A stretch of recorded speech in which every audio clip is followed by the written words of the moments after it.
Okay. We live? Are we live? Let me check. Let me check something. Check 1, 2. Can you hear me? Can you hear me now? Okay, let me check something here. Let me do a mic check. I know there's a fan in the background. I apologize. The sun came up and it was hot, and I went to the hospital. Went to a clinic. I had to take care of some issues that I had. Kind of concerned situation. We'll say that it involves skin cancer. Might have some skin cancer, so yeah. I'm not really expecting to recover from it, but they did do some things with it. It didn't come out as expected, but hopefully it falls out. But if not, I'm going to have to take drastic measures and go to the hospital. Right now, I am not happy with the decision I made, but it is growing, and I'm going to have to probably go see a doctor about it eventually, because it is that bad. Hopefully the dermatologist they recommend me will help me out, because right now I'm not happy with what happened at the hospital. I might have to tell them, hey, I appreciate everything. Since I don't have insurance, I might as well do this show. I did put out a list of things out there for the show to format it in, just to show everyone the topics that I had to bring in. These are the topics that I had to bring up on the show, so I wrote it down on Google Docs, since I couldn't really do it very well. There is a lot of things that happened, a lot of events, a lot of things that happened that needs to be discussed, even though most people don't really care about it. So I'm waiting until five minutes, so this is going to be probably a short show. I'm not too worried about it. I'm just trying to begin the show. I know this is annoying. I know the quality sound is a little bit more annoying, so I'm going to try to see if this works. Testing 1, 2. Testing. Just to show everyone the topics that I had to bring in. These are the topics that I had to bring up on the show, so I wrote it down on annoying, so I'm going to try to see if this works. Testing 1, 2. Testing. Okay, there we go. Okay, let's begin the show in about 4 minutes. I'm still waiting for everyone to show up. How's it going? If you got any questions, ask on the chat. If anything you want to ask. Right now, I'm going to begin the show. I know it's a little bit late.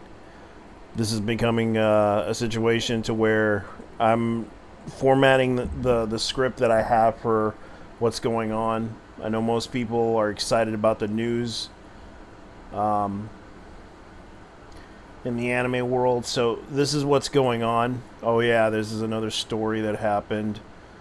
Soul Slash. Yeah.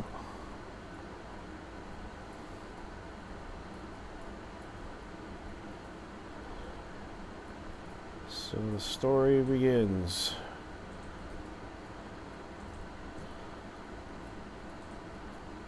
Alright, I guess I'll put that on the list because that's an interesting story. Put that into the gaming section. Oh boy. That would be interesting.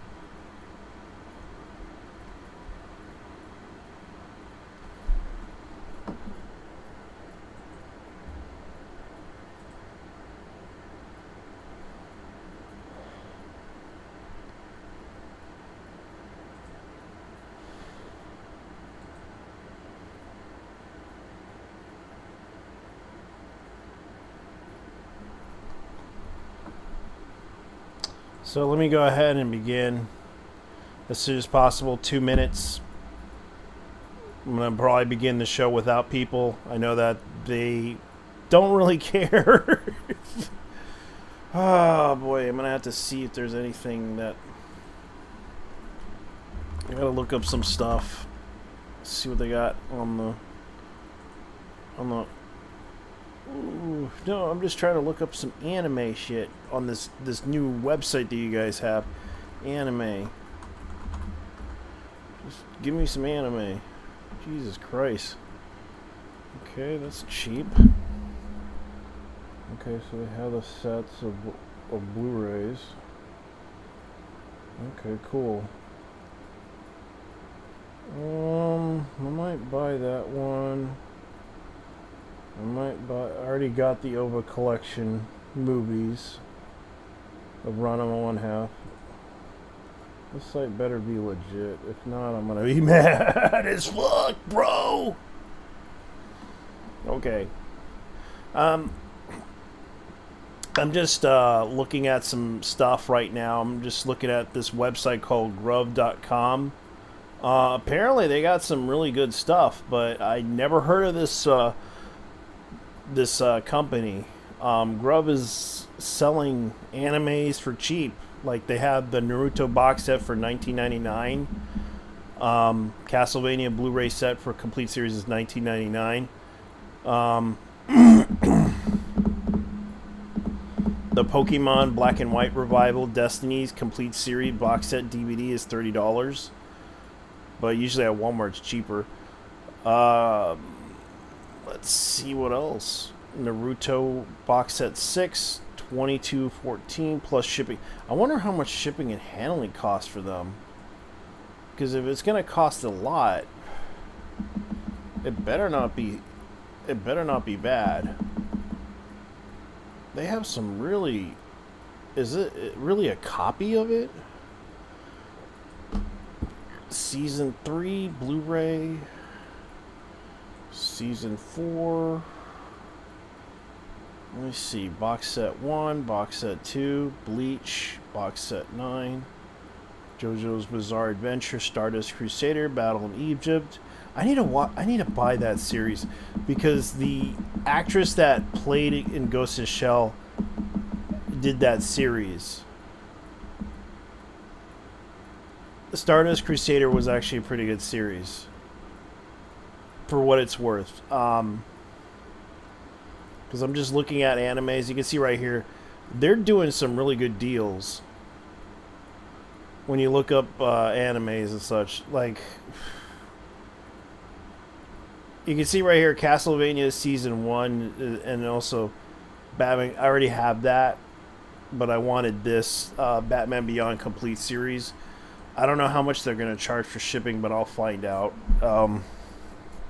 Because this is pretty interesting. This Grub website does have some interesting prices. I don't know if they really are legit, but I'm looking at the prices right now for Ranma 1/2. I know they have a Blu-ray set for Ranma 1/2, the original series, but they're releasing the DVD box sets, which I'm kind of surprised by. Vampire Knight, Excel World, which I did like that. I did like that series. I know Blood Lad. Some people like Blood Lad. I know most people didn't like it, but let's see here. I know the Supernatural anime series. Sadly, they could not make a. I know they have a Blu-ray of it, but that series is pretty rare because it's a rare series for the fans that like Supernatural. And I used to like to watch that series, but I had to stop at season... I think it was season 10. I think around season 10 or not and 11, I had to stop because around that time, they started running out of ideas, and it was kind of sad that they did that. It was very disappointing. I might have to buy Bleach uncut. Okay, so this is the uncut set. Oh, it's pretty good. Like, they have some decent selections. bestsellers. Let's see, they have Ghost in the Shell. Well, yeah, Batman Beyond is a good bestseller. Same with Pokemon. Same with Inuyasha box set. They have the Inuyasha series from 1 to 27. That's not bad. For $20 for that collector set, I would buy it. Plus shipping and handling, depending on the shipping. Because right now, it's like, shipping's getting a little bit expensive, but hopefully it's not that bad. Because I'm looking at the website right now, and I'll show you guys. I'm sorry if I haven't really... This is the website that I'm talking about. You can see right here, Inuyasha box set. It's your first order. Sign up and be the first to know the up-and-coming deals. Receive orders. I might love to buy this. Let's see what disc it is. Viz Media Region A, so it's North America, Canada, and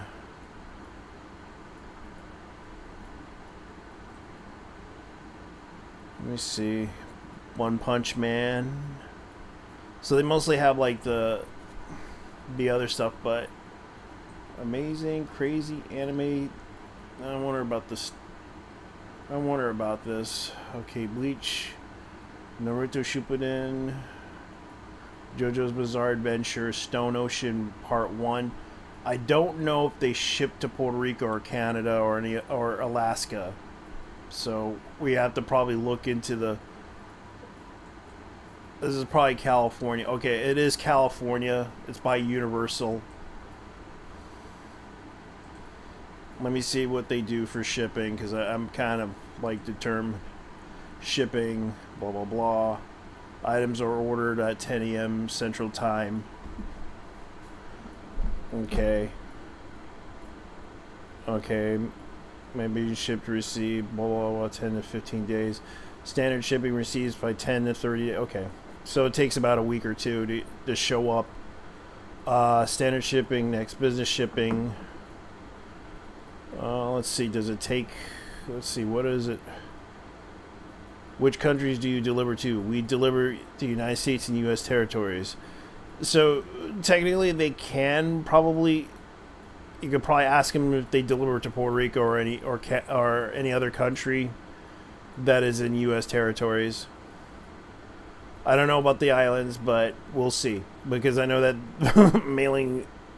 Okay, viable transport packages, services, and UPS packages may take up to 2 to 5 weeks to reach Hawaii, Alaska, and Puerto Rico. Because shipping there in Alaska is very difficult. They usually ship things via plane, old school prop planes. I'm not joking. That's how it is in Alaska. They're very... It's the reason why, because technology up there is very limited on shipping, but they use the old school style of shipping because the terrain and everything over in Alaska is very difficult to ship and deliver. Although there is a lot of like roads and everything, it's still very viable. As for Hawaii, shipping takes longer than that. So it's kind of interesting that this does have a shipping next day shipping. You will receive your order in 1 business day, but it will cost you more if you do that. So it is interesting enough that this does say that it may take up to 2 to 5 weeks to reach Alaska and Puerto Rico. So any of the U.S. So that's kind of good. So it does do the as you can see. I'm just looking up the website to see if it's legit. So I'm gonna go ahead and talk about this because the first story I'm gonna probably talk about right now. I'm gonna have to react to a video because I'm gonna have to open up the copy of the link and watch this video by... Looks like I'm all in. She's in here somewhere. They do this Star Wars stuff. So I'm going to watch this video by Micah Curtis. Because I know there's a controversy surrounding this video. It's been released about Star Wars a week ago. August 30th. back in 2022, So I a lost lot of people are two very talking important about people this in my video. life. Big figures. It really wasn't until February of this year that I finally gave therapy a chance. And the cool thing here... Oh god, we're back here again. Well, I suppose everyone realized that this was inevitable. Two of my most notorious videos are calling Gundam Seed and Gundam Seed Destiny absolute failures, and fans of that particular Gundam universe are still sore about it to this day. It goes to show how the general IQ of a Gundam Seed fan is in the double digits, because they can't parse the idea that fiscal success and creative success are two completely different things. Shoot. I just realized I used some 3-syllable words there. Let me dumb it down so the Seed fans can understand. Just because something make money does not mean it good. Do you understand? McDonald's hamburgers make lots of money. They're not good hamburgers. In the past, I mentioned Metallica's Saint Anger album was a fiscal success. 5 times platinum. But it's a creative failure because the album is not actually good. Another good example would be the Twilight films, which oddly enough are relevant to today's topic. So the Twilight films are movies that are aimed... So he's just saying that just because the film is... Just because it's successful doesn't mean it's going to be good. That's what he's saying here. And I thought it was an okay movie. To be honest with you guys, watching that film, I would say this, because a lot of people who watched the Gundam Seed Freedom movie, I thought it was an okay movie. And I don't see anybody putting eyes on that video that I made or that live stream that I did talking about this anime. It doesn't mean, just because I say it's good doesn't mean it's going to be good for everybody. I watched this anime myself, and I don't think Micah Curtis likes the anime at all. So, as far as I know, I'm just trying to point out to you guys something about this, because this is a situation that kind of led to people getting upset with Micah Curtis. And Micah Curtis really pissed off the Gundam Seed fans when he said that this anime was terrible, that this movie was terrible. And he was kind of sort of correct on certain aspects of it, because the animation and everything. And the funny thing about it is that this video he did, he kind of explains it, but I'm going to probably correct him on certain things. Teenage girls, and they are absolutely cringeworthy. Women today that were fans of those movies back then, those girls will freely admit that Twilight is cringe as fuck. Gundam Seed Freedom is pretty much the same thing. Let me go ahead and break down the plot for you. I'm going to tell you all right now that I'm going to spoil the ever-loving crap out of this movie, because I don't want anyone to watch it unless you really want something to laugh at. So, if you actually want to go ahead and watch something really stupid, go ahead and watch it and come back. But anyway, I'll say right out of the gate that the stupidity of this movie is incredibly entertaining, but you're laughing at the movie, not enjoying it for what it is. This movie is like having Macbeth performed by Carrot Top in clown makeup, and the stage director and Carrot Top expect you to take him seriously. It's beyond hilarious that this movie expects the people who watch it to look at it seriously as a piece of art instead of just a parody of what Mobile Suit Gundam is supposed to be. Here's the basic idea of what Gundam Seed Freedom is. A bunch of clones who stole their ideology from the villain of the last show and from Adolf Hitler, because Gundam Seed only knows how to do Hitler, have a Death Star, and they plan on neutralizing Kiriyamato through the usage of NTR. Yeah. Yes. But here's the thing he kind of forgets about, is that they basically bring up the genetic dynasty because it happens to be Klein happens to have the genetic dynasty of her mother. And what happened was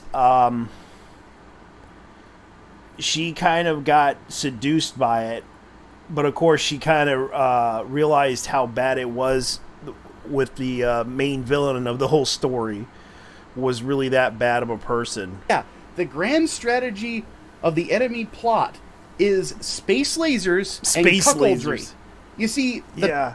Well, the funny thing about it is, like, it wasn't like in that way, but of course he kind of talks about this. We also created genetically engineered ultimate coordinators that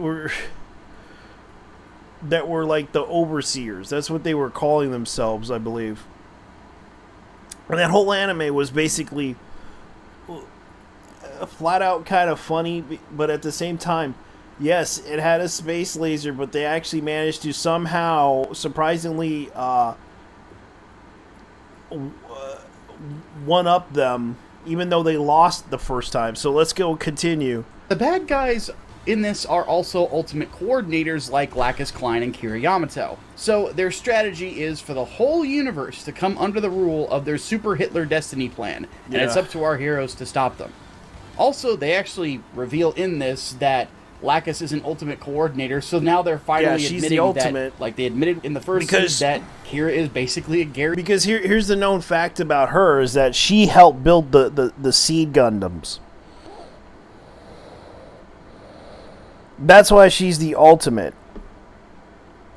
The reason why they're trying to use her is because she has the ability to build Seed Gundams, design them to to her specifications of her friends and those that she believes are good people. She would, because she is a real good judge of character. When it comes down to it, she builds those machines. But even though, she prefers to sing, she would rather sing.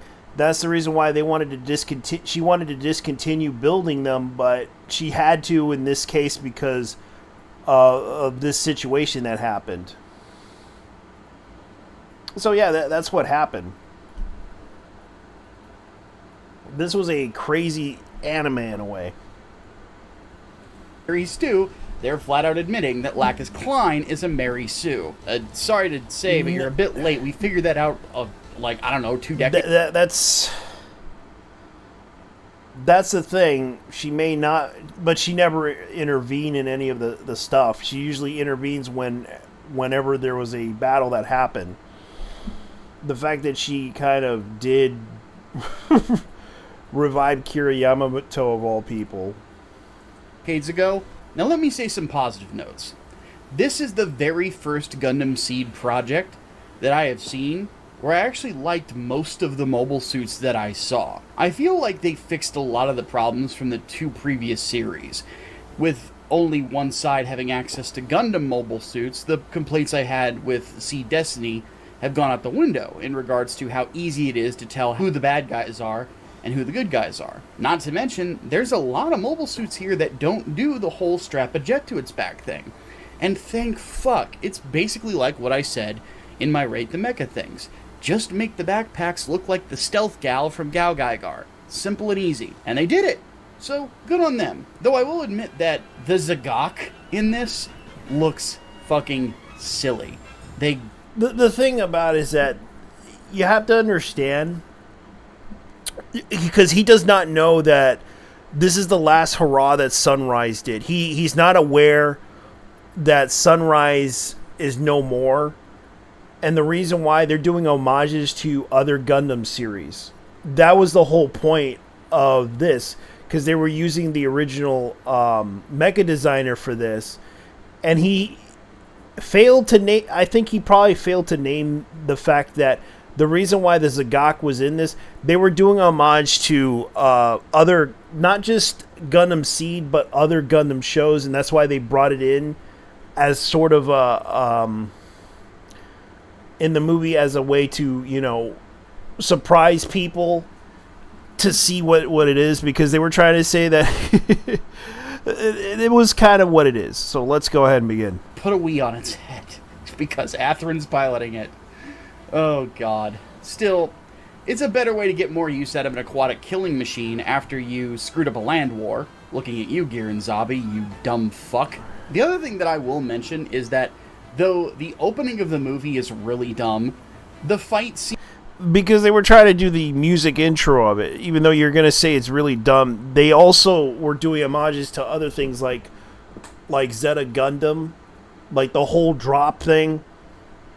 And Micah probably doesn't care about that. Because he doesn't really see that they were trying to do homages to other Gundam shows, and that was pretty much the whole point of it. Like, they weren't just using technology from their current timeline. They were using other technology from other timelines as well. That was the whole point of this whole thing, because Sunrise wasn't just going to show... Like, I'll show you an example of this, because this is the thing that most people don't realize. Metal Armor Dragoneer. Let me see. Metal Armor Dragoneer. Let's see what they got. Now, they were using designs from that thing. Keep in mind, they were using different designs, and you could tell they were using those designs. Let me see if I can find that one that they had. Here it is. That's one of the examples that they had used. You know that little silly machine that they put on there with Atheron's machine? That came from the anime Metal Armor Dragoneer. They weren't just using designs from even the jetpacks. They were using other designs from that. Like, you could clearly see they were doing that, and you could clearly see they also did that too. It wasn't just designs from... because they were borrowing designs from other animes. And you could clearly see they weren't just using like one anime after another. They were doing homages to other animes. That's the thing that you kind of didn't know about, didn't you? Because in the anime, they had... Atheron was piloting something similar to that, wasn't he? That little thing that was on his head? Yes. That was kind of a homage to Metal Armor Dragoneer, and they and he didn't even know about the mecha designer that was in it. Let me see if I can look it up. He was the guy who did let me see, the mecha designer for, because I keep forgetting names, and that's the one thing I hate the most about it, the mecha designer for Armored Trooper Wotoms, because they were using him too.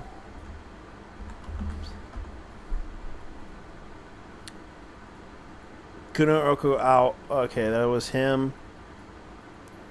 Okay. Yeah, they were using Kuno Okawa's designs. Like, that was a factor there.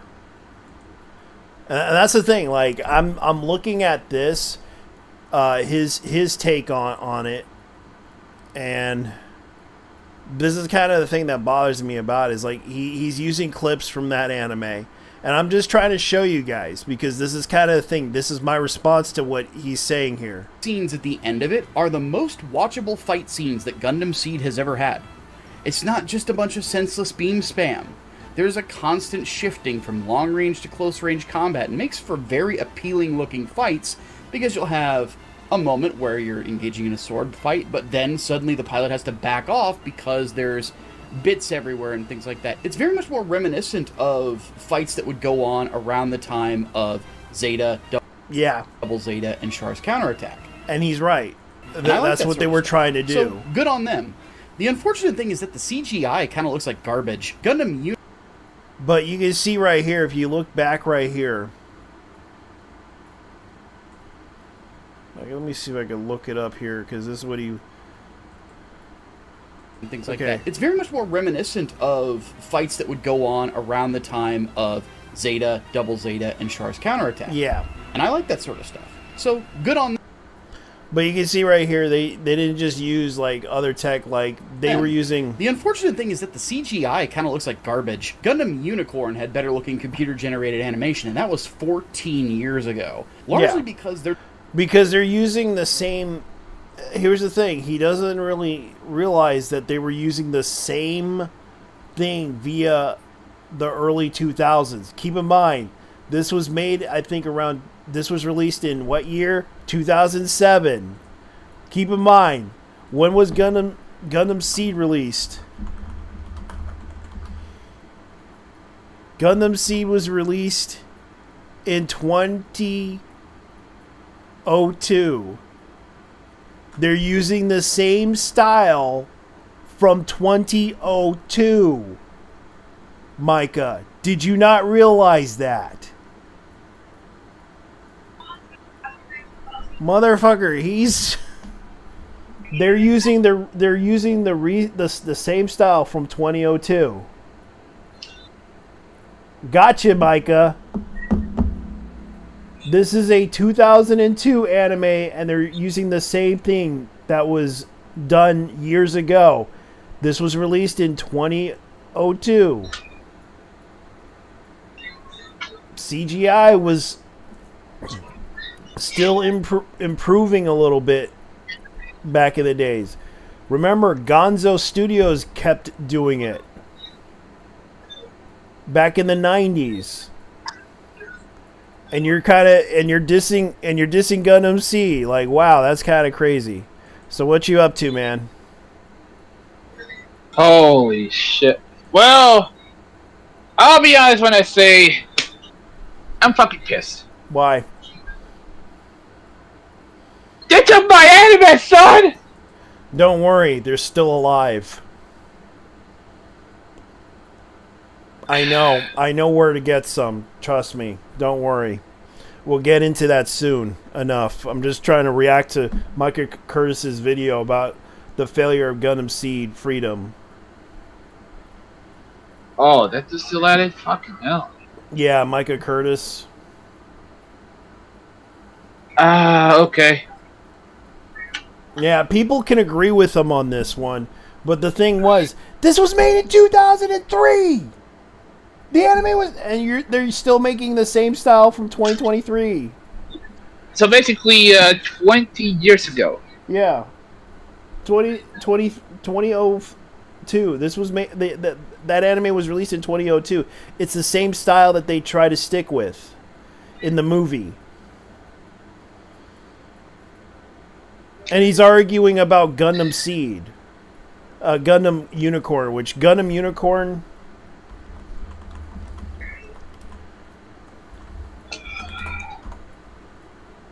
was released back in 2007.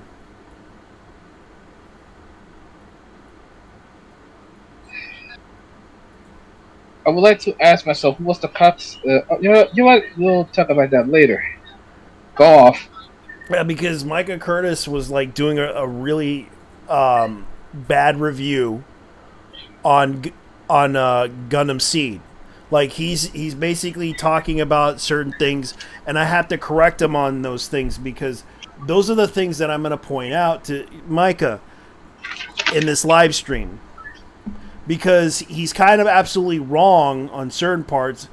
He's right about certain parts of the anime, but he doesn't know that they were doing other things in the anime that they were talking about.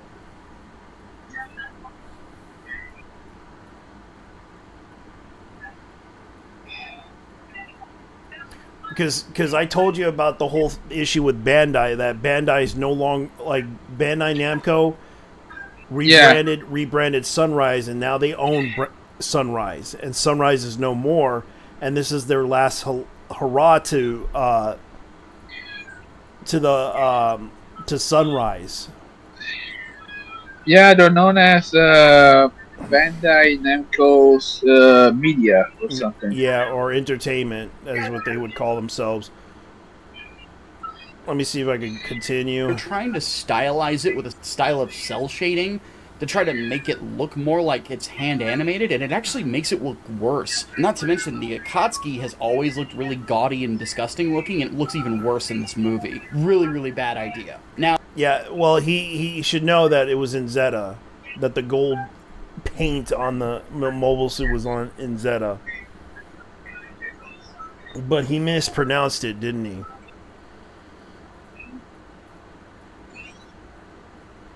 I don't know because I don't see any screenshots or anything like that. Okay.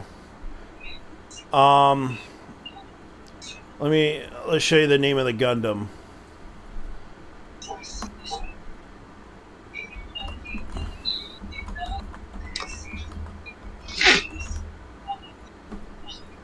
Well, It's Hayuki Shinki.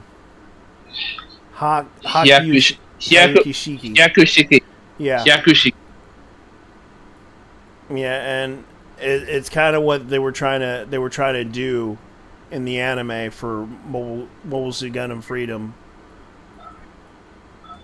which was from Zeta, which they were trying to do homages to other animes. And he kind of talks about it as being an absolute failure when it did okay for itself. now the hand-drawn stuff looks pretty appealing, though. And I really wish they had done more of that, or just do the whole movie with that kind of animation. But I suppose it's a little too much to ask in the year of our Lord Is he? 2024. Is he a, The is rest he a of fucking the movie tourist is though? terrible, though. 'Cause With a great- No, he's not. This is He's a comic book writer. He's one of those the right wing guys man. that hates anime type of thing. Why am I not surprised? These people.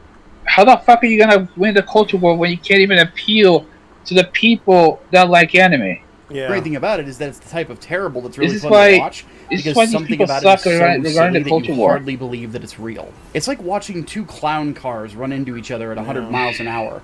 It is unbridled silliness, and it's honestly hard to believe that a serious person sat down and wrote this story and thought that this was awesome. If the writer wrote this as a gag, Oh, fuck. Do it. Yeah, and I can understand his complaints about the anime and the fact that the whole plot line was NTR. Then of course the girl came back to. Yeah, we all know the ending right now. Yeah, it ended in sex with. Yeah, it ended in sex, which the thing is, like, he basically, and I'm just trying to correct him on certain things because this anime was made in 2002 versus the other one that was made in 2006. And he was trying to make a comparison to Gundam Unicorn, which the anime came out like in 2000 and was released in 2010. Originally ran for 2007, which was what it was. Which they released the series and the OVA series and the series and the TV series. But when I had to point out to him that Gundam Seed came out in Gundam Seed came out in 2002. Gundam Seed Destiny came out in 2004. So he's kind of wrong.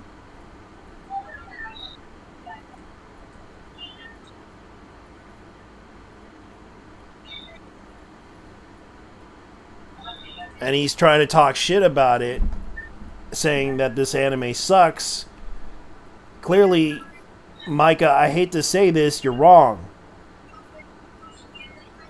And if anybody wants to correct me on it, go ahead. I don't mind, because I rather listen to people that criticize me sometimes, but sometimes if you're going to be an asshole about it, be an asshole, but I'm going to defend myself.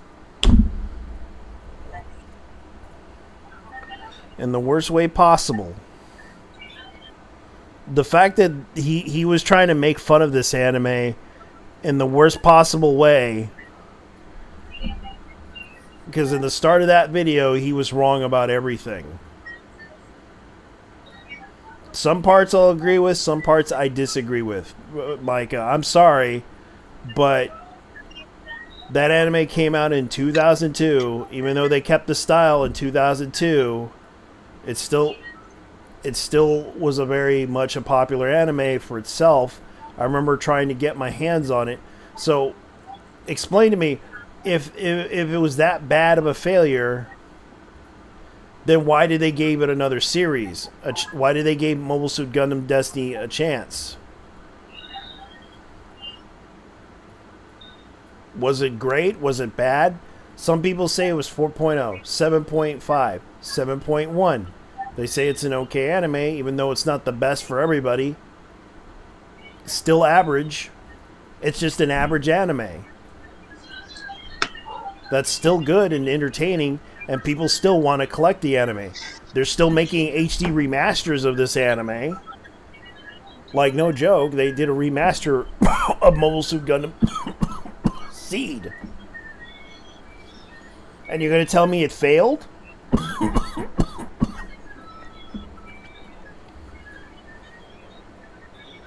Because they were making a mod. They weren't just using... water, bro. Yeah, no. It pisses me off. Okay. I'm going to skip that whole thing. I'm going to end that video. Because Micah Curtis, I hate to say this, the first part of the video... The first 6 minutes, okay. The first 6 minutes of that video section, some parts you were wrong about. The part about Gundam Seed. Because keep in mind, this was made in 2000 the anime was made in 2002, and you're trying to make a comparison to Gundam Seed, which was 2007. Keep in mind, the anime was released in 2002, and they're using the same style from 2002. Even though they did improve certain things, that's why they're doing improvements of it. Right now, the anime made them money, and they're actually doing they're retouching the anime because of the fact that some people criticized how bad it was. Thus, they weren't. That's why they're doing retouches and improving it. Even though they were in a rush to release this movie because of COVID at the time, and I recalled this, it took them a long while to animate this anime. Because they announced it back several decades, I think it was a decade ago, of Gundam Seed Freedom. And of course, this anime kind of took them a decade until that whole situation with Bandai. And Bandai tried their best to promote this anime the best as possible, even though Sunrise is no longer around.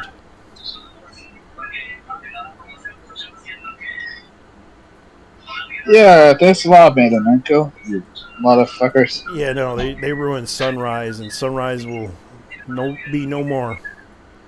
Oh no, the thing is, Bandai will ruin anything you touch. Yeah, that's why I'm kind of concerned about that.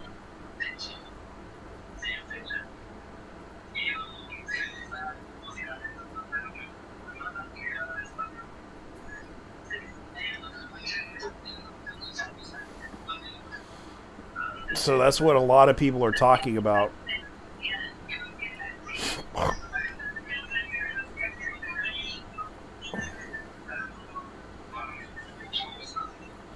Anyways, I'm gonna go ahead and change the subject because I know this is what I had to talk about. I know that most people wanted me to spit facts about this, so I'm just gonna show you guys. Since I got the facts behind me. Gundam Seed. Gundam Seed. Gundam Seed Destiny. 2004. Gundam Seed. 2020 2002 it came out. Gundam Unicorn. The part that he forgot about. 7 episodes. February of 2007, which was the OVAs.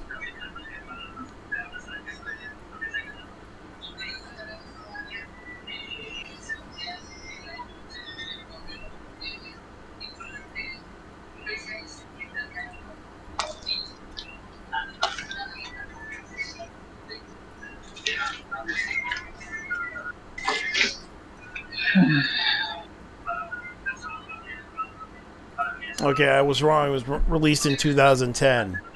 My bad. I was wrong. I had to recheck everything because the research that I did was terrible. And I have to apologize to everybody because I had to call out Michael Curtis on this one because I had to correct everything. Because that's as poorly researched as I admit that I have done, I will apologize to everybody. It's actually 2010. So, is that all good? No. I know, fuck that. I'm out on that topic. Okay, so the next topic I'm going to bring up about Gundam Seed because this is the other thing that happened with Gundam Seed. Now, a lot of people are talking about this. Now, Gundam Seed Freedom film gets a special edition with over 500 cuts updated. The website of Mobile Suit Gundam Seed Project announced it, and this is the Freedom movie. Keep in mind, the special editions of Mobile Suit Gundam Freedom film will play in theaters in 2 to 14 days limited engagement. Special edition features over 500 cuts of footage updated, including the fan stuff that people decided to edit.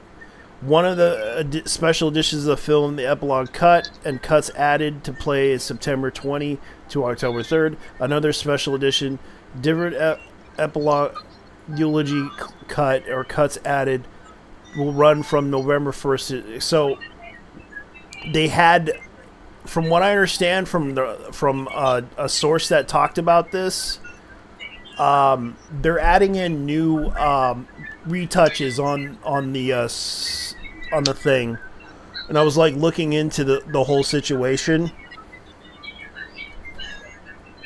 So this is what's going on.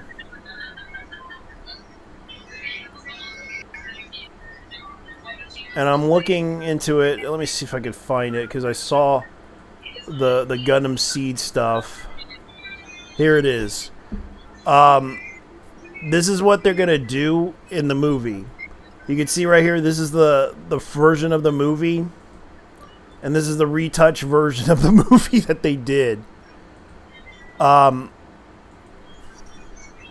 Which, according to some sources, they're retouching everything to improve upon what they were doing in the film. Now, people are talking about this because this is like the Japanese version of what they were trying to improve on versus this one.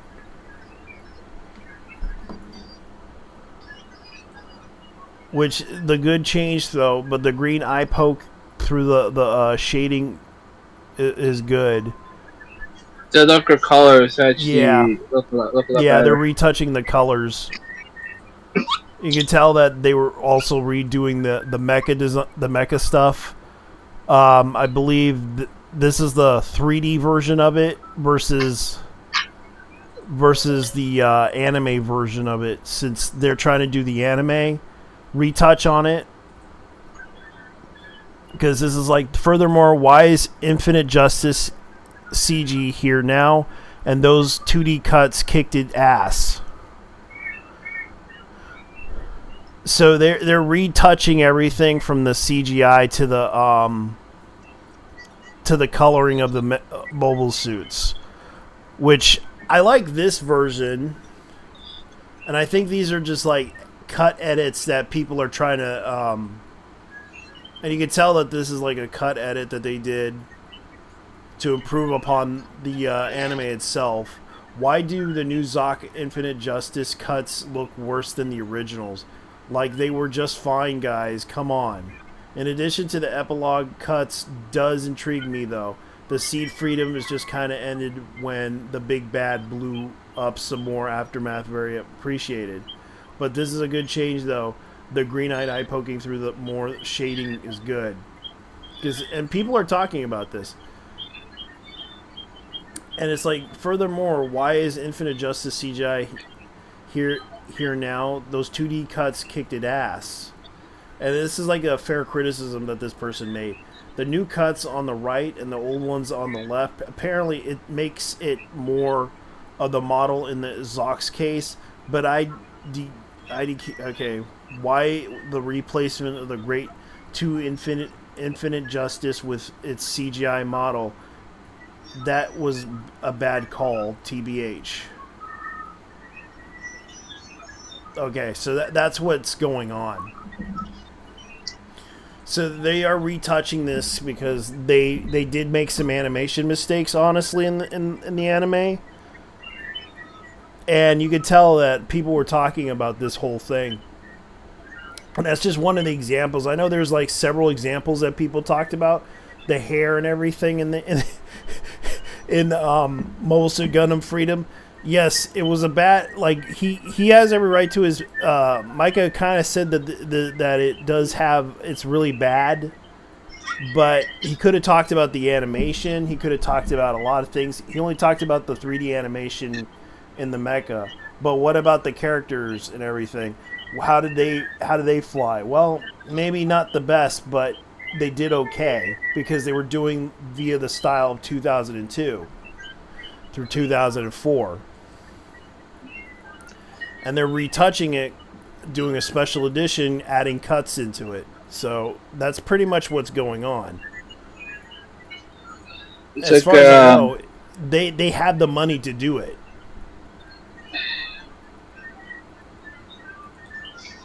You know, they could have just done the coloring exactly like the 2004 version, but more vivid. Yeah. But they were trying to do Atherin like he was Char Aznavour.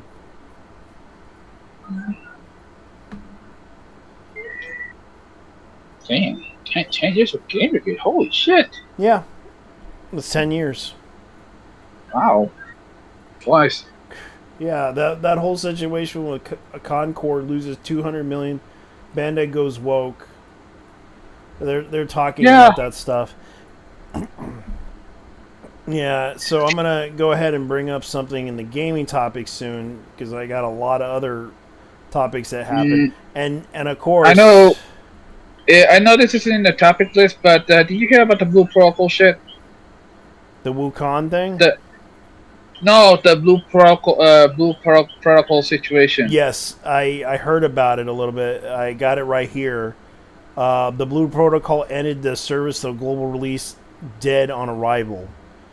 And according to the source, it was I heard that Bandai Namco kind of also did it because they wanted to switch over to the DEI thing.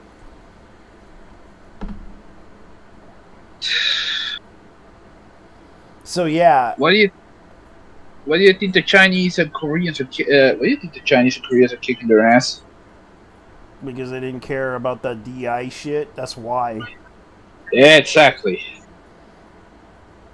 What people? I saw the One Punch Man thing. I thought that was a chip post, but I didn't care. Yeah, it's real. It's real.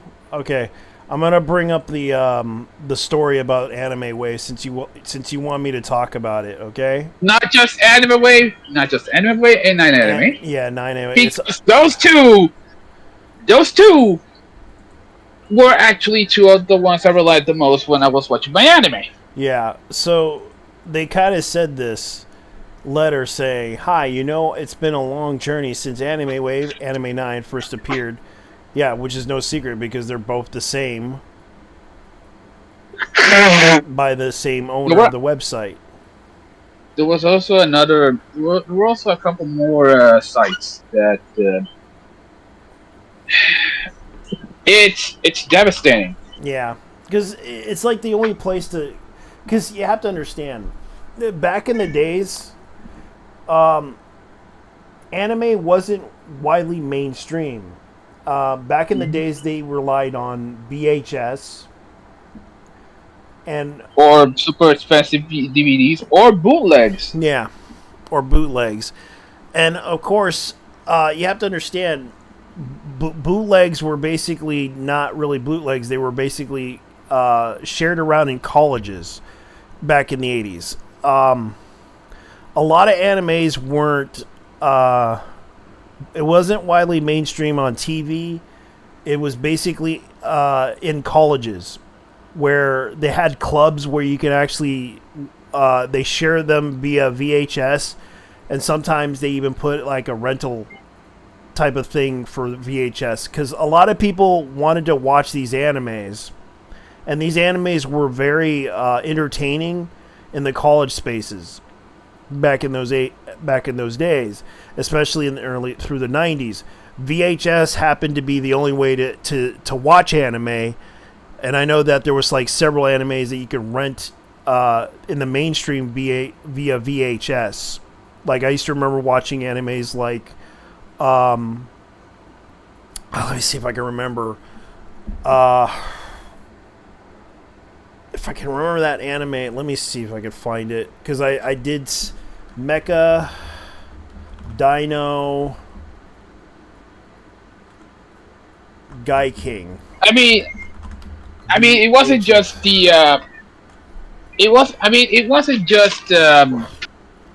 Honestly, it wasn't just in America. In Japan, some anime OVAs were actually exclusively available through VHS rental, and Yeah, a lot of these ended up degrading with time. yeah, and some So, people still it's- and some people still recopy them into newer things like digital video or or laser, or in the case of laserdisc to VHS to or VCD. DVD. Actually, it's VCD.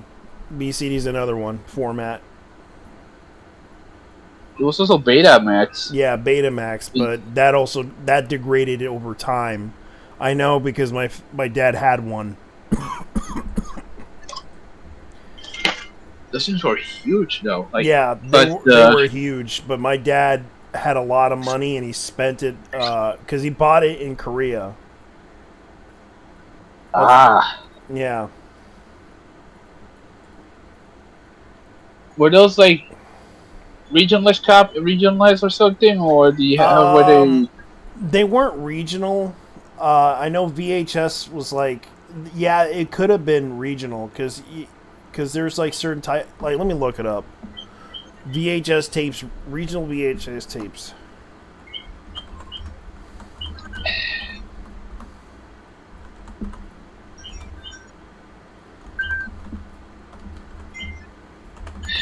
Okay. Okay.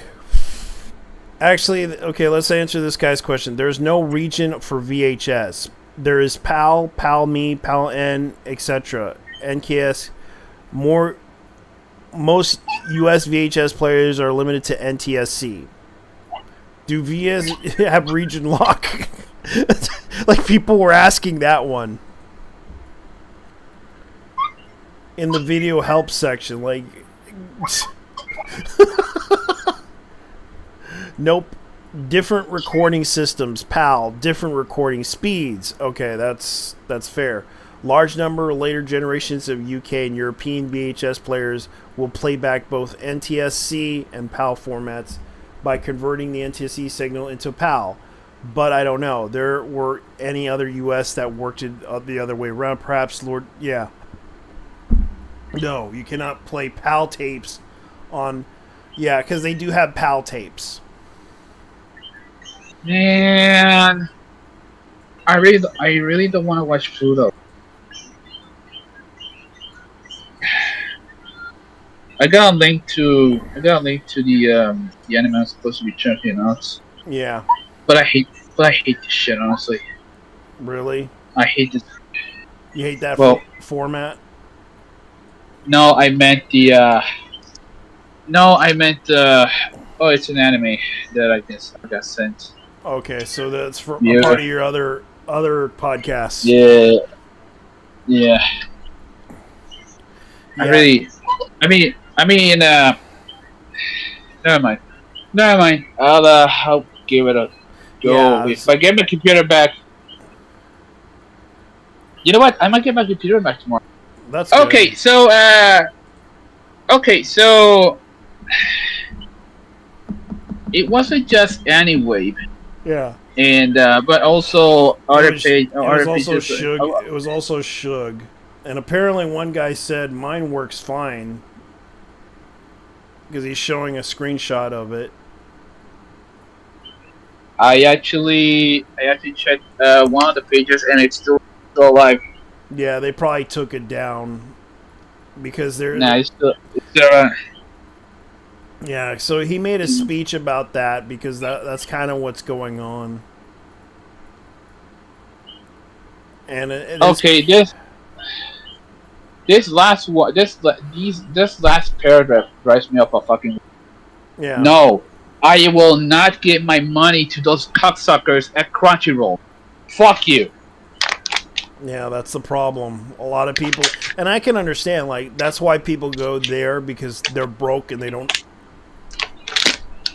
can't watch the anime, so they decide to watch the anime via the 7 Cs. It's more the likes of I have a strict boycott against anything from Crunchyroll. Yeah. Hey, and I get it. Like, people don't like Crunchyroll, and I'll bring up the fact about another thing that happened with Crunchyroll. Did you know that they secured the rights to a Kickstarter? It was a Project Echo one, wasn't it? No, it's the Dirty Pair one, the TV series. Damn. Yeah. Seriously? So someone called them out saying watching Crunchyroll steal over 7,000, that which is like almost a quarter, $700,000 from people who backed the Dirty Pair TV series dub Blu-ray sets. If you want to acquire rights stuff, then you need to finish their projects. I will be very disappointed if all the work all the work put into this gets thrown away. I like my $275 back because Nozomi Entertainment got bought out by Sony, aka Crunchyroll, and a lot of people. Yeah, I'm not surprised. And I actually bought my set too, which let me go on Kickstarter. Because why am I not surprised that Sony bought Nozomi Entertainment? Yeah, so this is what happened. I'm gonna go ahead and put my ugly mug right there. You can see right here, I actually did support it, and we haven't had an update since May of 30th, 2024. You see me, our Kickstarters are nothing more than a gamble. Yeah. And people wanted to buy this. I know that Robert J. Wood, he's legit. He's absolutely trustworthy. I know this because I bought an anime from him, and luckily his Kickstarter for the Dagger of Kamui, or Kamui, if that's how you pronounce it, Kamui. Kamui, the Dagger of Kamui. Yeah. Kamui like the Puerto Rican town. Yeah, Kamui. Yeah. Yeah. Yeah. Yeah. The Dagger of Kamui. The Dagger of Kamui. Yeah. Kamui. Yeah. Yeah. Yeah, so Yeah. I trust him because he does legitimately send out the product. The Dagger of Kamui happens to be a really classic anime. Directed by Ritaro, Space Galaxy 99, and Metropolis. He directed those, but he directed this anime, Dagger Kamui. So, this is the guy who did a lot of other projects. I actually backed in one of his projects. I know that he sold his company to another company, even though they're taking over for those things. I trust his judgment because he actually does know what he's doing. The Macross he's doing, that which ended. I bought this Metal Skin Panic Maddox, but he also did Writing Bean Octane Edition and Gunsmith Cats Explosive Edition. Ooh. Also, these guys also in charge of remastering the. Okay, so Woodhead is also responsible for the Writing Bean Restoration Project. Yeah. And Writing Bean, which were two of the great. How should I say this? Yeah. Those two were fucking good, man. Yeah. And in fact, Writing Bean was legit a prototype of Gunsmith. Yeah, it's a spin-off. Well, it was actually a prototype more than a spin-off because this was before Gunsmith Cats. Yeah. And the fact that I actually bought the Boba Bone Crisis Blu-ray edition set. He is trustworthy. So keep in mind, this guy, I would recommend you take his word because even though, yes, he will send them out, it may take him a while because logistics-wise, he has to pay logistics and everything. Like, he is a software engineer by trade. And he has... Otaku no video otaking. Yeah.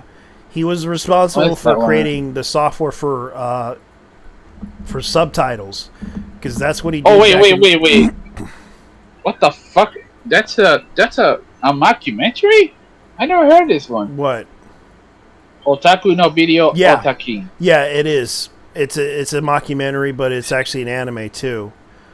And by artwork by Kenshi Onosada, who did the work of it. He did most of the character designs and everything. Because it was also done by the company known as Gynex. Yeah, during the Golden Era. Yeah, this was kind of their dreams. This was kind of their story. Oh, Kenichi Sonoda did this. You know, this is the same guy who also did the Gunfi Cats and Running Bean. Yeah. Oh damn, Kikuko Inoue in this shit? Hell yeah.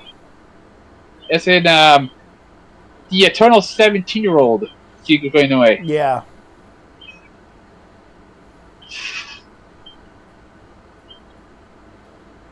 Yeah, that's the whole point of it. But it was more like it's a mockumentary, but it's an anime. It's all.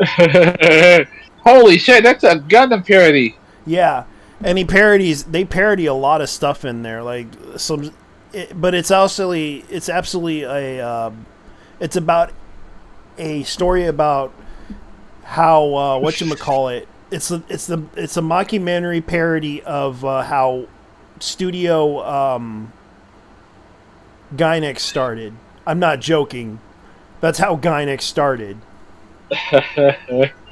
That's what they were trying to do. I mean, Gynex was pretty infamous when it came to their parody anime. Yeah. And also their comedy anime, so... They were trying to make fun of themselves in this whole thing.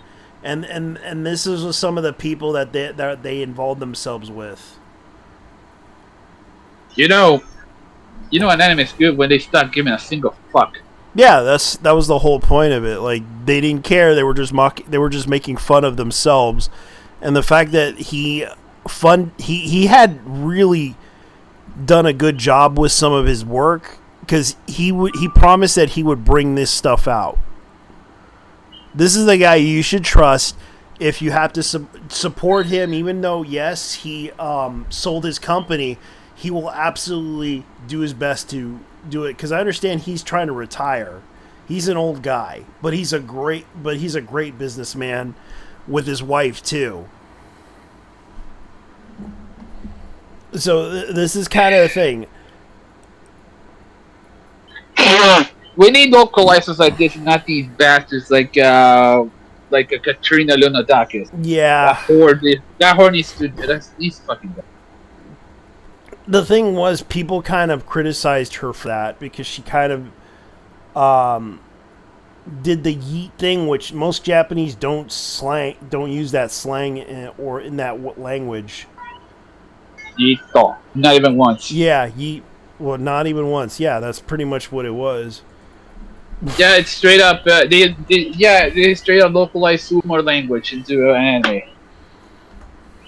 Okay, so in the case of in the case of documentaries, Yeah.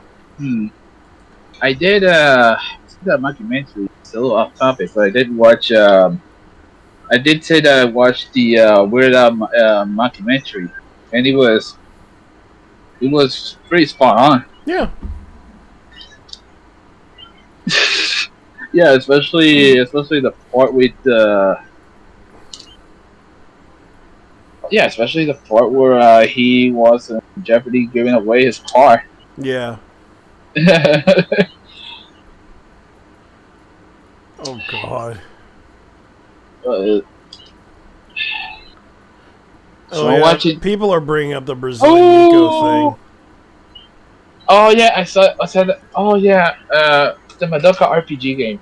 Yeah, Madoka RPG game, which I'll show you. I'll show you everybody because this is. I'm sorry. Hey yo. Oh, you got Nagatoro in this shit too. Yeah, that's the Brazilian Miku. Let me go ahead. Is that Puerto Rican? Is that a Puerto Rican version too? I wish. They should. That needs to happen. That needs to happen. Well, if you can get an artist to do it, you could probably. If I could draw people, well, I would definitely go for it. Yeah, because people are like shit posting her all over the internet. Yeah, I saw a couple of them around. Okay, we can use this girl. Because that's a typical Puerto Rican girl that would work. Oh, yeah, spot on. Legit. Yeah. You got Nigatoro, and then you got Hatsune Miku. I mean, Hatsune Miku. El Jefe volvió. El Great Yahi will not be defeated. Yeah, now you got the cosplayers doing it too. I did my best. Like I props to everyone. Oh God. Oh God, they had to. A huevo! It's a huevo, culo! It's motherfucking Mexican Ryuko! Oh God. Damn, girl! I know, this is funny. Like, this is a lot funny, man. Hey, yo, the chip one! Yo! Okay. Yeah, that's kind of what's going on. Let me go ahead and go down to my topic list here. Yeah, that's the cosplayer Yuriko Tiger. She did that commercial that was done for that for the manga and anime plus size elf.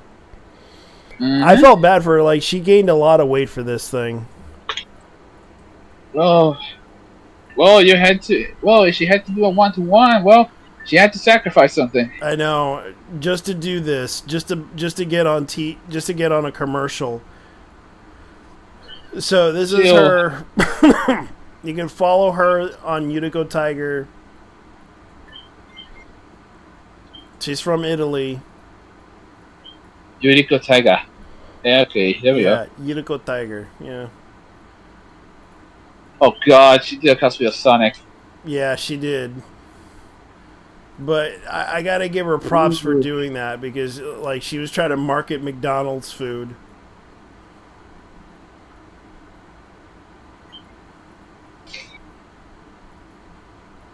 Yeah, that's Birdie. See, you got your. I know that's the Birdie one. Okay, you got Alisa Boskonovich from Tekken, Harley Quinn, and Albedo from. Yeah. They're doing a crossover toy thing with Zoids and Diaclone. Oh yeah, I saw that. They're gonna. Here's the date. Supposedly they're gonna be doing a crossover in America between Yu-Gi-Oh and, but they're not gonna be offering the Black Dragon for some reason. They're also doing crossovers with Spider-Man, X-Men, and other, like, I think they're even doing a Disney one too, which I thought was kind of hilarious. Oh yeah, here's the this is the commercial that everyone was like talking about. I know they're gonna make a copyright claim on this one.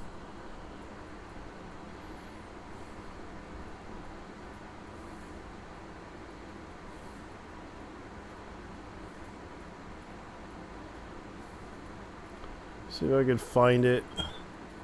Oh yeah, so, Zatch Bell 2.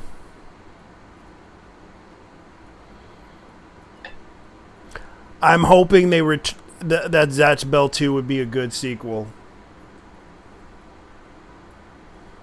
It has been a long time since I watched Zatch Bell, but that show was ridiculous. Yeah. I know. I thought it was funny. I thought it was funny. Because I was like, they had to make that, didn't they? They had to make that thing. Oh, man. Okay, there we go. Oh my god, that's an honor hole. Yeah. That's a Tenga. Yeah. He ate a bar from a Tenga. Mm-hmm. Damn, nigga. Yep. Just went to that. Yeah. The big question is, would you fuck it? I don't know. Damn, bro. Yeah, she gained like 10. She gained 10 kilograms just to do this commercial. Dick. Talk about dick. Yeah. Oh dear lord. Yeah. Yes. Water her with the fucking Sonic medallion. Yep. Oh yep. man. Yeah. Let's see. Let's see if I can find it. Real Akiva voice. Yep. That's a group. Yeah. Oh, look at that. Oh yeah. This is a real collab with my dress of clothing. Yeah. I'm gonna go ahead and try the next one. I'm gonna show you the memes for the whole anime wave thing. So we're gonna look at the anime wave stuff. Yeah, you know, a friend of mine was telling me about the Nikkei event in Gilling. Oh yeah.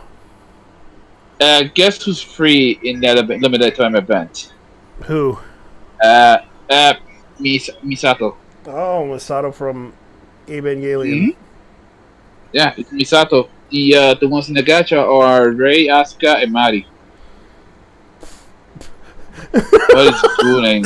Yeah, so here's a meme. Here's one of the memes. Kiss anime. Oh man, that was another one. Come to heaven, join us. 9 anime, and also Shug and Shug anime. Kiss anime, Kiss manga. Man, Kiss anime was my shit back in the day. Yeah.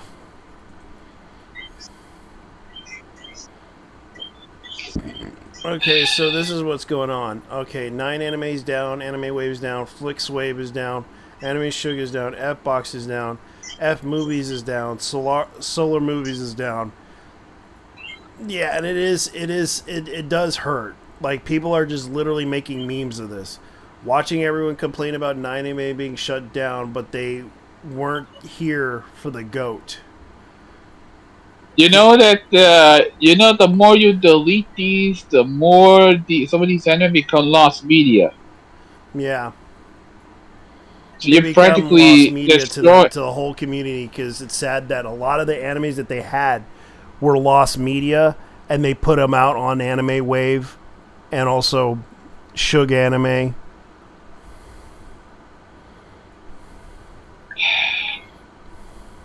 Kiss Anime was one of the pages where I saw some of my favorite anime, and some of the ones I hated. Taking down our favorite anime sites. Here's the thread on the anime sites up and running, and you can backtrack. We need to find these cocksuckers and hang them by the balls. Okay, go anime.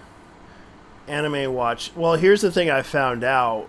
Apparently, a bunch of people kind of admitted on a whatchamacallit thread, and I hate this because I hate to say this to them. They basically, oh man, I hate to say this, man, but they really did a number on that one.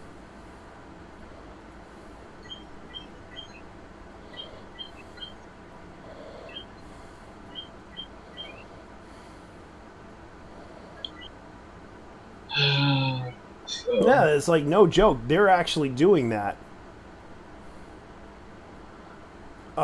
They're putting out the list for anime. I cannot believe they're Zozo TV extension .link Zoro TV. Do not mention animes. Do not mention. Well- like, I hate to say this to people. Do not mention any of the websites to anybody. Only mention it to your friends that you could trust. That's what I would say.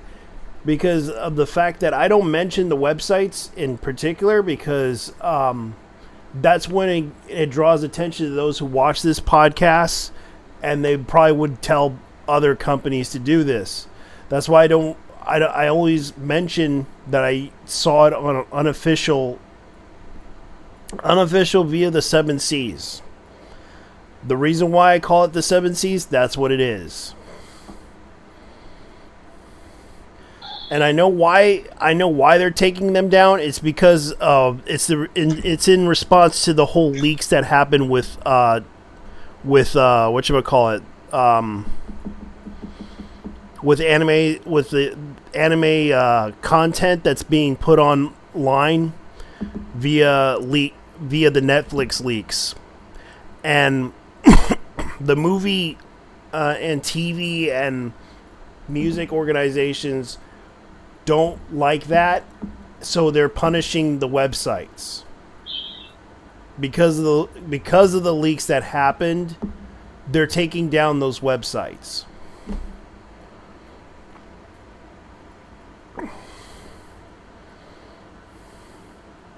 I wanted to go overboard and do what Mihoyo does when it comes to leakers, and what they do is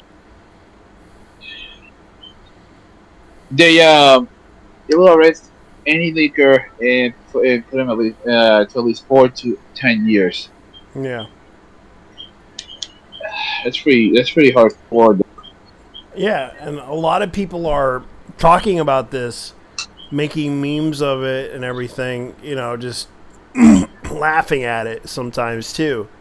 But at the same time, they even mentioned this. The guys who own the website even wrote a letter in response to everybody saying, and here's the thing that they're saying, that it's been a long journey since Anime Wave 9 anime first appeared. Creating better products that provide an improved user experience to foster competition to drive the market and enhance products is something we were very happy about. But now everything has improved it. It's also the time for us to say goodbye. It's to go apart with something we had invested so much effort and passion into. Because the one reason why people don't like Crunchyroll is because back then it was okay. The website was okay, but then this new website, as you can see right here, they started, removing community stuff. And I'm going to show you. They even removed the comments section. Yeah. Like, the thing about this is that I personally, I would watch it, but right now I can't afford to because I got to deal with a situation with my life that's pretty much hitting me hard. Okay, the fact that this website has a problem. It used to be okay when when now they're charging premium. At this point, I'm pretty much calling the Antichrist. Yeah, they're charging a premium so you can watch these episodes. They used to do commercials. That's how they made their money too. But now, since Sony bought this for $1 million, they want that money back. So they removed the free watch, and you have to subscribe in order to watch this. Yeah, ladies and gentlemen, it's been said more than once, but I'm gonna say it again.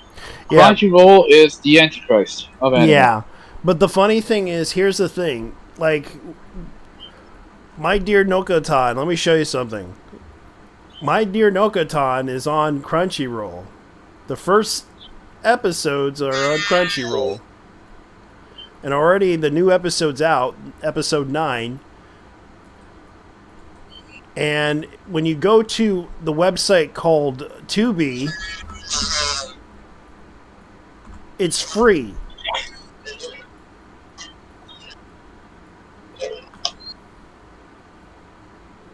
I'm not joking, it's free. My Dear Friend Nokotan is free to watch. And they have, let's see, 8 episodes. Even though they have them earlier, you can watch it for free on Tubi.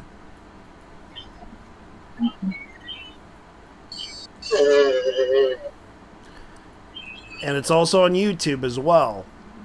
Available for free on It's Anime. Yeah, also the Latin American dub, which is, I'll be honest with you regarding the Spanish dub. Mm-hmm. Jesus Christ, these people are unhinged in the Latin American dub. They even did. They actually referenced that one song. And that's in El Venao, that song. Oh God! Yeah. No. Yeah. No. That Oh one. my God! I remember that when I was a kid. Yes, When I was younger. it's real. They went and did a reference to that song. Effectively, it is fucking fake. Ah man, The, you made me the remember fuckers it. the fuckers from anime, anime Onegai. Yeah. These fuckers are good for that one. Holy shit! like you got the old, like basically you got the old lady doing the ritual. Shouted, "Quiero y quiero mediane, esquina el venado que sabe me mortifica." Yes, No. yes, I remember. yes. It's canon. Oh It's my God. canon. It's canon. Oh God. Yeah, congratulations. It's fucking canon. Oh my God. And it's like the thing that bothered me about this is that they're charging a premium for Crunchyroll, and Tubi is actually charging it for free to watch this show. I'm not joking, even though they don't get it earlier, but they still have it on there. Not in the app though. Yeah, not in the app, but somehow, on pirate websites they do it earlier than Crunchyroll. You even get the Raws. Yeah, because they get it from other international sources. That's how they got it. So And what the fuck is this Lord of the Rings anime? I might talk about that. Let me see. I have it on the list here. Yeah, it's the Lord of the Rings is not anime. That's the other topic I might bring up. But the thing that bothers me is like, My Dear Nokotan is free to watch, but they're charging premium prices, which you could look right here. You can get your free trial. But here's the thing. You know, it's also on free. It's also on Amazon's freebie as well. Yeah. You could buy this for $11 a month. Yeah, you can get it for Amazon too. You can watch this on Amazon. $7.99 a month. Yeah. $11 and a lot of people are kind of disappointed because the thing about this one is that if you do the fan thing, you're allowed to have it on one streaming device. Crunchyroll, you get deals for 5% off on selected products. If you want to order something from them, which I wouldn't recommend doing. $11.99. Stream on 4 devices at a time. Offline viewing. Access to Crunchyroll Game Vault, a catalog, and free games, which they don't have any. Stream the entire Crunchyroll library ad-free and watch new episodes. Yeah. Which you can watch ad-free. How does that work? Ad-free. And you said it's ad-free. Library ad-free. Watch new episodes shortly after Japan. 6 devices, offline viewing. You get 15% off if you pay $15.99 a month. And exclusive swag bags after 12 consecutive months of subscription. So I can get free only offers, earlier access to sales, and free shipping via $50. So if I pay that $15.99 a month, I gain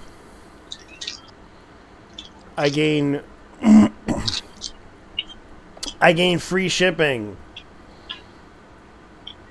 That's like Amazon prices.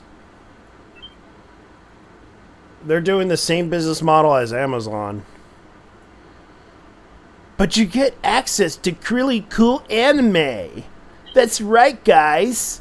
But you'll get free shipping on stuff you buy from Crunchyroll store deals. That's right, guys. If you go as Ultimate Fan, you get free shipping.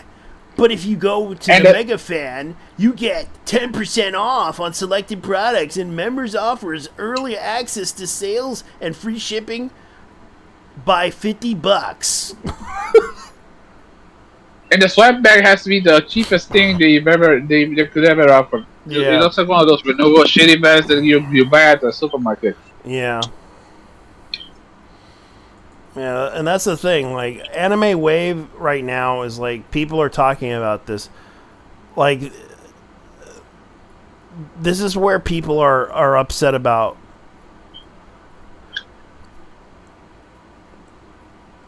Enjoy the website. Please consider sharing with your friends. Thank you.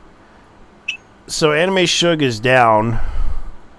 So people can't watch their favorite anime, such as My Hero Academia, the new season, and More like a final season. yeah. So the Plantano done. Anime Max, Anime Flix, Anime 9, Zoro 2, Anime Wave, they're all gone. They're all gone. It's seriously an anime. Up your game. And they're Throw out your ass faggot. yeah. So one of them said Anime 9 survived the purge. Anime Max, Anime and Anime Shug were the ones that got nuked.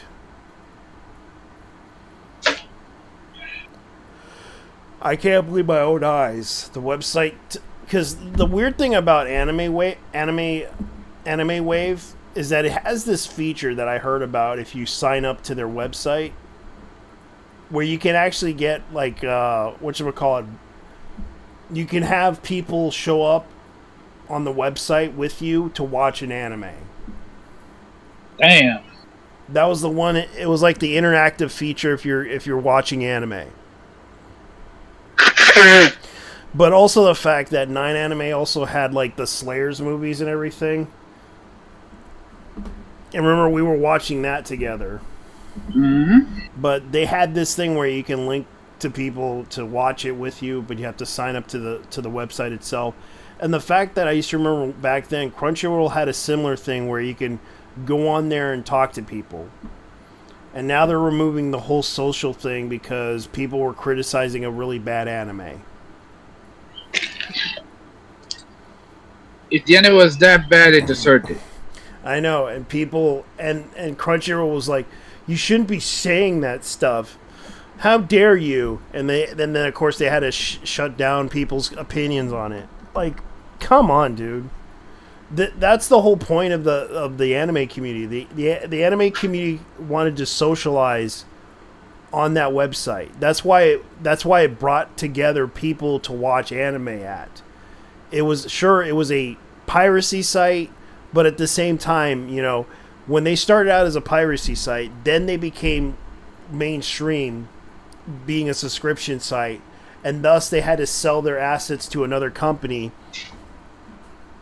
And then they sold their assets to another company, which was AT&T, and then AT&T sold the assets to, you guessed it, Sony. Because Sony was losing a lot of money on this website.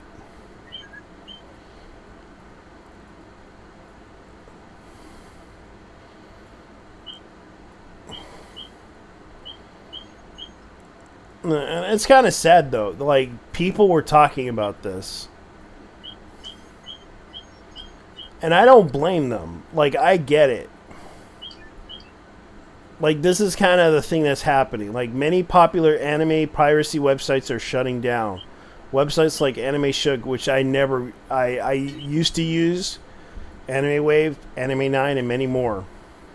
And there's a possibility that they're cracking down on all the websites. Because of this whole situation that drove this whole issue of the fact that someone decided to be crazy enough to basically upload a lot of anime content online that was leaked via the internet, via bragging to 4chan about this, and thus causing it to bring the movie and entertainment industry together to crack down on this. As much as I hate to say this, this is kind of what we've been expecting for a while. And I understand that a lot of people use that website to watch anime. Don't worry, there's probably other anime websites that are still around, but maybe you shouldn't be mentioning them or talk about them via social media, YouTube. That's what I would recommend people doing. And don't even. And what happened was there was a whatchamacallit,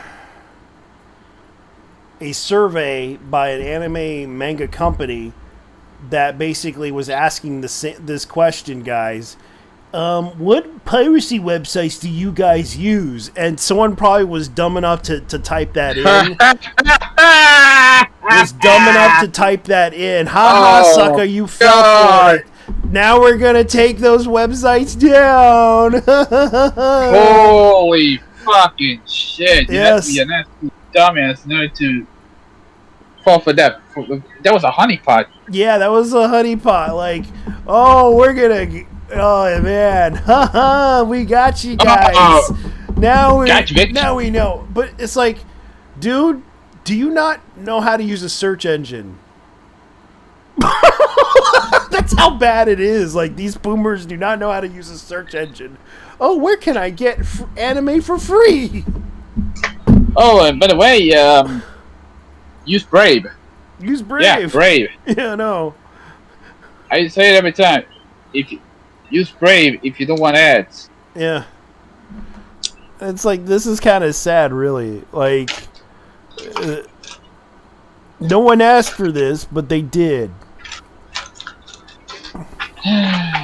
It's like,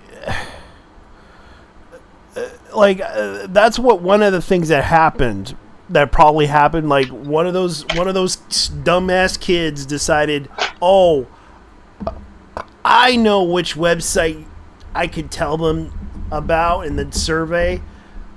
Don't tell no one while you're posting the fucking screenshot. Yeah, you could share. It's okay to share with your friends that you know. Like, I shared with him about websites that I go to.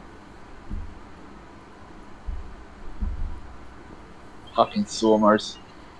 I know. And the anime is ass. Man, shut the fuck up and just watch your shows, man. Yeah, go watch your shows. Don't worry about us. Don't worry about the haters. Yeah. Now people can't watch My Hero Academia anymore. Now you're gonna make everyone be like, I won't buy any more anime from. I'm gonna Boy. buy my anime at Walmart. I'll save you the trouble. Deku becomes a teacher and a witch cook. The end. That's the ending. That's the ending. Streaming platforms like Muse Asia YouTube channel, Netflix, Bilibili, Crunchyroll, IDU, True ID, Transvision, Max Stream. Go watch them. Besides, My Hero Watch Academia is me. already over. It's done. Catch it's play. fucking done. Book my show. Watch another Transvision. series. Max Stream. Yeah, like you can watch them on here, but I actually use illegal websites like 9anime.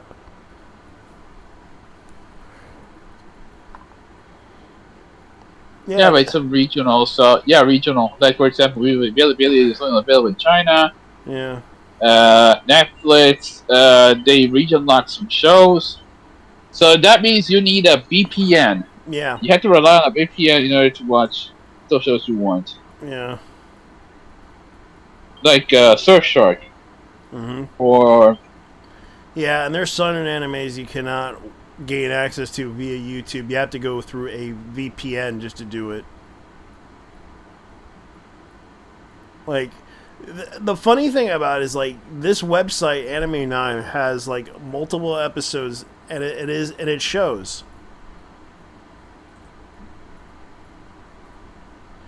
Like, the several popular anime websites, are suddenly shutting down because of AIDS in our community has been spreading because of the fact that the sheer stupidity of people who basically said, oh, I know which websites I gotta go to that. Like, people were basically snitching on the websites and they didn't even realize it. They just basically told a manga company, which piracy websites did you go to in the last 6 months?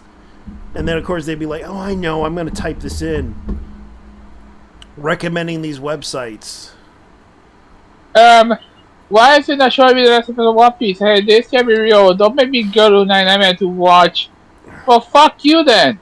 It's like you don't have any choice. Yeah, I know. It's like, now we're forced to watch anime.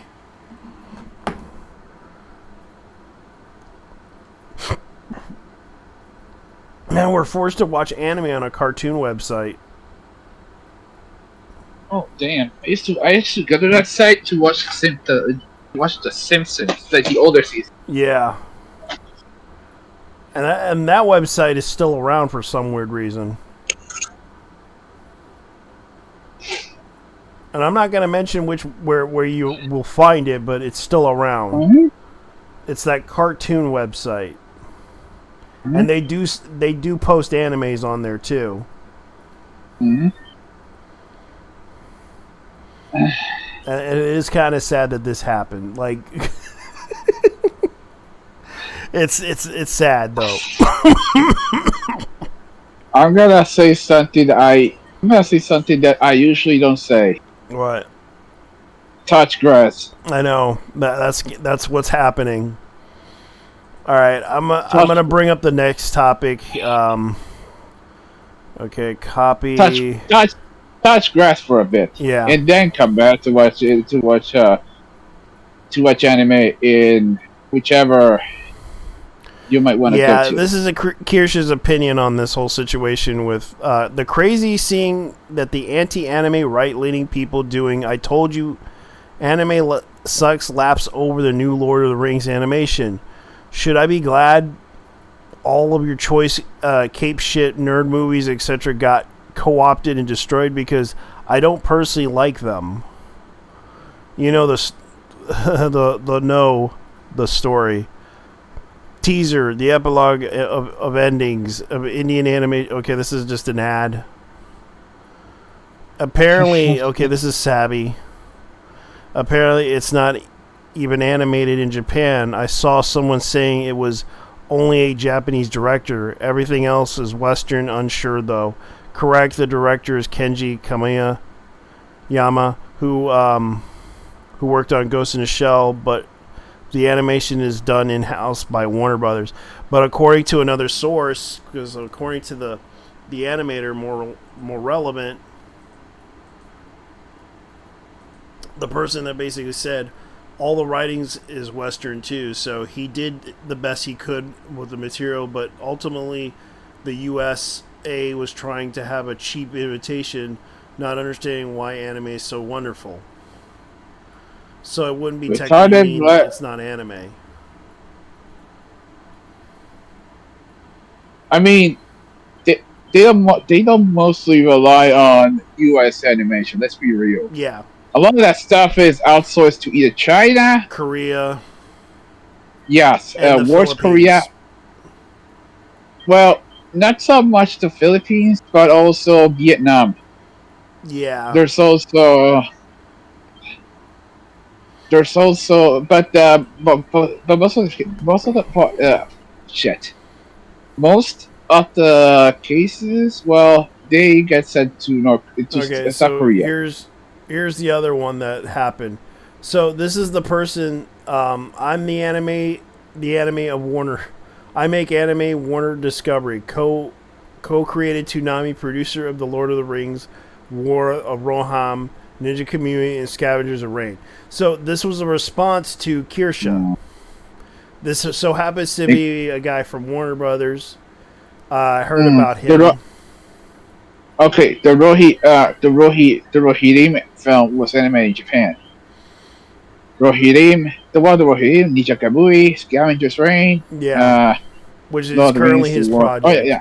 He's like he's the producer of the Lord of the Rings War of Rohirrim, Roham, of Rohirrim, or Roham. Rohirrim. Yeah. So he's talking to Kirsha about this. Correct. The director of Kenji, who worked on Ghost of Shell, but the animation was done in Warner Brothers. I said a couple of years ago, people are saying the same thing. Looking forward to when Lazarus comes out. I'm told it's not an anime for some reason. LOL. You know when I see it stuff. Most Japanese animation is done in Korea, so it's called most Japanese animation is not done in Korea. Okay, so basically yes, not Korea, but Peter Chung. Outsourced to Peter Chung, guys. Okay, you got the thick glasses, the soy boy beard. Yeah. Yep, he's one of those. Yeah, but he was the co-producer of Toonami,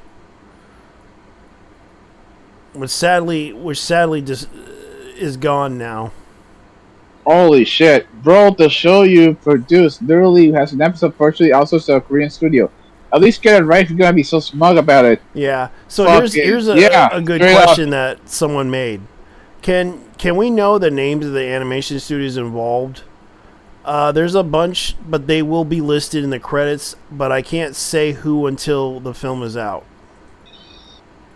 The studio is already known: Warner Brothers Animation, New Line Cinema, and Sola Entertainment. Sola is a studio in California as well, about as the anime as I Am American Zero. Okay, so this is kind of the Variety article that talks about this.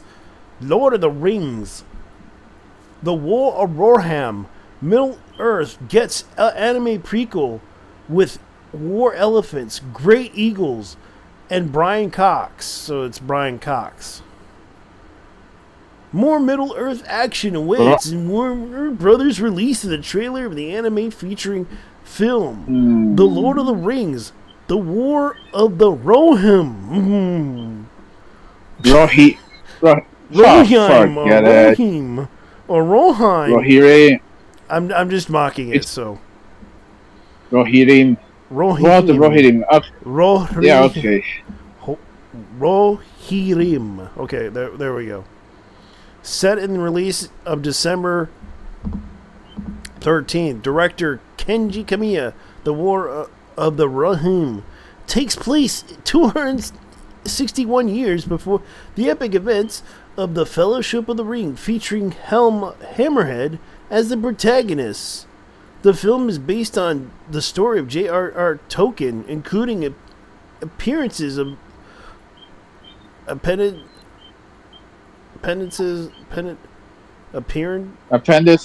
of Lord of the Rings. Marius Fox voices the iconic King Roham, while Miranda Ota, who starred in Peter Jackson's film trilogy, returns to lend her voice in her original character Owen in the new animated film. I apologize. The king must defend his land against an army of Dunlegans. Dunlegans. The original revealed how the stronghold Helm Deep's got its name. So it's very Helm's Deepish.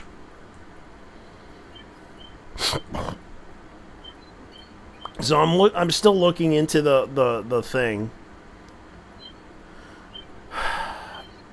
And they're putting out the sources of the studio that's doing this, Solus Entertainment, which is possibly one of the studio's names, but they're doing with multiple studios.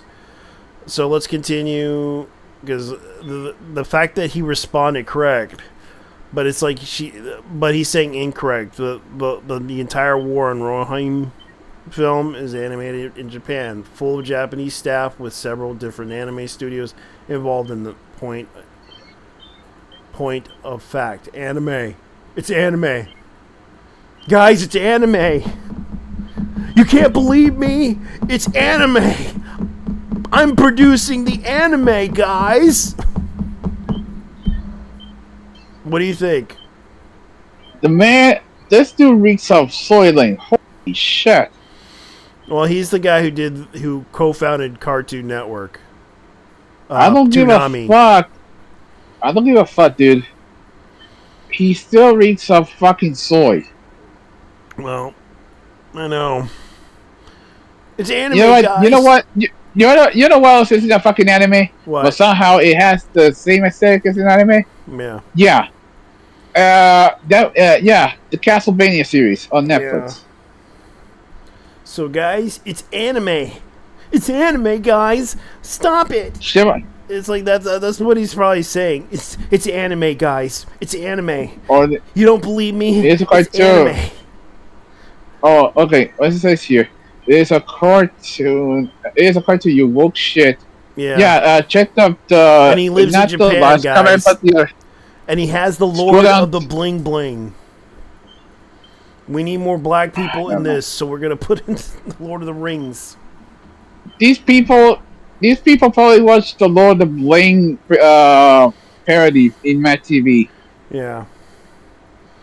Yeah, basically it was basically the BET version of Lord of the Rings, but it's nothing but black people. Yeah, it was basically a Mad TV joke that kind of, and you can see here this is this is Saruman, Lord Saruman,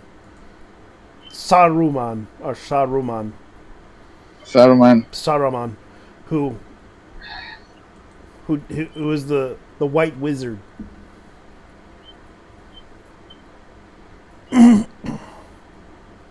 Yeah, the problem is Christopher Lee's dead. So yeah, someone has some huge shoes to fill if they're gonna be voicing Saruman.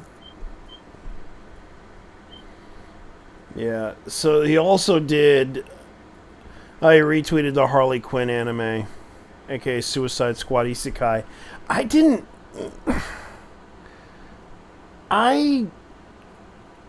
All the research they did for that anime, it was kind of strange. I don't want to waste my time on this shit. I know. I had to stop watching it because one, I kind of agreed with someone about Clayface. Clayface, as dramatic as he acts in the anime, he always acts. He actually acts like a pissed off person. But he is an actor by profession, but at the same time he doesn't,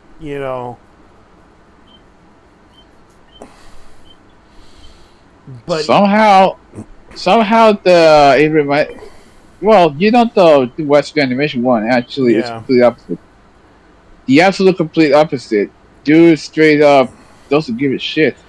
yeah, here's another one. Remember the Comic relief. Yeah, Rick and Morty the anime that didn't do so well. Ugh. Yeah, and I guess Micah Curtis should just make fun of this one. Yeah. Okay. I will save anime. Motherfucking Rooster Fighter. Yeah, he's using that one. Motherfucking Rooster Fighter. I can't wait for that shit to come out. I know. Okay, so I do feel bad for David Lynch, though. Due to illness, he can no longer direct. I got empathy. Oh, yeah. Yeah, because he smoked it way too much during his job working. The same David Lynch who directed the... Yeah. Damn. Okay, Thanks, Tsushima. so this is the anime that everyone's talking about. Shinichiro Watanabe's and Mappo's Lazarus to premiere in 2025. So I can't go up because of Kobe. Because of COVID, it would be very bad for me to get sick, even with a cold. Yeah. Oh god, dude. Dude, I had 5 colds this year. It's worse. I had like 4 of them. In fact, I got told to X-ray my chest.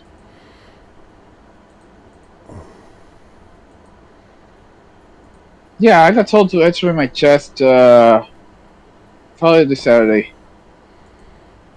At least, I mean, it's okay. So what else do we got? I'm looking at this.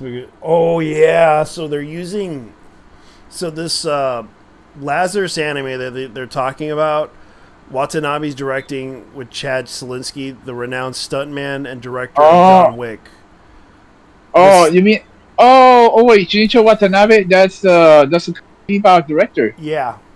So it's based. they're gonna use actual, people to basically do like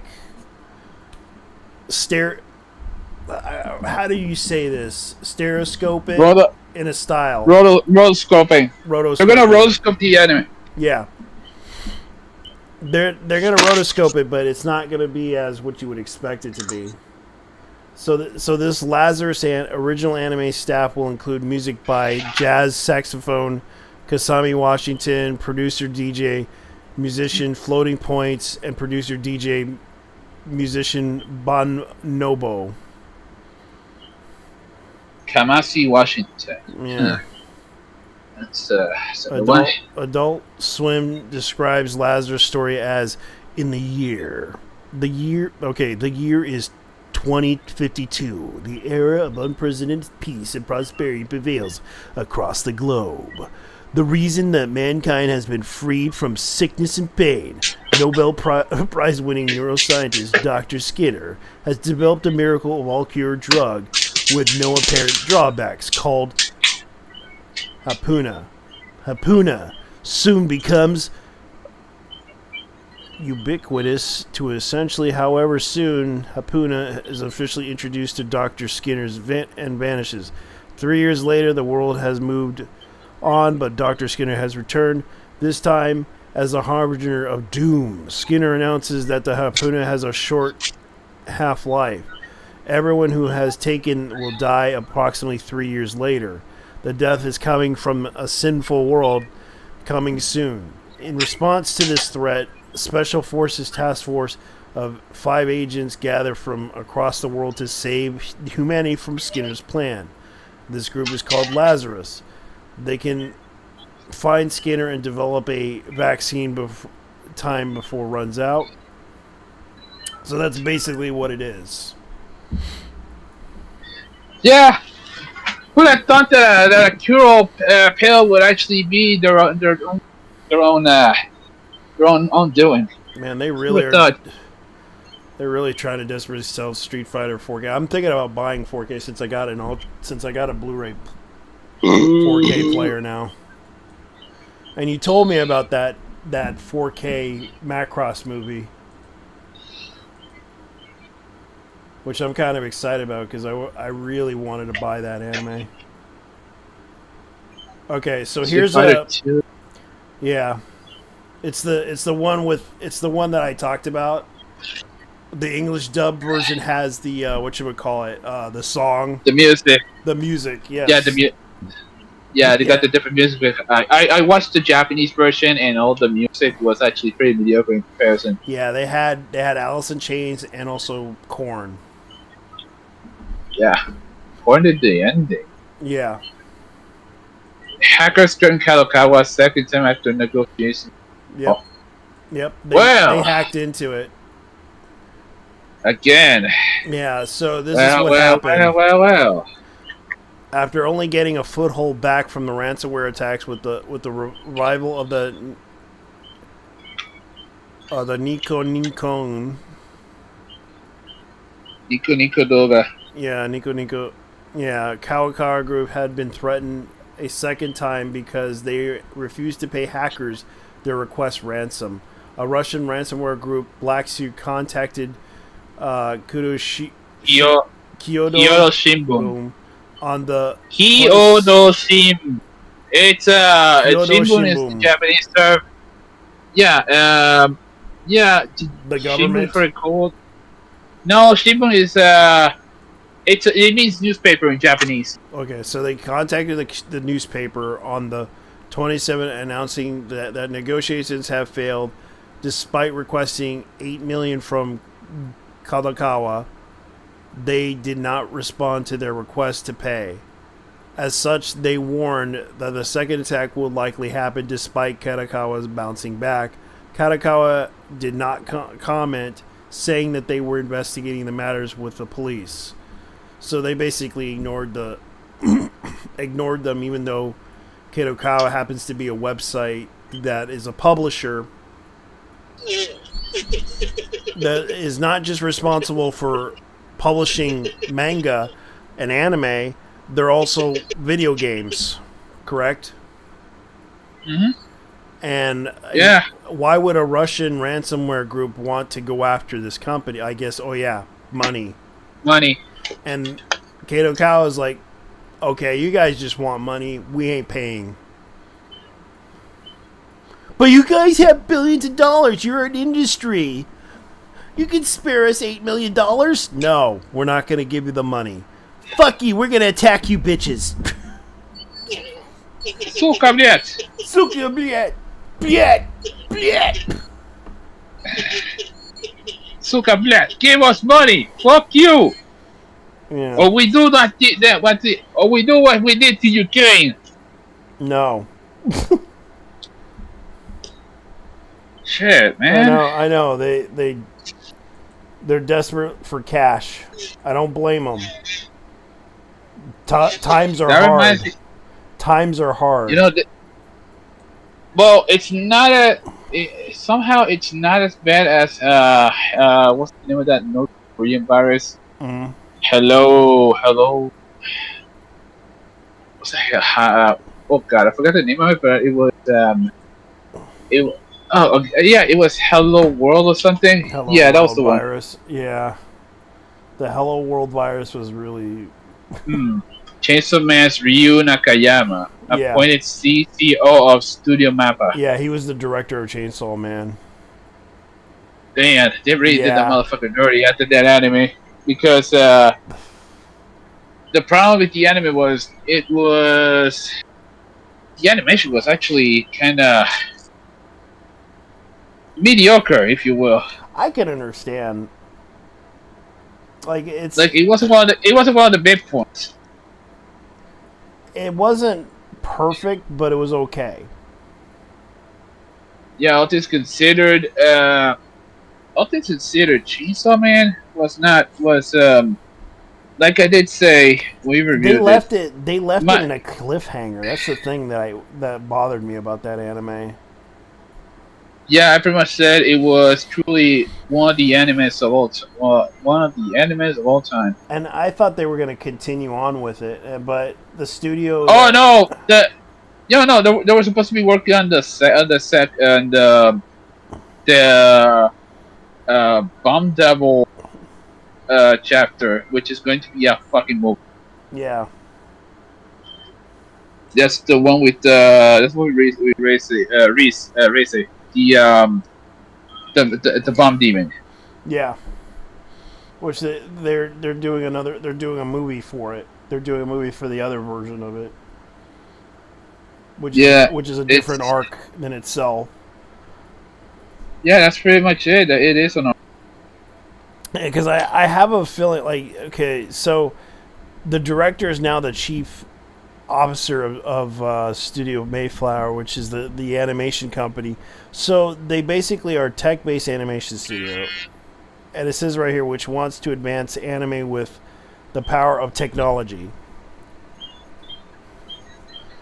I do believe that this is kind of I think he wants to take this into a different direction with the company. Considering that they had one successful hit and already they, because let's look at Studio Mayflower, what they have done. Because I wanna do some research first before I start making this opinion on this. Because I really don't know what Studio Mayflower did.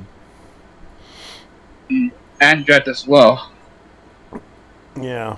This will be a lengthy one, so all the studios have to be like. All right, so let's see. Let's see what they have done.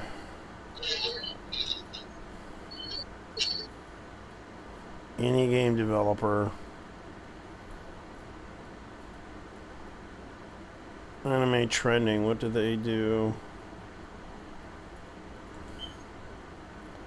Anime news, let's see. We only have one thing.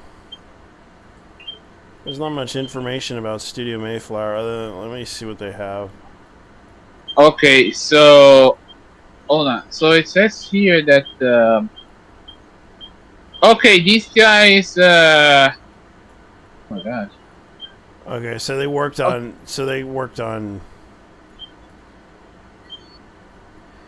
anime director for episodes of Wake Up Girl, Bakamon, Yatta Man, Sword Art Online, the movie. Okay, so they haven't really done. Let me look at their studio because they do have a website. Okay, so we got Vagrant Order as on the front. Yeah, Jujutsu Kaisen. Yeah. Okay. Yeah, they really Tatsuki Fujimoto dirty with that fucking anime adaptation. Nakayama, and so okay, so its CEO is called Taisei Tabe, no? Yeah, they are. Be a heretic and change history. Yeah. And they haven't really mentioned what they have done in the past. Like, they're just a studio that basically appointed. What studio was making Scott Pilgrim anime? Science Saga, which that's the company that did it. What was the longest running anime studio? LBG used in Scott Pilgrim. They really can't be this serious. Like, I didn't ask for that one. Okay. Studio Mayflower, let's look at Tau Science Animation. Saru. Yeah, Science Saru, those are the guys that are doing the Dan Dan Dan anime. Yeah, which I like. It's capital neurodivergent. In other words, is he autistic? Yeah. I hate that neurodivergent. Suck it. I hate that term, honestly. Yeah, so Studio Mayflower. They don't have that much information on them. Yeah, not even a Wikipedia page. The fuck? Yeah. It's a small He studio, added but it looking looks forward but to it's other working thing. with another ball, CEO Chinook and Captain Uyu, the founder of VTuber agency Prism Project, Studio Mayflower CEO Tatsunoga. Oh, so that's why he left. He wants to work with VTubers. Oh, Taisei Tateno. Yeah. Just get Captain Oyu. Okay, there you go. Yeah, so they really are trying to they really are trying to get into that market for VTubing. Dude, let's be honest, we both know how big the VTuber market is. It is because the fact that that it costs more to basically make a VTuber to create a VTuber is a lot of money, and it will cost almost like $10K. That's the Yeah, budget. that's on a rig itself. Yeah, that's the rig. That's the cost of putting out the rig, and also the art, also the like. It's a very expensive thing. Yeah, and you need someone who's very professional about their artwork, because otherwise, well, you're this will actually make or break your VTuber review. Yeah. Unless you're a VTuber, which in this case you get no price whatsoever. All right. Here's the other one. This is the last one for the anime section. Oh, JT. What? Hold on. This is real quick, but it ends on that. Oh, by the way, Hot Wheels is releasing a Optimus Prime truck for the mainline model in their truck line. Okay.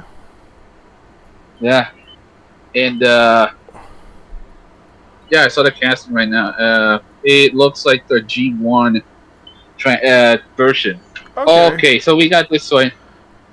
One Punch Man artist. Hold on, Yeah. please a second. Hey, look at this dude. He's swole as fuck. Yeah. And his son won the Yusuke competition. Murata posted about his son. Yeah, Okay. he's really proud of his son for entering that competition. Because, like, at least his dad is very supportive of what he does. Like, unlike other fathers in Japan, he's very supportive of his son. And you gotta admit, this guy actually is so like all he wanted was his dad to support him, and he's proud of his son for doing that. That shows that he really does care about his son. Alright. I just wish more Japanese fathers were like that. Keisuke Murata's He's teaching him. He's teaching him.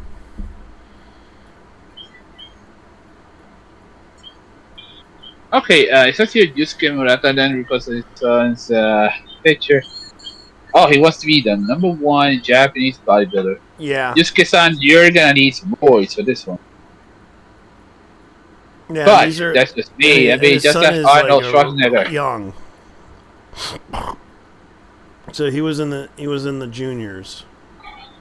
Okay, now that things are settled down, I'd like to know I can play in the high school bodybuilding competition. It's disappointing, but keep working hard. Yeah, high school bodybuilder. Yeah.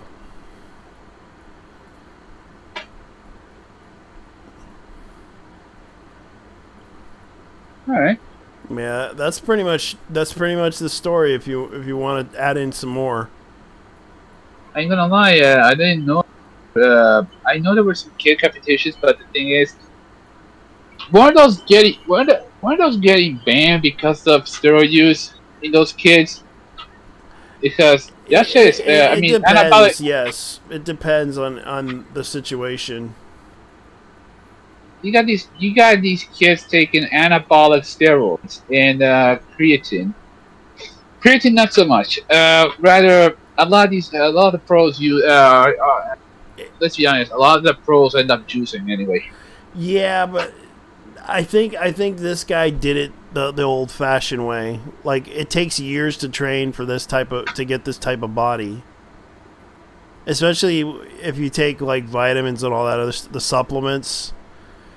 There are chances that he might have gotten like certain supplements and thus gotten the supplements he needed to boost his testosterone to that level. Because it would take years to get that type of body.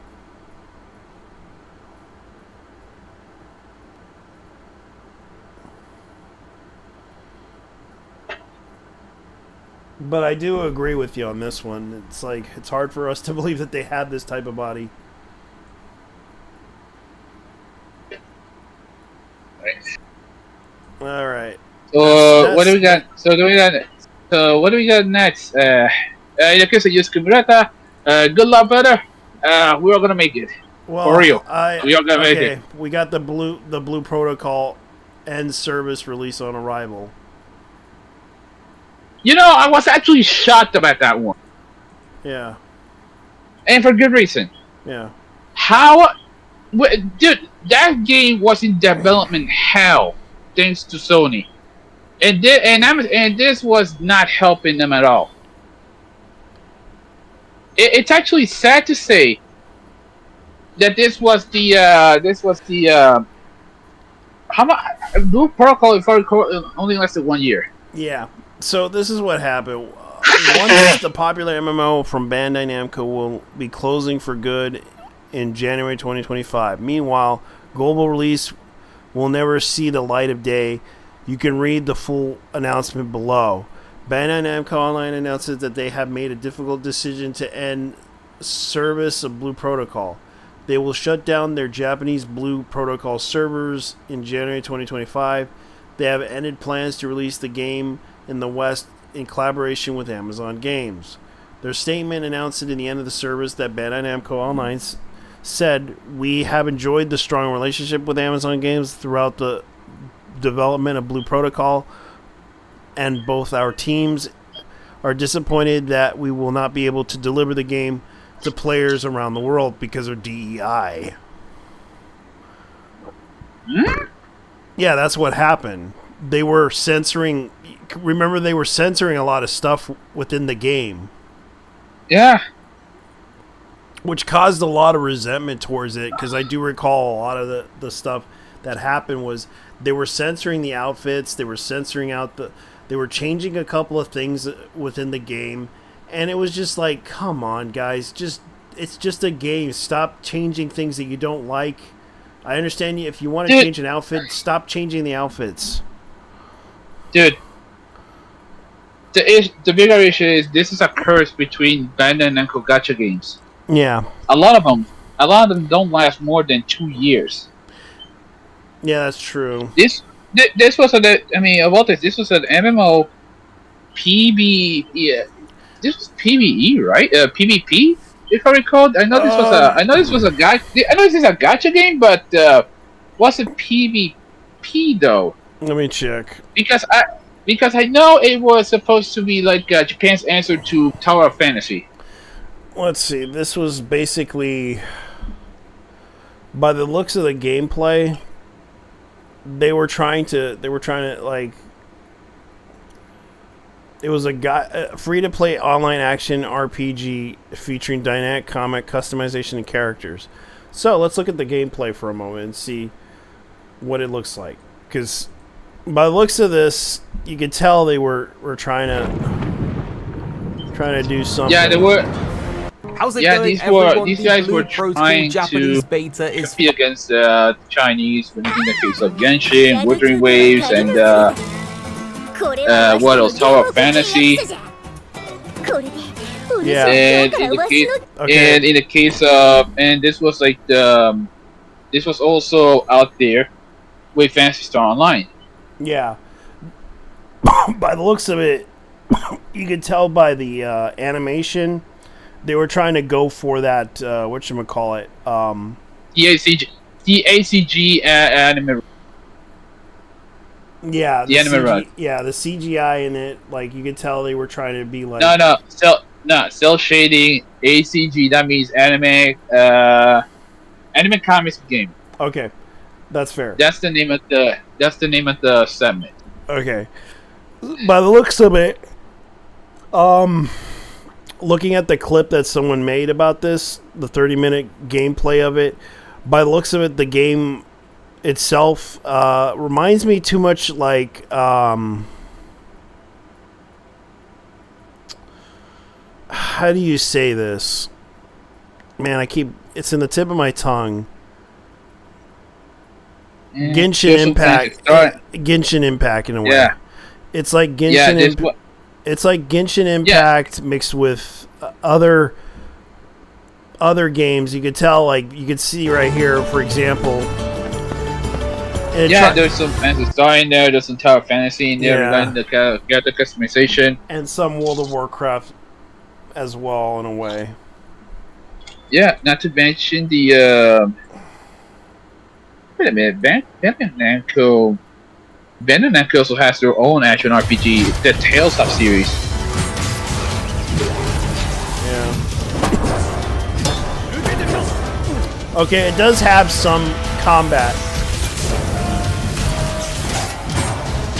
This was supposed to be a huge MMO with a lot of promise. I've been seeing. By the looks of the gameplay, it does have something similar to World of Warcraft. Similar to the mechanics. Not only, it does have that real type of combat type of feel to it. Yeah, it's you can tell there's also some chat. Yeah, you can tell. Not only does it have some Genshin in it, there's also some Tower Fantasy. There's also some World of Warcraft is an apt. World of Warcraft and League of Legends is an apt comparison as well. Yeah. Because of the master design. Yeah, but it's a shame that this game didn't get the chance that it deserved, because it was in development hell for 2 years. Yeah, it was. By the looks of the gameplay, it looks promising, but sadly, it's like you could tell that when they tried to change a lot of things with it, I can see why people were so disappointed, because it was like, look at this game, this is absolutely good. But at the same time, it's like, okay, in the months leading up to Amazon Games' global release, the development of Blue Protocol has been fraught with censorship issues. Global release of the game had been shipped without the jiggly physics button in the character creation, without the S-body type, which would have allowed users to create lolly characters. That was the issue. Man. Now, Blue Protocol was set to release in the West at some point in 2024 for PlayStation 5 and Xbox Series X and Microsoft Games, which you can tell they were trying to be like Genshin / WoW / they were trying to be that MMO that wants to beat out all MMOs. Yeah. And the one of the unfortunate parts is, and this is an unfortunate fact, if you label your MMO game the Genshin Killer, at this point it's a fucking curse. Yeah. For the most part. Yeah, and it wasn't even a Genshin Killer. And then even Here's the thing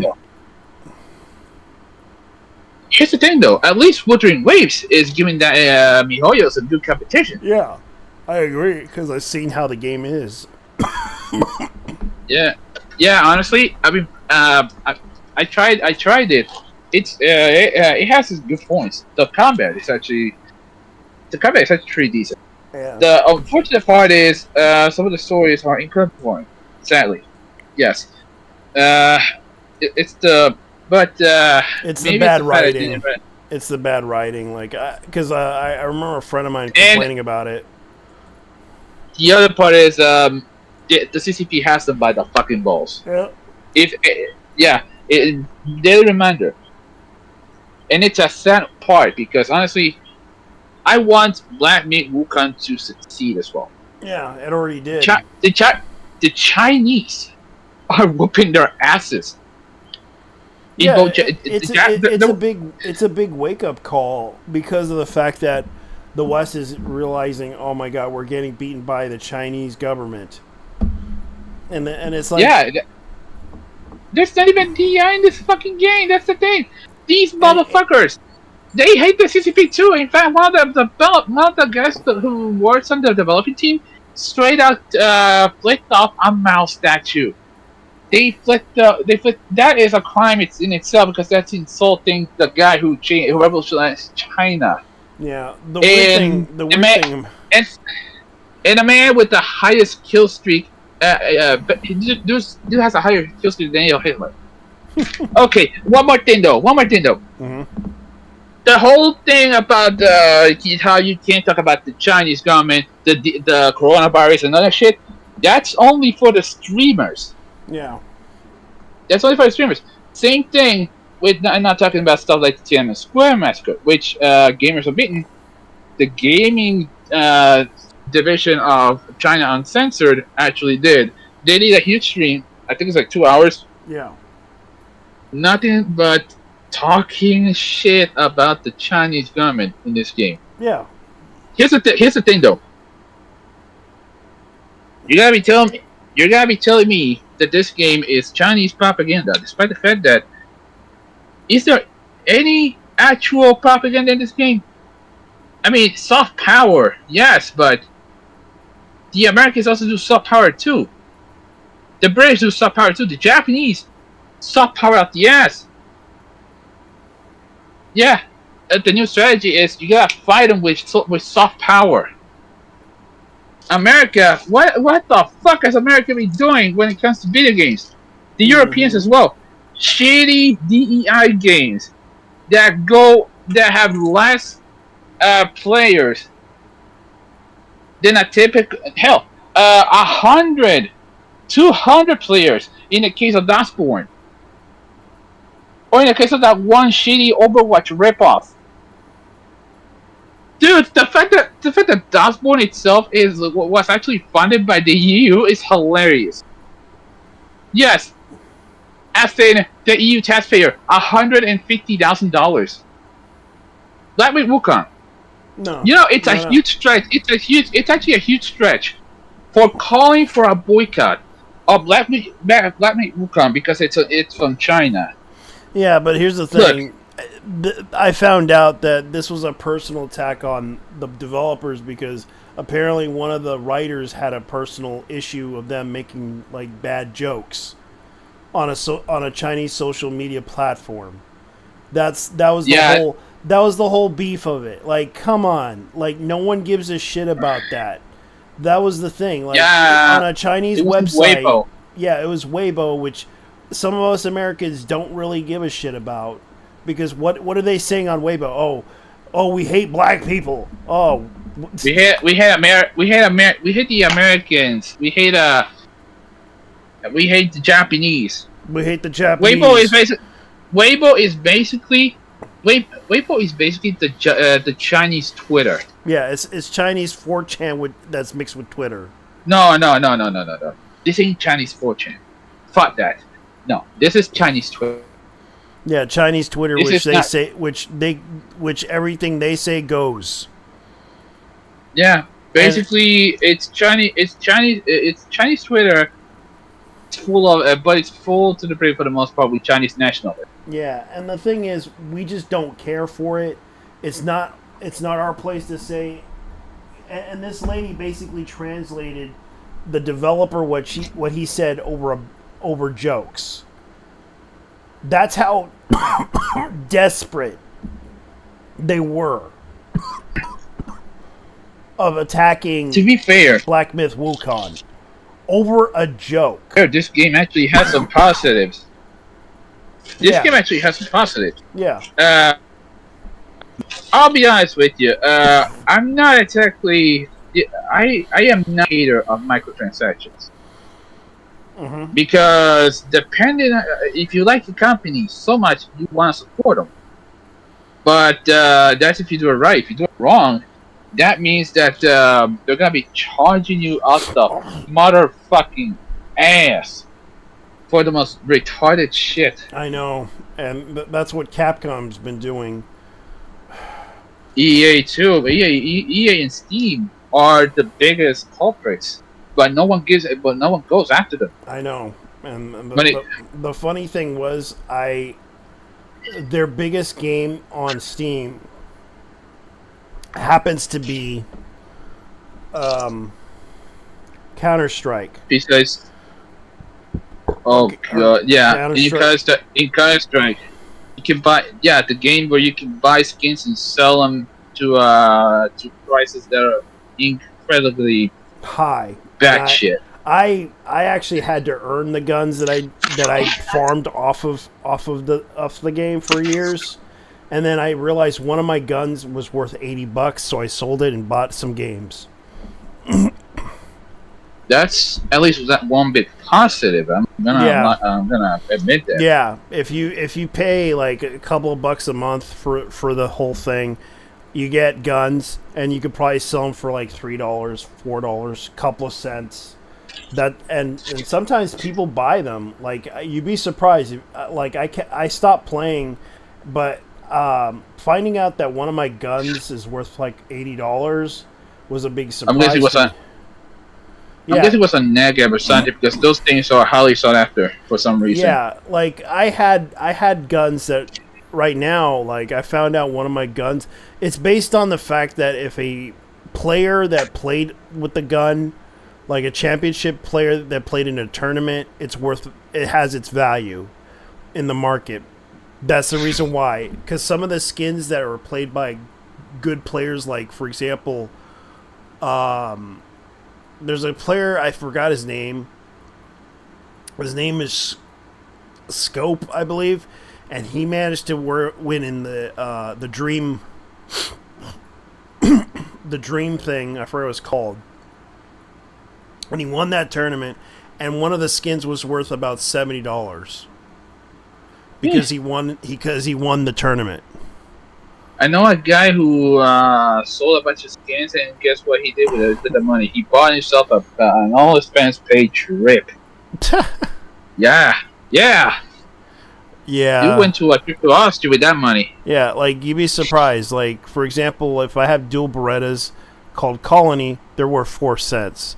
But if I had, like, for example, the Ashwood, for example, and this candy apple red thing, it's worth 7 cents. Let me see if I could find a better example. Here's one. The Corporal skin, which is a UMP 45. It's worth 45 cents because apparently someone got good and used it. The Berettas, for example, the Marina Berettas that are like the yellow skins, that's worth like $5 in the marketplace. Yeah, even then I refuse to install the game because I hate shooter games. Yeah. I like guns, but I hate shooter games. It's quite a contradiction. Yeah. And here's another one, the Stark Track Manga or Magma machine gun. It's worth money. This item will reset when used in Steam Trading Community Market, which is about $1.50. It's worth $1.50 because I killed a whole bunch of I killed about 79 people with this gun. The orange peel, probably less than. Okay, I will say it. I despise P versus P shooter games. That is my main gripe. That is my main gripe with first-person shooter games. Yeah. I hate the competitive part. I just want to shoot some guns and random enemies. Yeah. Why is this such a difficult concept? I don't want to. I don't want to fight a bunch of little shits who think that their kill streaks mean anything. It took me a while to practice on how to play the game, even though I'm not the best at the game. It took me a while to figure out how to play it. It's actually when you have to look at the wall when you shoot and you notice where the bullets go. Try to remember where those bullets go, and then try to figure out how to master the way to shoot it. Because it took me a while when I used the LMG to master the LMG. I had to figure out, how do I use this LMG? Well, I noticed that it had a curving mechanism for some weird reason. It was glitched. I had to aim downward. And I noticed that the bullets were flying upwards and hitting people. and I was aiming at their feet. I'm not joking. That's what happened. And it suddenly, the bullets were aiming, curving, and everything. So I had to aim it at a certain curve diameter and figuring out the trajectory of the bullet of the LMG. And it just curves and hits the person. I had to figure that out by looking at the wall, by shooting the wall, and noticing the biggest problem with the LMG.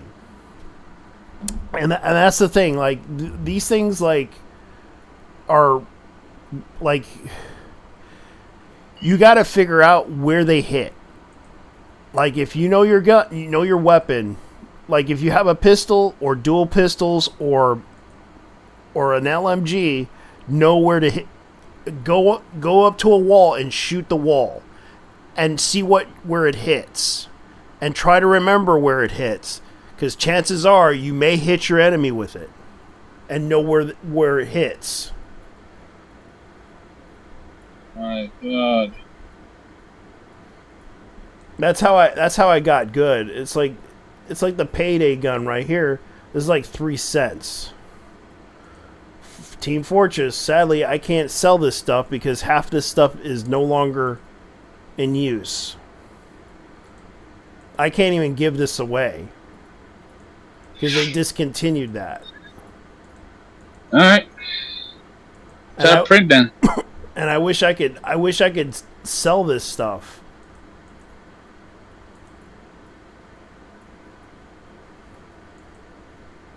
The catapult, I wish I could sell. I wish I could get. I can't even trade that. Half of this stuff I can't trade for Team Fortress. Yeah, I do remember something. Okay, so we gotta get back on topic on Blue Oracle, but I do remember something. It was 2 years in development, right? Yeah. Regarding Project Blue Protocol. It was supposed to be like a huge. It was supposed to be like a huge revolution MMO for MMO games. Yeah. They were hyping this game like crazy. The unfortunate part, you know what actually killed it as well? Besides the censorship attempts, what actually killed it as well is the fact that it's JP only. They region locked the fucking game. That was the thing about that. And that's the thing. Like, a lot of people were kind of upset about that, because they were region locking people from not playing that game because they want to keep it in Japanese only. And it was like, okay, fine. Because I understand a lot of content creators were upset about that too, because they wanted to show the game because of the fact that this game was getting a lot of attention. And that's hold up. We were going to talk about Black Wukong real quick, but I wanna state this real quick. Yeah. Japan, you just can't. In Korea too, they always do this. They always region lock their games. Same with China. If people want to play your games, make a global server. Don't be afraid of the assholes. Yeah, if people want to play it, people will play it. You have no idea how many people actually want to play this game. Yeah, you can start off small, then try to build it up if it gets more popular. If people say, the servers are blanked out, can you please extend the servers? Then I actually used to play a Japanese gacha game from Bandai Namco. Unfortunately, by the time I wanted to finish the game, the servers shut down. Yeah. The global ones shut down. Okay, so it was Drift Spirits. Yeah. I love this game. I love that game. I loved it. It was a racing gacha game. Yes. But I love the fact that it was your typical casual arcade racing game, which is something I wanted. Unfortunately, it only lasted the global service only lasted 2 years or so. And it did. And then Namco went out of business. Not just that. No, the thing is, Namco straight up shut down the global servers, like the European servers, the American servers. The game is still around, but it's Japanese only now. Yeah, because they gave up on the international community from playing it. I played Mobile Suit Gundam. Battle Operations 2, which is still being played on PlayStation Network, on PlayStation 4, and even on PlayStation 5. It's even on PC. Sadly, that thing is still around for some weird reason, and I'm surprised by the community. But sadly, there's an issue with that game where there are hackers that are extremely trying to break into the game and making it look bad. Lately, there's been a lot of people complaining about this game, and it's like, this is the game that I'm talking about. The fact that this game got a lot of popularity over time on PlayStation is because even though it's a gacha game with robots, with mecha, that's the reason why it got popular. I play it on PlayStation 4 for a good reason, because that game is actually good, but I wish I could get a PlayStation 5. But after what happened with what Sony is doing right now, and I'm kind of pissed off about it, because they're blocking IPs from international countries. God. Yeah, especially Helldivers and shit. You can't even make a fucking account without linking an address from the mainland U.S. Yeah, you can't even claim. You can't even claim you're from this country anymore.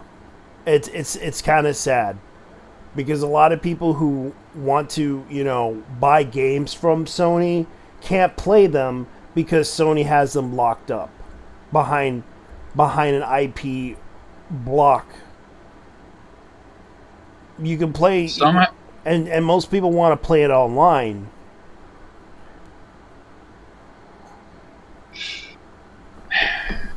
And that's why a lot of people are upset about this. I don't even want a fucking PlayStation console. If it isn't a PlayStation 2, I don't want it. Yeah. So I'm gonna go ahead and bring up the Black Myth WuCon thing, because congratulations to them, the company that made this game. You got 10,000 copies sold and 3 million concurrent players are playing this game. 10 million. 10 million. Yeah, because 10 million. Because here's the thing. From what I learned, half of these games were actually given away. Yeah. In China alone. People were actually giving away copies of these of the Black Myth WuCon in China, and I think they paid for them, right? Yes, yes. The guys who were giving away, yes, they were getting keys and everything, because it was, to them, it was a duty to support a Chinese-made game. Okay. So this game partly was supported in China because.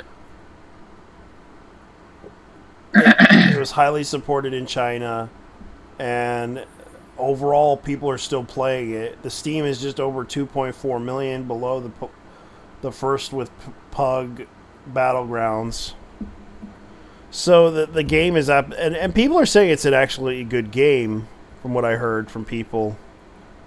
Mm-hmm. And the funny thing about it is, like, I don't have a problem with this game. I think it's interesting. And I don't think it's bad either, because it's based on the Journey to the West story that the Chinese had done. I actually watched the TV show. I think it was. It was an arcade tape, though. Yeah, they had a TV show, which I believe was the Chinese-based one. Yeah, the one we talked about last week. Yeah, and the fact that people don't seem to understand why people are buying this game. Well, it's because they like the Chinese mythological story. It is based on the Monkey King. Yeah, not to mention the fact that the game was not woke. Yeah, it was basically about a Buddhist who basically who is on a journey to the West to basically to go to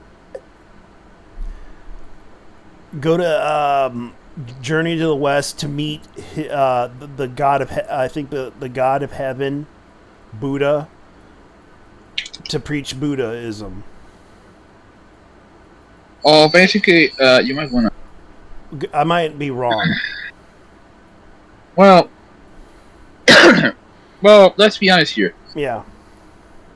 This story inspired a lot of things, among other ones. Dragon Ball. Yeah, it did. Dragon Ball was inspired in this. In the case of Sun Wukong, he was the direct inspiration for Son Goku. 10 million across all platforms. All these people who were shouting, all these people who were shouting boycotts because of the fact the game was Chinese and it was made by Tencent, No one gave or it. the fact that it was and the fact that it was woke. Well, guess what? Those two can do us all a favor and suck a motherfucking dick. They didn't even really care about that a long time ago. They didn't even bother to care about that stuff. Who are you? Who are you to say that shit a long time ago? Because they've been doing that for years, and on social media, you guys just basically ignored it. And now you're attacking this because they hurt one of our fellow lesbian friends' feelings, so therefore we have to stop this oppressive. Like, come on, we know what you're trying to do. You're trying to do this so you can, because this is a scam. This is obviously a scam. These are just actors trying to act like they're all fucking like caring about this stuff. We know you don't care about this stuff. All you care about is trying to get money from this. That's all you care about. That's what it's all about. Like, this to me is like something that they were trying to attempt to do to a video game company in order to scam them out of money to basically, oh, you need to donate to this charity. Yeah, this charity. That's it. You know what's the hilarious part as well? These guys, the guys in the right were the guys in both the right and the people who were activists. Guess what they did? They started to they did the same shit to Atomic Heart. They were shouting about boycott because the game was Russian. And guess what happened? The game sold like crack because people bought it. Yeah, no one just really cared. To stop these people. And no one really cared. It was actually an okay game. Sure, there was a lot of issues with it, but it wasn't a bad game. It was actually a bit overhyped, so I would say a 7 to 8 kind of game. Yeah, it was a 7 to 8 game, which was common with whatchamacallit, with a Studio Silver. So guess what? Their boos mean nothing because we know what makes them cheer. Yeah. Their boos mean absolutely fucking nothing. Yeah. At all. And that's the whole point of it. Fun fact: 2 million of those players were actually from China, and these guys will celebrate the fact that the game had a decrease, but that was because these motherfuckers were sleeping. VTubers were playing this game, like VTubers not from China, but from Asia, Japan, US, Korea. Europe. Yeah, they didn't care. They didn't care about the drama. They just wanted to play the game because they think it was kind of cool. I personally would love to play this game because I do like this story. Because I watched it when I was a kid, and I thought it was an interesting story. They even made movies about this character.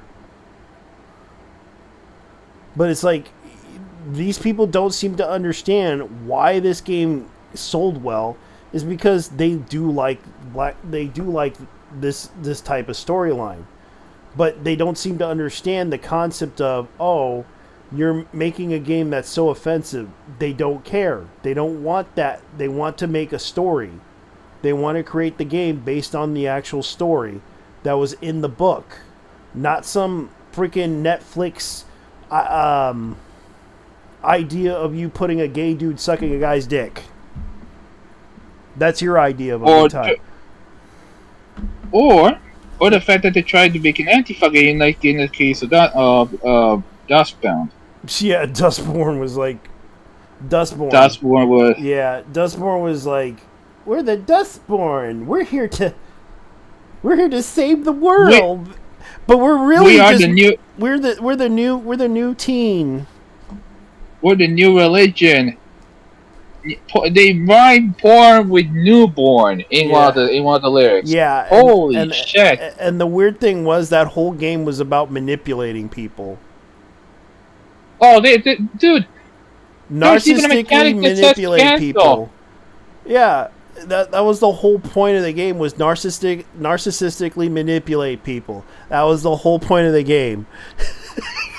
It really didn't help that the main character legit looked like Francesca Ramsey from that one TV show that everyone forgot. Yeah, it does. Okay, so we learn how to use bully, trigger, and cancel. Those are actual fucking mechanics in the game. Yeah, that's basically what they were trying to do, because they were trying to let's start a revolution by manipulating, and because that's what they're doing to everybody, and this was paid for by the government.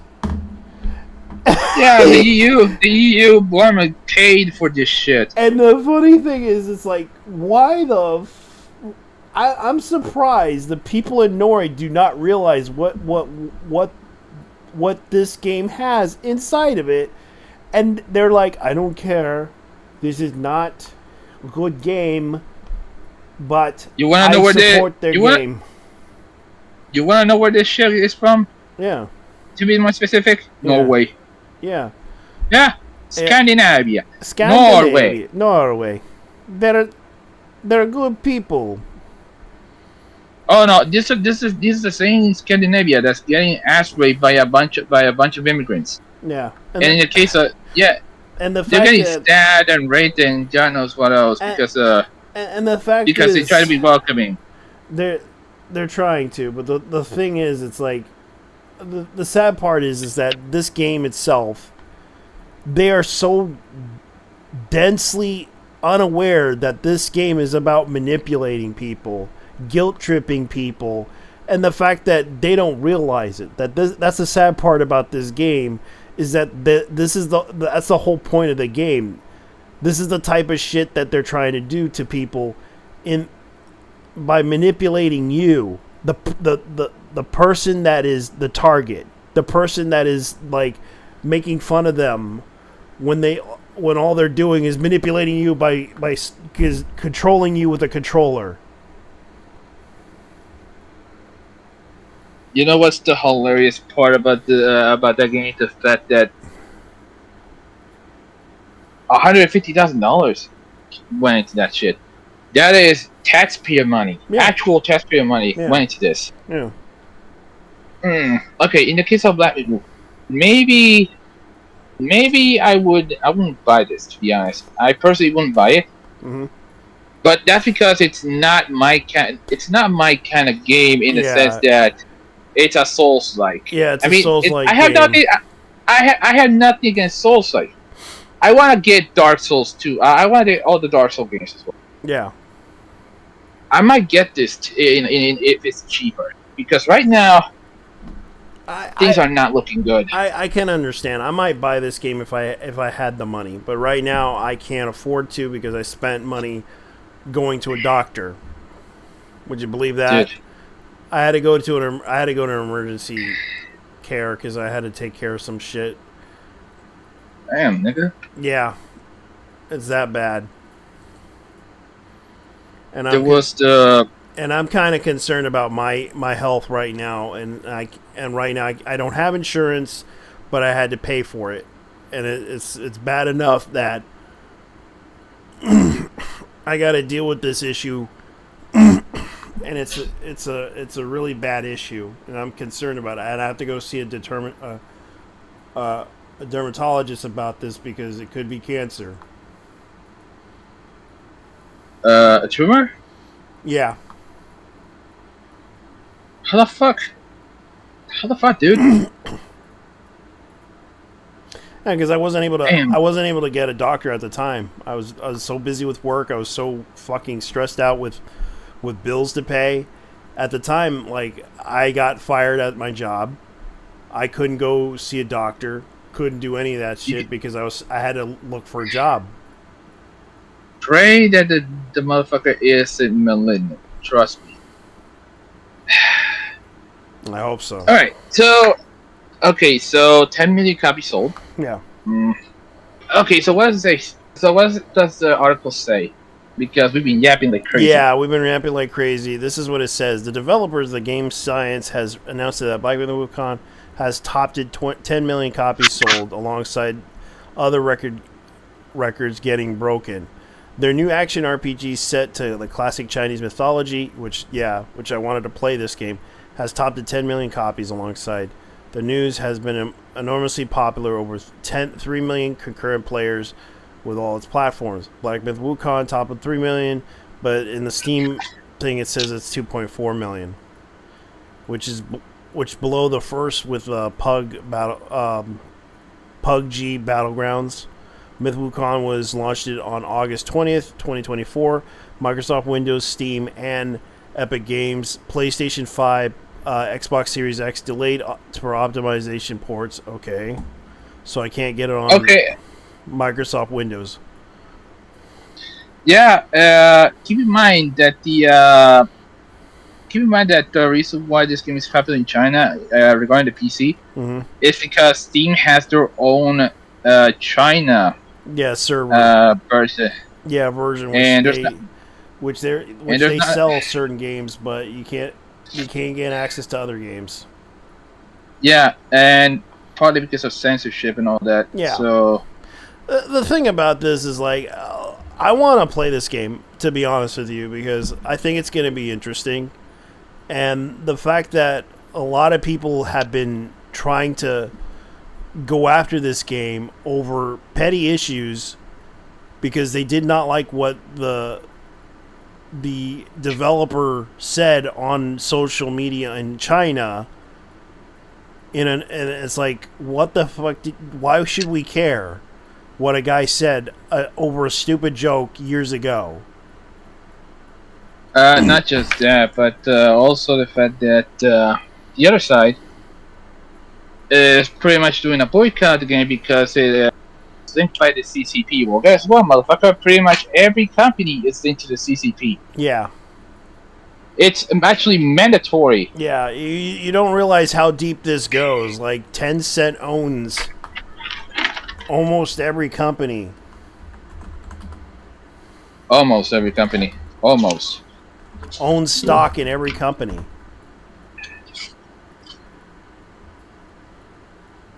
Yeah, they also funded like here's a huge example. You know all those games from Activision? Yeah. Like Call of Duty and all that? Yeah. Guess what? Activision is partly owned by Tencent. Yeah. And here's what they own: Pug Mobile, Roko Kingdom, PUBG Mobile, Metal Slug Awakening. There's like Arena of Valor, Arc Age. Yeah.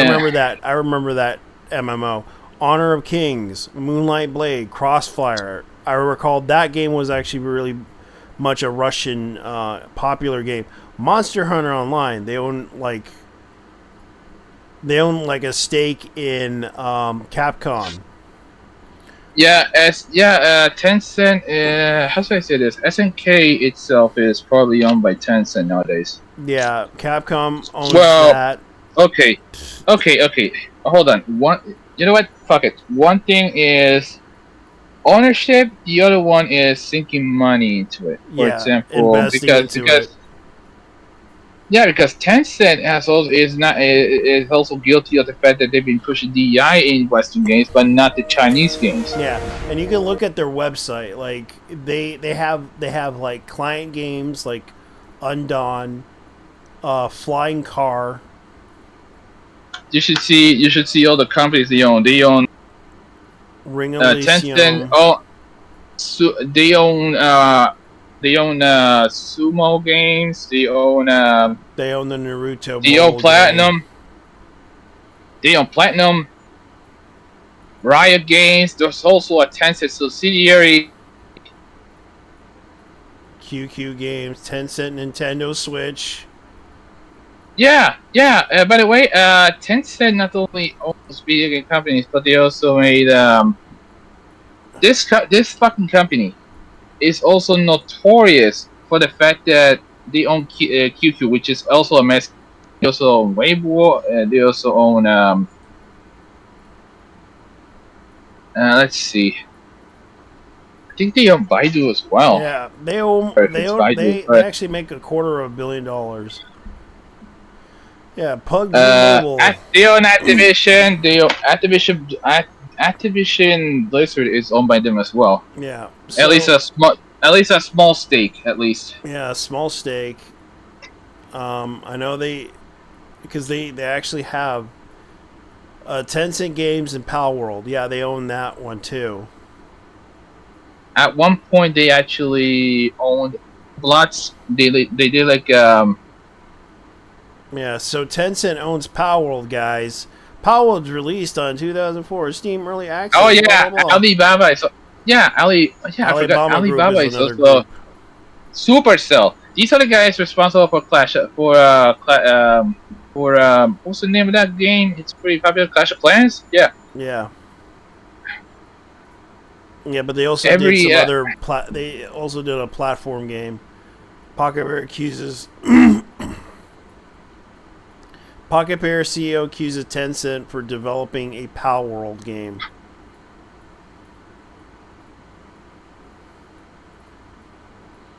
Tencent just signed an exclusive partnership deal with Pal World developer. And this was 5 months ago. Yeah, they own Pal World. Fuck epic. Yeah. It's probably the same people who think that AI art is not real art, or the fact that they will say that AI will take care of it. Besides the fact that they were the ones who wanted AI to take over the jobs. Okay, go off, you fucking hypocrites.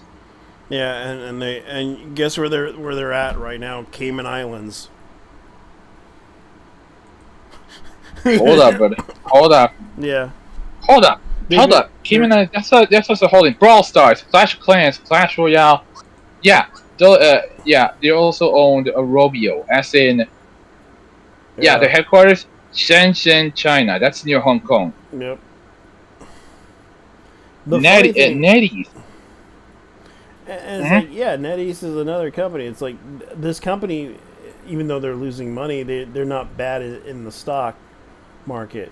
The funny thing about the thing is Tencent is basically the EA of China. Yeah, their growth in the stock is basically depends on the China economy.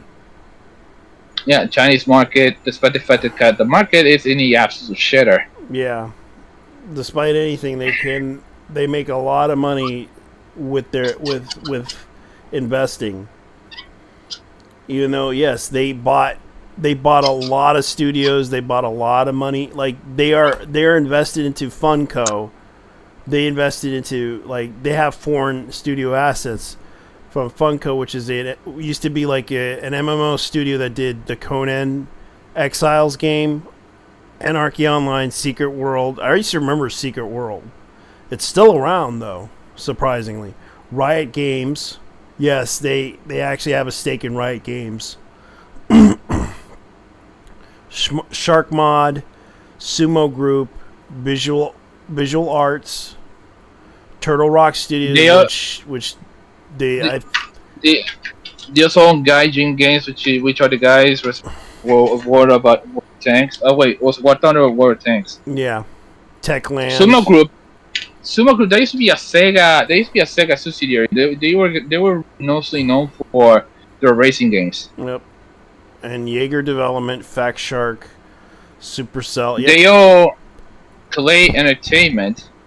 They also own Platinum. Yeah, they have assets in those companies. Okay, Grinding Gears Games. They own 100% of that. Majority of Fat Shark, Miniclip, K Entertainment, Tequila Arts, Techland. Yeah, they have a majority stake on those things. Mini clip. My fucking god, that's an old brand. Yeah. And Epic I'm Games. I surprised. forgot about Epic Games. Besides Garena, that's Yeah. Singapore. Epic Games. Grinding Gear Games. I used to remember them. They used to have one particular game. I can't remember which was the Path. Yeah, Path of Exile. I'm surprised they haven't made another game. Oh, I forgot. Shift Up. Netmarble, Shift Up, From Software. Yeah, From Software is also minority stake in From Software as well. And Kadokawa Corporation, Ubisoft, 9%. Yeah, Blue Hole Studio, which is Krafton. They had a rebrand. Keiko Corporation, Remedy, remember that one? And From Software. Lower. Cacao. Ubisoft. Oh yeah, I forgot that Ubisoft and Paradise are owned by these bastards. Platinum. Oh wait, they invested. Yep. It's not. They invested in Discord, Roblox Corporation. Yes, they're very Roblox. Riff Raff Games, Platinum Games, Voodoo, Platonic Games. By the way, they also. By the way, they used to be. They also invested in Vivendi. Suma Group was actually okay. Domestic investments. Tencent. iDream Sky And Tencent Comics. Oh wow, they haven't really music. They Yeah, had a music platform. Yeah, as a matter of fact, it is one of the biggest fucking corporations in the world. Yep. Tencent Video. It's absolutely monstrous how evil this company is and how They branch out into other businesses, healthcare and insurance. Wow, they have data processing, accessibility. They are a huge corporation that is competing in branches of every. Oh, e-commerce as well. I can imagine them trying to go into the automobile business and calling themselves. They actually did. They own shares in BYD. Oh. Yeah, as in BYD, the car brand. Yeah. Okay, there you go. Right, censorship with the WeChat platform. Yep, they own that one. Okay, TikTok. No wait, they own WeChat, but not TikTok. TikTok, that's ByteDance. Yep. And they might consider investing into TikTok because I know they're considering that. Nah. The thing with TikTok is they have to be bought by an American company or get the fuck out of the country. All right. Here's another article. I'm going to change the subject here because we're going to end that one. Because it was crazy that happened with Black Myth Wukong. As far as I know, that is a hell of a rabbit hole. Yeah, that is one hell of a rabbit hole that it sold a lot of copies. And I'm glad. I would like to play this game just to see how good it is. Because I'm not complaining. I know VTubers are playing this game. I know people are having fun with it. It is a fun game from what I heard from people. But as far as I know, I might just talk about this one too, because this is the thing that. I know this is kind of funny though. Man, we're gonna have to. The Capcom censorship thing. Yeah, that's what happened. The newly announced Capcom Fighting Game Collection 2 brings back fan favorite fighting games like Capcom vs. SNK 2. The Power Stone series, and Capcom continued to pander to people outside the target audience by censoring certain elements of the game. Some game features like Dimitri, a vampire who obscenely is the main character of the Darkstalkers franchise, overshadowed by Morgan, whose super move transforms all characters, including men, into women before he drains them of their blood. I remember seeing that. The context, people might think that the bloodlust of Twitter warriors might be sated, but Capcom went above and beyond them.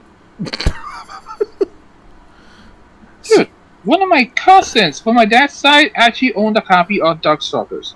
Yeah. Yeah, And he bought. and that's before. And that's when she bought. No, she. That's when she. That's before I knew. I considered that game was notoriously rare. Yeah, and I know they had like It was. the Little Red Riding Hood girl with the machine gun. Oh yeah, I was in a BB. BB. I think what's the name? No, wait. It was BB Hood. There we go. Yeah, BB BB Hood. Hood. Yeah, the actual game changes made needed to check when the full product collection. I assume they probably censored certain things about her too, because BB Hood is actually a really hilariously animated character in that series. Fableness to The play actual it. changes will need to be checked when the full product release. Possible changes are the sexy and low PS ones. Wow. Despite this story are transported from the PS for a few seconds. Some other changes made to the collection include some altered stage visuals and story cutscenes, meaning that players will not have to have a balance between faithfulness and online play plus extra features. Mm-hmm. Okay. Even more telling is that Dimitri was also featured in the SNK development of SUVC Chaos, which was released on modern consoles with no changes, showing the differences in priorities of two companies. Here's the full trailer of Capcom 2 below, which they were showing like the CFs about the animation and everything. That I kind of feel I do notice the news about this whole situation with Capcom versus SNK. I used to remember hearing about it, especially now they have Power Stone in there, which a lot of people were hoping that they would put that in there, because I know a lot of Power Stone fans missed the Dreamcast era, and they hope to replay this game. And the problem is some of the stuff is censored, and altered because they want to impress the modern audience with their brains and everything, and it's like, oh yes, bless me by sucking my balls, everyone, for I have censored this game. Have sex with me now. Let me be appreciated, for I have changed it for your sake, to protect you all. So then you must grab my balls and play with them. For that I have censored the game for you all, ladies and gentlemen. Please play with my balls. Play with them, for they need to be pleasured right now. Yeah, let's just make this game lame and gay. Yeah, because that's what they're doing. And guess what? Like with Black Myth Wukong, you don't get a physical. You don't get a physical copy. Yeah, because that's what the person was thinking in that whole situation. So that's what happened. Alright. Yeah. Here's another. If you want to play this, here's another one. Here's another news report. Chibi Robo's successor crowdfunding success proves Nintendo wrong. Despite Nintendo having a minor IP revival rush, the cult favorite series Chibi Robo has been skipped over, which may have been a big factor in a successful crowdfunding spiritual successor by the same dev team called Robo. Announced during the Bit Summit, later crowdfunded by both Campfire and Kickstarter this week, Robo acknowledges its spiritual successor roots, with the main character being a rip-off toy of a much more popular toy, Robot. That said, that the developer team, which consists of former Skip members, insists that Robo is Robo. That's anyone who looks at Robo sees Chibi Robo is an impure of heart. Fans of Chibi Robo wouldn't be unfounded in their anger towards Nintendo for ditching their series, with the history of the series being fraught with dismay and lack of marketing, games being Japan only, a sudden shift into the 2D platforms on the 3DS, despite the game like Katamari Damacy Japanese-ness being a big factor of success, Kobo Robo gets its first chance to fly. And you can see the trailer. And that's the fact that Katamari Damacy, the first 2 games and the ones that went after it, are actually some of the most violently Japanese games ever made. I have the first 2 copies, and let me tell you something. This game is a fucking. These games are classics. These games were peak. Yeah. Yeah, Katamari Damacy, the first 2. Yeah, you didn't need drugs to play these games because those games were drugs. Yeah, and they were hilariously good. And plus wholesome to a certain extent. Oh no! Not just that, but also the fact that the intro song, you know what the fuck it was. You know damn well what you were getting to when you were hearing. I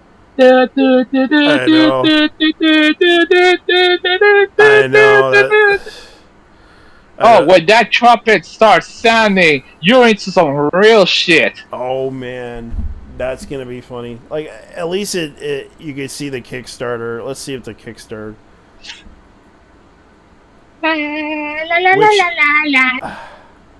Which already probably ended a month ago. Which I'm surprised. Yep. So they actually got so it already got its full funding. So congratulations to the company. All right, let's go with this one. This is another one that happened recently. It's a developer that made this one game, and guess what happened? Soul Slash 2.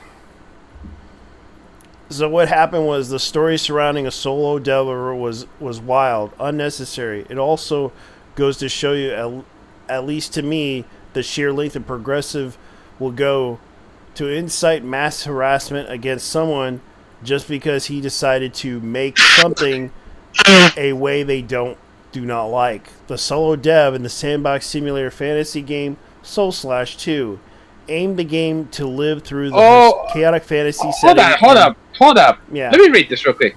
Mm-hmm. The story surrounding this solo dev was wild and unnecessary. It also goes to show, to at least to me, the Shieldland's progressive vital will go to incite mass harassment against someone who, just because he decided to make something the way they do not like. Yeah. What happened was, here's the story. The game was well received for its content until a random player asked if there was a non-straight romance in the game. The dev made a mistake of politely saying no and explaining why he is not able to consider it yet. Pick 2, as you can see right here.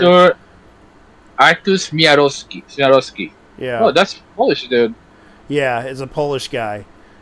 He says right here, "Hey Arthur, thank you for your hard work. I'm a queer fan of your game, and I wanted to ask if the same-sex relationships would be possible in the future updates. I know other devs like the other ones who made Medieval Dynasty said they consider it too late to put it into the game. I just want to see if it was something on your radar, or would you like it be safe for you to implement in the future? Thank you for your time and dedication, this game and this community." Originally posted by 2003 Subaru Pressa. Yeah. Yeah, fucking damn. Yeah, and no wonder. Yeah, and you wonder why. Yeah, it's the gay car of the year. Hey. No. That title goes to the legacy, and that goes for the Subaru Legacy Outback. Yeah, but Forester Outback. But any Outback Subaru, that is the official car of the LGBT. Yeah, I guess it is. Pressa absolutely reeks of fucking vape, especially the WRX. Oh, so it's a beta car. No. I'm just saying. More or less. I'm just joking with you. More or less. I know. More or less. Yeah. No, but yeah, it's it's that one fuckboy car. At least it's the one car you want if you're a fuckboy. Yeah. The main purpose of the family system is to create a legacy through children. Given our limited ways to interact with NPCs, I don't think there's a good way to represent relationships, so I don't plan on expanding that right now. More extended interactions were something that some players wished it was a bigger focus of. Conversations and dialogue systems to turn /2 into a Sims, as well as other games I'm already trying to mix. We're gonna have to see if I ever get excited about it, but right now I'm too pumped to go into war to delay any further. So what did he mean about war? I'm too pumped to go into war and to delay it any further. Smiley face. So this the man is a fucking child in this case. Yeah, Damn. The dev gets harassed on X Twitter as his own Steam discussions accounts deliberately misrepresenting the dev said in Pick 2 to make it as if some bigot attempt to incite further harassment of the dev. One of the biggest insiders, Pick 3, admits that he has zero idea what... Yeah. That's why I call them the low IQ community. Because they do not do research. They do not understand everything. They're too lazy. They don't care. They just attack everything blindsided. This is the typical stereotypical low IQ person that basically does not do any research. Only attack. That's all they're good for. They're like the average Muslim. Damn. Yeah. You gotta be beheaded for that one, brother. I know, but it's kind of true. But I'll be honest with you, this man is a fucking chat. Okay, it says here, I can't reply anymore. The spoiled brat is scared of pushback. He wrote later that he had no context and quickly added, replying to my first tweet, 0 time span of verification. His tweet is approaching 3 million views. Yeah. But he has no backbone to defend his hate-inducing take. Yeah. So the dev's marriage and children in the game. LBG Googles respectfully asked for a possible same-sex marriage. The dev blows the gasket and bans it. No, he didn't. He said this. It was like the flag of Poland. You realize the Nazis and communists hunted down and killed gay people, right? What does this have to do with him? What does this have to do with? Like, here's the worst kept secret about Poland. Yeah. They fucking hate both sides. Yeah, they hate the Russians. They hate the Nazis. Yeah. They got fucked over by both sides, by the Soviets and by the Nazis. So Poland does not fuck around. These people do not fuck around. Yeah. Especially when it comes to shit like this. Yeah. They're afraid of the fact that Poland might turn into an ethno state. You know what?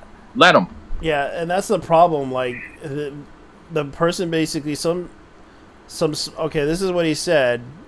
I kind of agree with this point.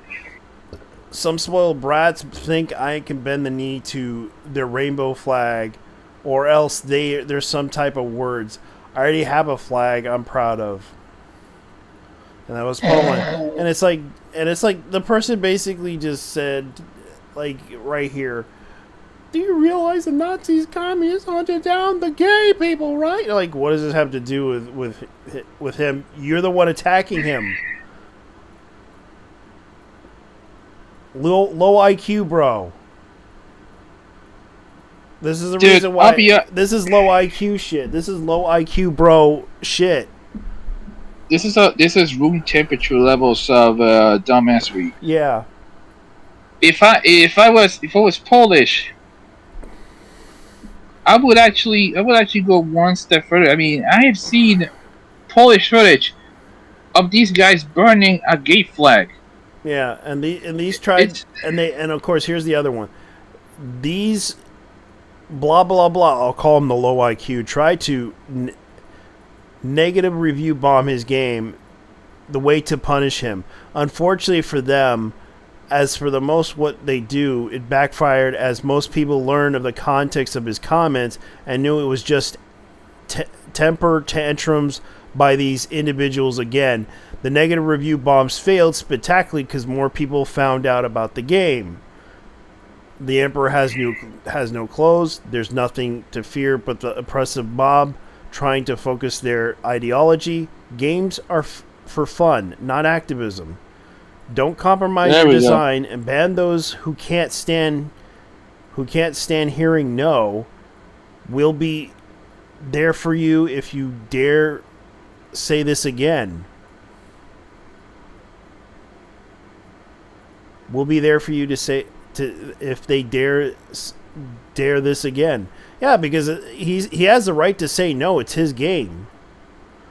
Mm-hmm. Funny how you respectfully told them no, and then they harass and review bomb while you were saying you were harassing them because they think they have the strength in numbers to sway everyone who stumbles on the topic. They don't care about the truth, which is, he's right. They don't care because they have low IQs. They don't really care because they keep trying to do stupid shit against the person without even doing a shred of awareness or research or anything like that to know what's actually going on.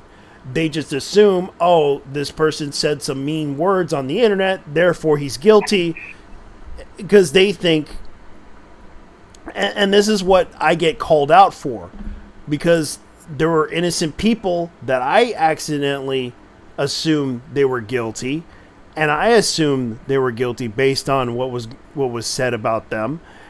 And sometimes I could be wrong.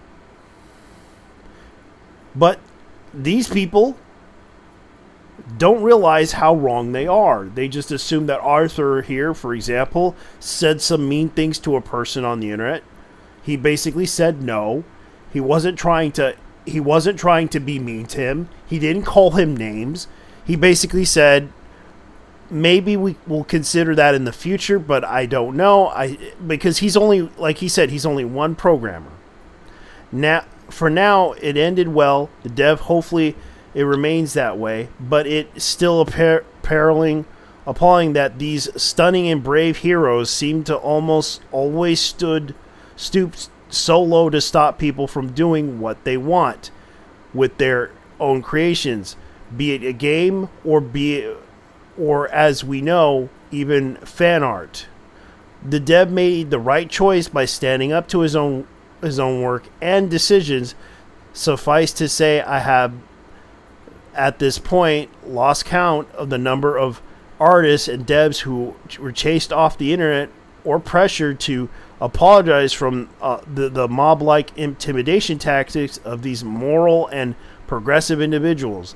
The moment you apologize for doing what you want and giving them an inch, they will take a mile in a heartbeat, which is true. They have been doing this, and why don't they just play games that cater to their whiny ass like Concord and Dustborn instead of pestering an indie dev with their stupid shenanigans? It's because they want to put their delusions on everything.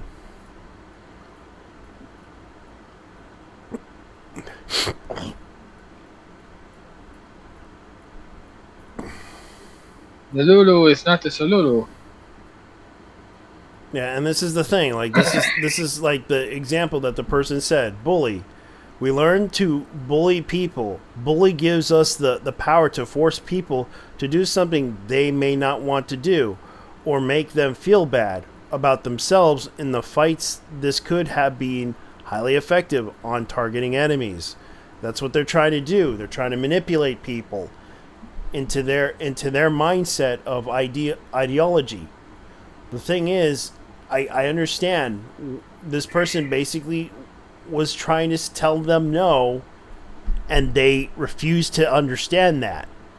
They basically went after him. Just because he said no does not mean he didn't call you names. He didn't say any of that stuff. But it sounds to me that this person was being very dishonest, very rude and disrespectful towards him, because they were trying to make a game, specifically a sandbox game, to have fun in.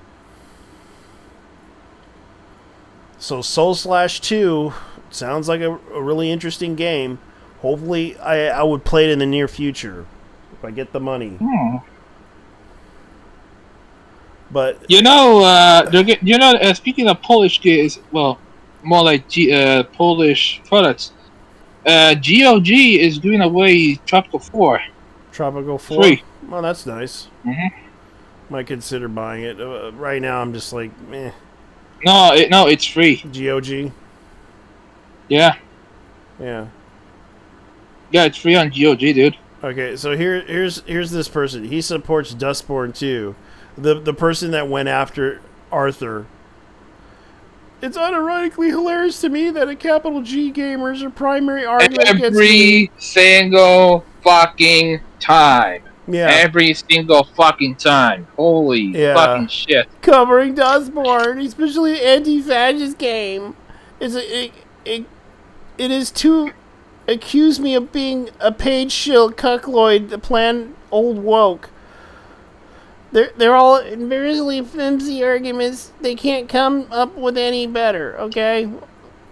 The woke insults even funnier because you think there would realize some point that the woke isn't an insult for the far left folks.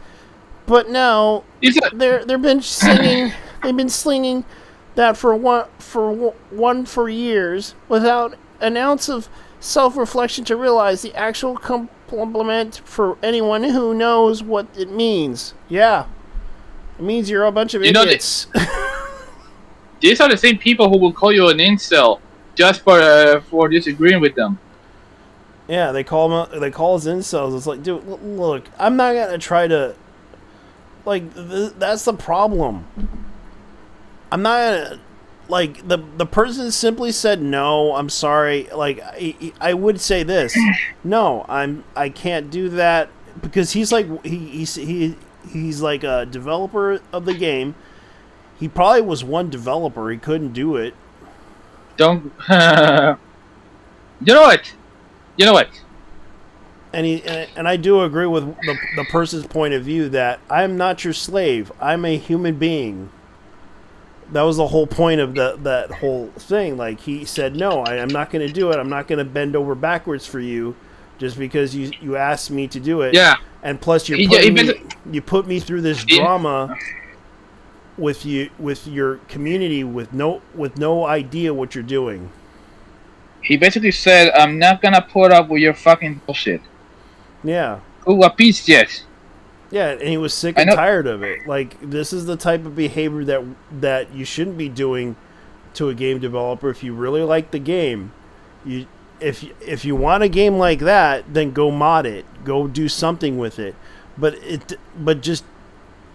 please, for the love of God, stop harassing the developer, because you're just as worse as the people that you claim to be. You're just as worse as the people that on the other side of the coin that you claim is bad.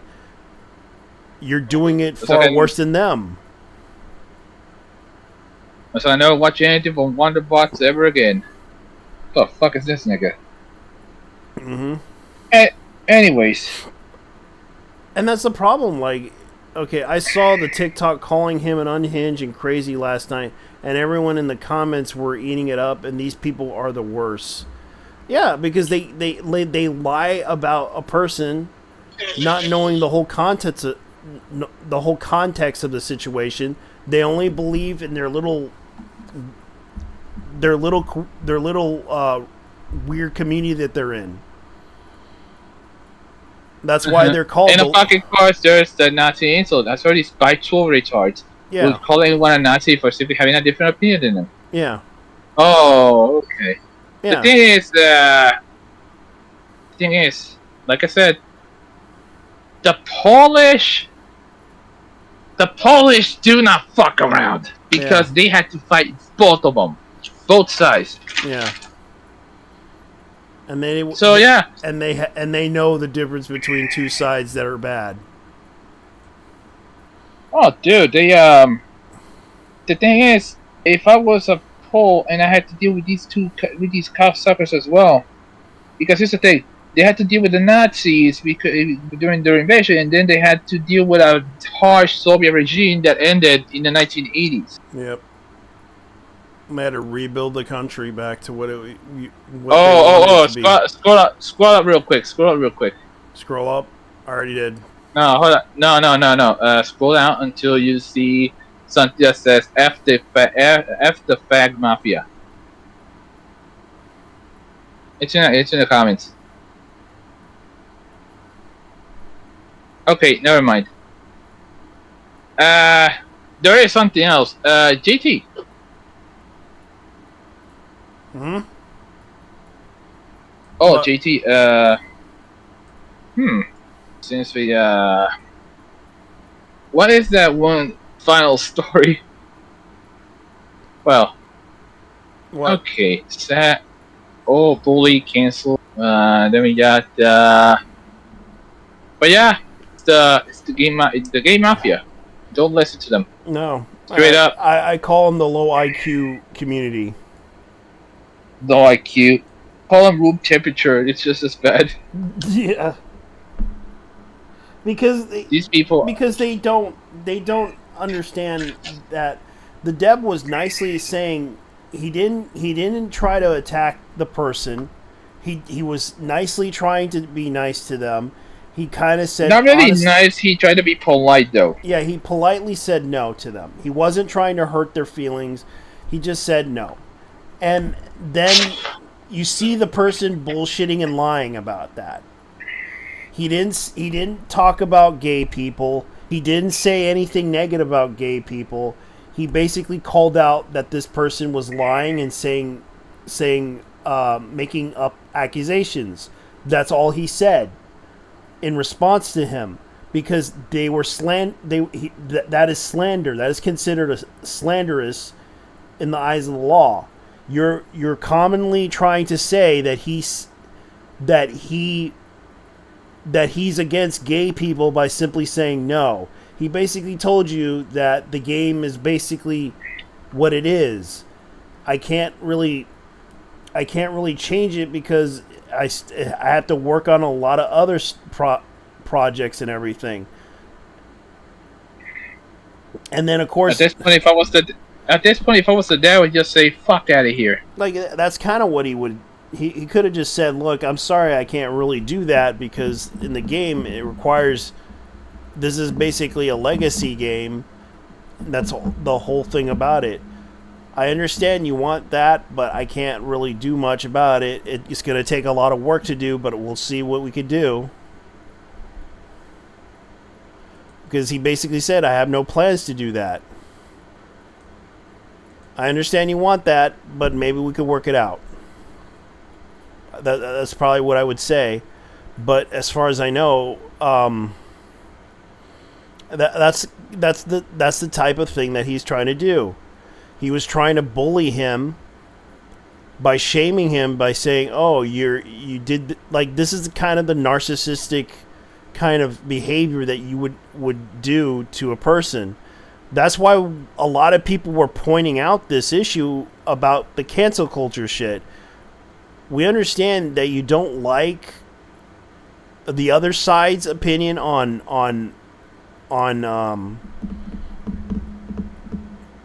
a black character in a video game, for example. You flat out ignore it. But when this person came here demanding this stuff and then lying to people, do you honestly take them seriously when they're lying to the community about you and you're afraid of that you may get canceled because of it? Honestly, I cannot understand the are you afraid of these low IQ people? That what they might do to people, right?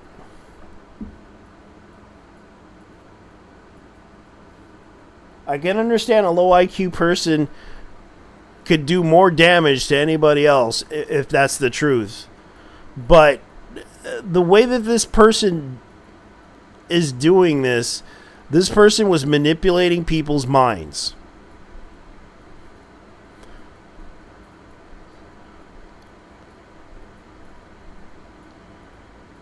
Because the whole point of Dustborn is to manipulate people. This person was doing the same exact thing that the Dustborn people were doing. Manipulating, calling people names to solve a problem. And that's kind of narcissism right there for you. And you wonder why you're losing money. The person's willing to lie to people in order to make it the truth, which is kind of what Hitler did.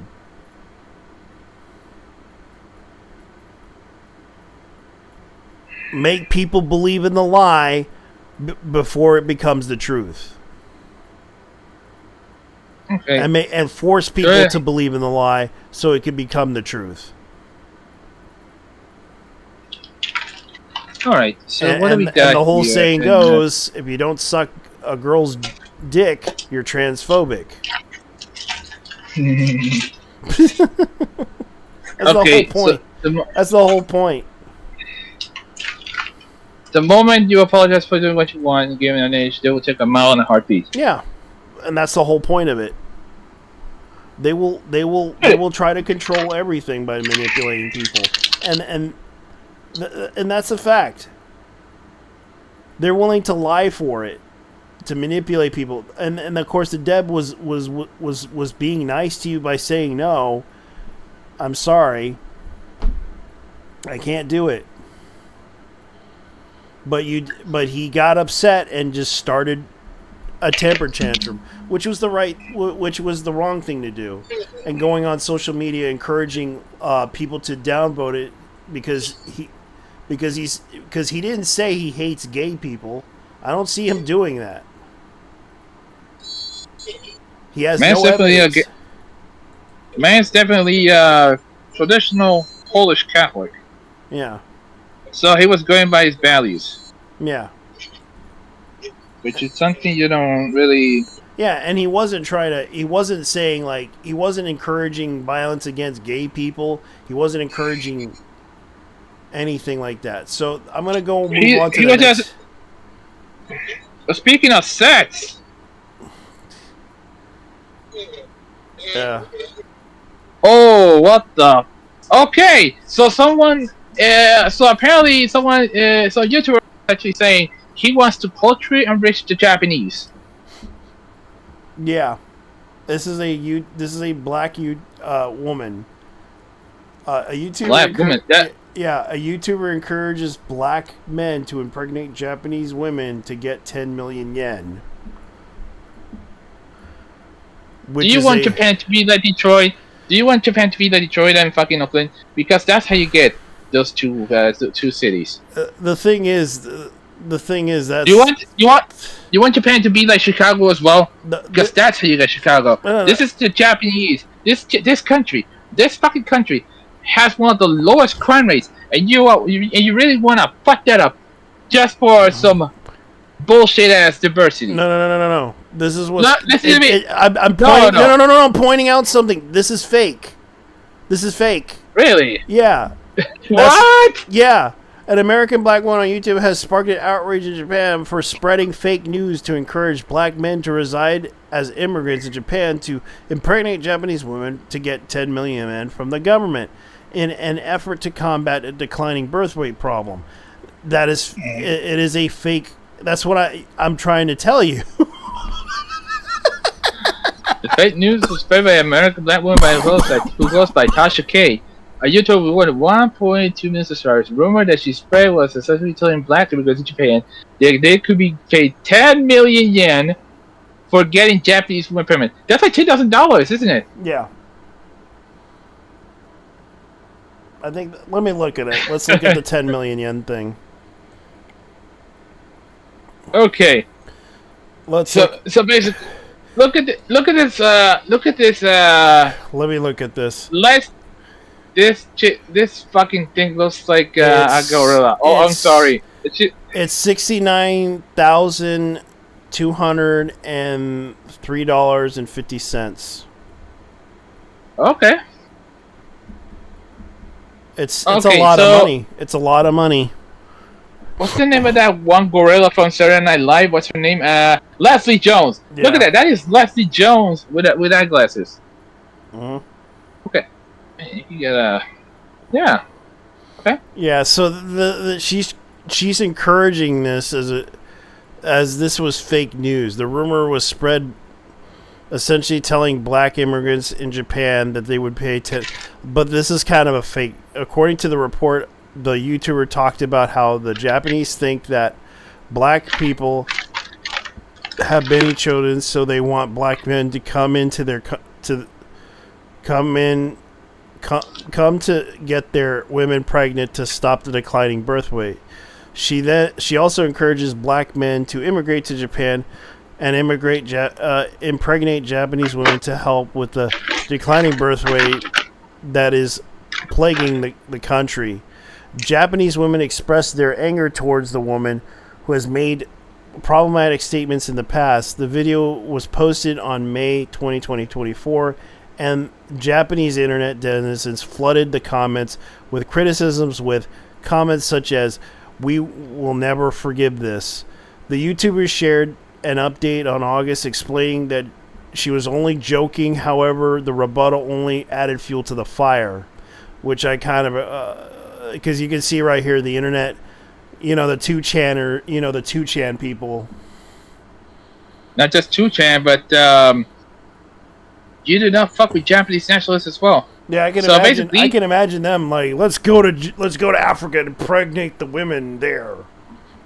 Okay, so it says here, I honestly, your criticism is very sad. I believe in Nichiren Buddha. Namu Nyoho Renge Kyo. If you have time to attack me, get a woman pregnant. This is why racism against blacks never disappear. This is a problem the country should catch. Is it true that blacks discriminate against Asians? Hell yeah. Hell yeah, they do. Especially when it comes to Koreans. The rule is spread to Africa, and there are actually black people. Oh wait, oh god, dude, scroll down. Yeah. I gotta see this shit. Yeah. Oh, Shiny, is that Shiny? Is that your nigga? Yeah. I'm scared. I'm scrolling down right now. Here's one of them. The rumor has spread to Africa, and there are actually black people. Oh fuck! And come to Japan. This is unbearable. Black people are the ones who make the most noise about hoaxes and discrimination. They don't show it in the video, but she has made a derogatory remarks about the emperor. Seems like they're going all out to irritate the Japanese national sentiment. Was it too shocking to air the part where she talked about thyroid hormone hysteria and not being able to have children because of the atomic bomb? Damn! Oh my god. I told you these motherfuckers had no chill. Japan is a homogenous society, and they will do whatever it takes and whatever is necessary to keep it that way. Sending such a blatant hateful rumor to the world is beyond a level of news. Japan, the birthplace of black slavery. Where was Yasuki and shit, nigga? I've actually been getting more and more random foreign men, black and Middle Eastern, talking to me in the street and grinning at me. Can this really be dismissed as a joke? I hope the government does something about it. If it's okay to say this as a joke, can discriminating against black people be dismissed because it's a joke? I don't know. Good fucking lord, man! I know. And this is the reason why Japanese women are avoiding everybody. I mean, the tourists are also harassing them, so... Yeah, including the ones from India. Oh, God. Yeah, Mr. Yeah, the Pajits are straight up going at it. Yeah, the Pajits are going at it. It's that bad. Like I saw a video of a girl that was like talking about foreigners, and then a foreigner showed up, and it was some Indian guy, just like putting her arms around her. Was like, what the hell? And she was like, what the fuck? Sembagana. Sambagana. Yeah. Beach lasagna. Bitch lasagna. Holy Yeah, shit. just say. Kudo. Yeah, so we might as well just say bitch lasagna. Oh. Religion bait in Japan. Sushi girls are hungry for big dicks. Yeah. I cannot understand why Kurombo are discriminated against. Kurombo should be wiped out from this world. The white man was right. Yeah, here's another one. Did Ubisoft ask you to say that? Hey, yo! Oh, Yeah. say it, yo! What's up, man? Hey, fucking yo! Hey, how's it going? Give me someone. You got Yo. Hey, Oh how's it my going? God. How's Good. everything? A lot of talk about in gaming, don't we? There's too much going on. Can't keep up with the news. Oh yeah, we talked about it, a lot of it. It's Yeah, we were talking about back to Black Me Wukong and all that. We were talking about it. Yeah. What Star else? Wars is gonna have two failures: the show being canceled and Star Wars Outlaws being released tonight. Well, it's already a bad game. Though. To anyone that paid hundreds of dollars to get that 3-day early access, you got scammed. Yeah. Holy fucking shit! Yeah, that is tonight, isn't it? Yeah, it is tonight. It's early access to the game if you pay $100-something for it, because they had like they have 3 separate collector sets. The standard, which is 60-something. I saw it in Terraformers. What the fuck? Mm-hmm. Holy shit!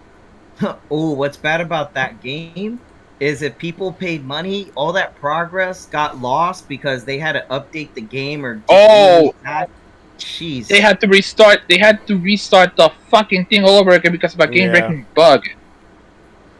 Yeah, we were talking about like the Lord of the Rings anime. We were talking about hackers threatening Kato Kawa. You know who Kato Kawa is, right? Kadokawa. Yeah. Yeah, I know Kadokawa. Yeah, they got hacked. And we also talked about Black Myth Wukong. It successfully sold well. Capcom Fighting Collection 2 censors gender bending super move. They have at first I'm like a little excited, but I'm like, wait, let me take a step back. I'm sure they're gonna do something that takes away from the original experience, and people are gonna have to download the mod. A mod or fix it or whatever. Yeah. Here's another one. Chibi Robo successor crowdfunding success proves Nintendo wrong. It's called Ko-Robo. So they made apparently some of the developers that did Chibi Robo decided to leave the company because Nintendo doesn't want to do another Chibi Robo game. And some of the guys decided to make their own version of Chibi Robo, which is called Ko-Robo. And the other one is there was a developer of Soul Slash 2 said no to a person that decided to harass them. Yeah. And it backfired. What is it called? What's the name of the game again? Soul Slash 2. Soul Slash 2. Oh yeah, the dev was nice about like the question. He's like, "Hey, this isn't going to be implemented in the game, but thank you for asking me though about it." And all of a sudden, he had a hate smear campaign, but it backfired. Though. Yeah, because they found out he wasn't, saying mean things to the guy or anything like that. It's just these people made up bullshit about him and lied about him in order to change the game to what they wanted, which is wrong. Yeah. To do.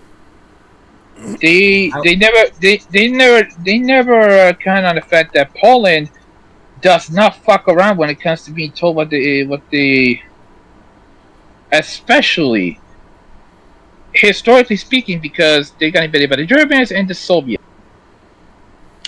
So make of that what you will. Yeah. And we were also talking about a YouTuber encouraging black men to impregnate Japanese women to get 10 million yen, which turned out to be false. Because apparently this lady was putting out misinformation online to get black men to come to Japan. Oh man! And here's the thing: in the comments, they were absolutely destroying the bitch. Yeah, they were really. It was funny as hell. Like we were talking about that currently right now. Yeah, I think people.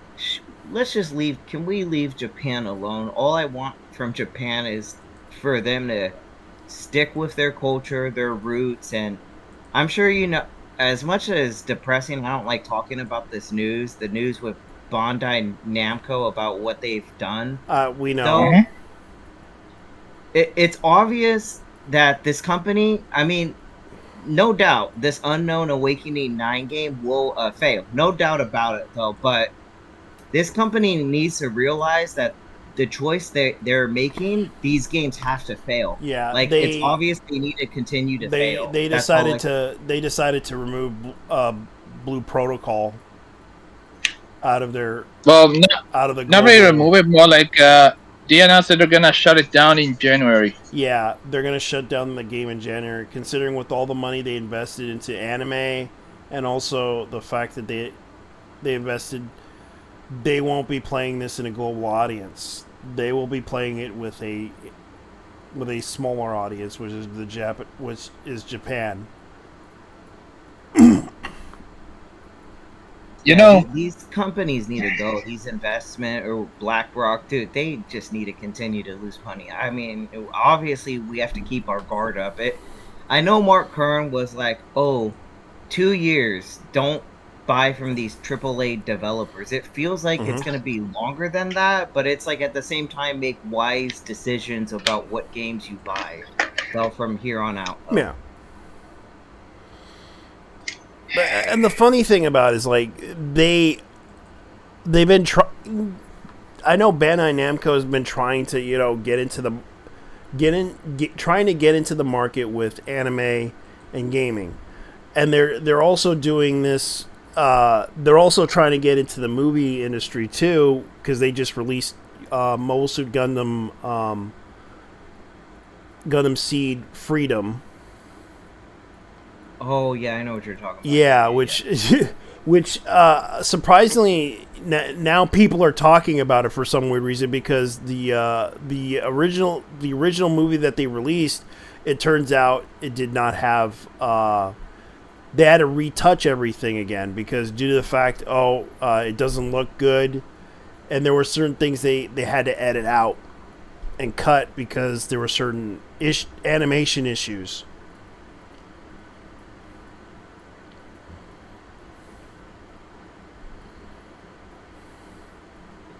Yeah, pretty much. I mean, I do think the Mecha game. What is that game? Mecha Break is still going to do well. Yeah, it still has like good Steam numbers though. Yeah, I heard about it. But everything else is kind of fun. Yeah, I feel like some of their games are gonna still do well, except the Unknown 9 game though. It feels like most of these guys that in gaming, the ones that are pushing for all this stuff going on, it's clear like they make the attack first. They attack the gamers with their tweets though. As long as the people, I feel like Bandai won't like suffer much retaliation unless like game devs or people on their company attack gamers. Then they'll get the retaliation back. Hey, they would have to have strong PR firms that tell people, "Hey, knock that shit off. Don't do that." But the other companies, the other people like Concord devs and all those other people, they don't seem to care whatsoever about attacking their audience. Oh man. Yeah. You know the worst, the people who suffer the worst are the European taxpayer, because $150,000 just went into that bullshit that is a game. Yeah, which no one's playing. No one's playing Dustborn. That's right. No one's playing it. Oh, by the way, there are some YouTube channels started pushing a boycott against Black Miluka because of the fact that well, it's Chinese, CCP and all that. Well, I don't know about you, but this shit sounds like this shit sounds more like that one boycott with Atomic Heart because it was Russian made. That did not, well, it did not succeed at all. Boycotts mean jack shit. In fact, boycotts are. Yeah, we're in an interesting time with gaming right now for sure. Like, people are not gonna just spend all this money on just some ordinary video game. And there's too many games coming out too. Let's be honest. There's too many games. You know what? If you want to see what an embarrassing boycott, the Genshin Impact boycott is legit the first thing that comes to mind. Because holy fucking shit, these people actually make me look bad. Well, MiHoYo did some very good, clever marketing when they were at Anime Expo and San Diego Comic-Con. Well, I mean, it seemed to work out very well. I mean, Honkai Star Rail had their railroad to go in Los Angeles. So, I mean, that's good on them. It doesn't seem that this boycott hurted them at all. Yeah. No, it was a complete opposite. Especially Sentinel Zero. Because, damn. They are the guys from Sentinel Zero are legit raking in because of the fact that that they're going at it with the jiggle fists in that game. Mm-hmm. Okay, not just that, but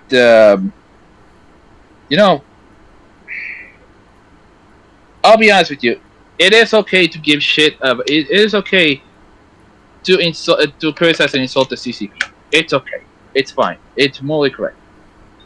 But having a company that honestly has no choice to be a member of the CCP, because here's the thing, not everyone goes to the CCP because they believe in the party. They go there because of the benefits. Because I know a friend of mine who grew up in the Soviet Union, and he told me that's exactly how the Soviet elites actually went to.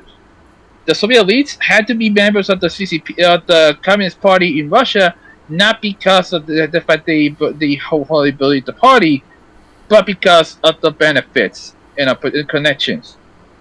Yeah. That's it. But yeah, these boycotts. Okay, I will give them that the Bud Light and the Harley Davidson boycott, in a sense, worked. But people like Jeremy need to stop thinking that they won just because they had a win. They won a battle, but not the war. Yeah. That is something these motherfuckers never learn. Not just the left, but also the right. No, I mean, they're still like companies. It's like, no. I mean, don't get me wrong. Keep in mind, I didn't pay money to see this movie. I got a free movie ticket though because I have a membership at a movie theater. I did see Deadpool and Wolverine though, but I still didn't want to give Disney like my money. Like, don't get me wrong, it's still a good movie. You should go see it, but at the same time, Disney doesn't deserve your money. You can't forget about like the other stuff. There are other divisions of what they do, and it's the same with other companies though too. Yeah, yeah. As a matter of fact, I will watch the movie through a pirated Amazon Fire Stick. Yeah. Yeah, I will watch the movie through. Disney doesn't deserve shit, especially because of the fact that they insulted the audience. Yeah. And the one thing I will criticize was some people. I remember when the whole Xbox showcase happened, some people were like, oh, Xbox had a decent showcase. It's like, guys, come on. Like, you can't forget about, okay, they announced some cool games like Doom and a few others, but it's like, yeah, but you can't forget what these companies are doing. They're not ditching the DEI nonsense. Phil Spencer is not on your side. He's not on the side of gamers. Though, look into his profile of what he's all about, and you'll see what he's all about. And this guy's the head of like Xbox too. You know what I mean? It's like, no, don't forgive these people just because they presented us a few good games. You know, don't be hyped about Gears of War. I forget the name of the new one. You know what the one I'm talking about, Gears of War, because they showcased a few games, and it's the same with Indiana Jones. And it's like, oh, we're gonna get a good Indiana Jones, different from the previous one. It's like, yeah, but you know who's behind it? Bethesda. Like, why should you buy their game? And if you buy their game, it's like you're giving money not only to them but to Lucasfilm too, and Disney, whatever. Like, do they deserve your money? Like, you got to look into that too at the same time. And it's really difficult too. Yeah, like we have to like, look past the hype and the hype and the trailers and stuff. Like, sometimes it's not easy to get hyped. No, it's easy to get hyped about a game, but you still need to do research and look into things at the same time. Just be wise, though. That's all. Yeah, just be careful.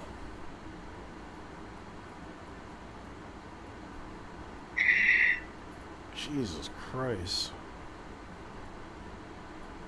Damn. Yeah, they're yeah, they're reviving the retro gaming era. GameStop decided to announce some classics. They're making a retro GameStop store. Oh, fuck out of here. Yeah, I know. There was someone I watched that was a little bit mad. It's like, how could anyone be excited about what they're doing when they just shut down their whole magazine division at Game Informer? Yeah.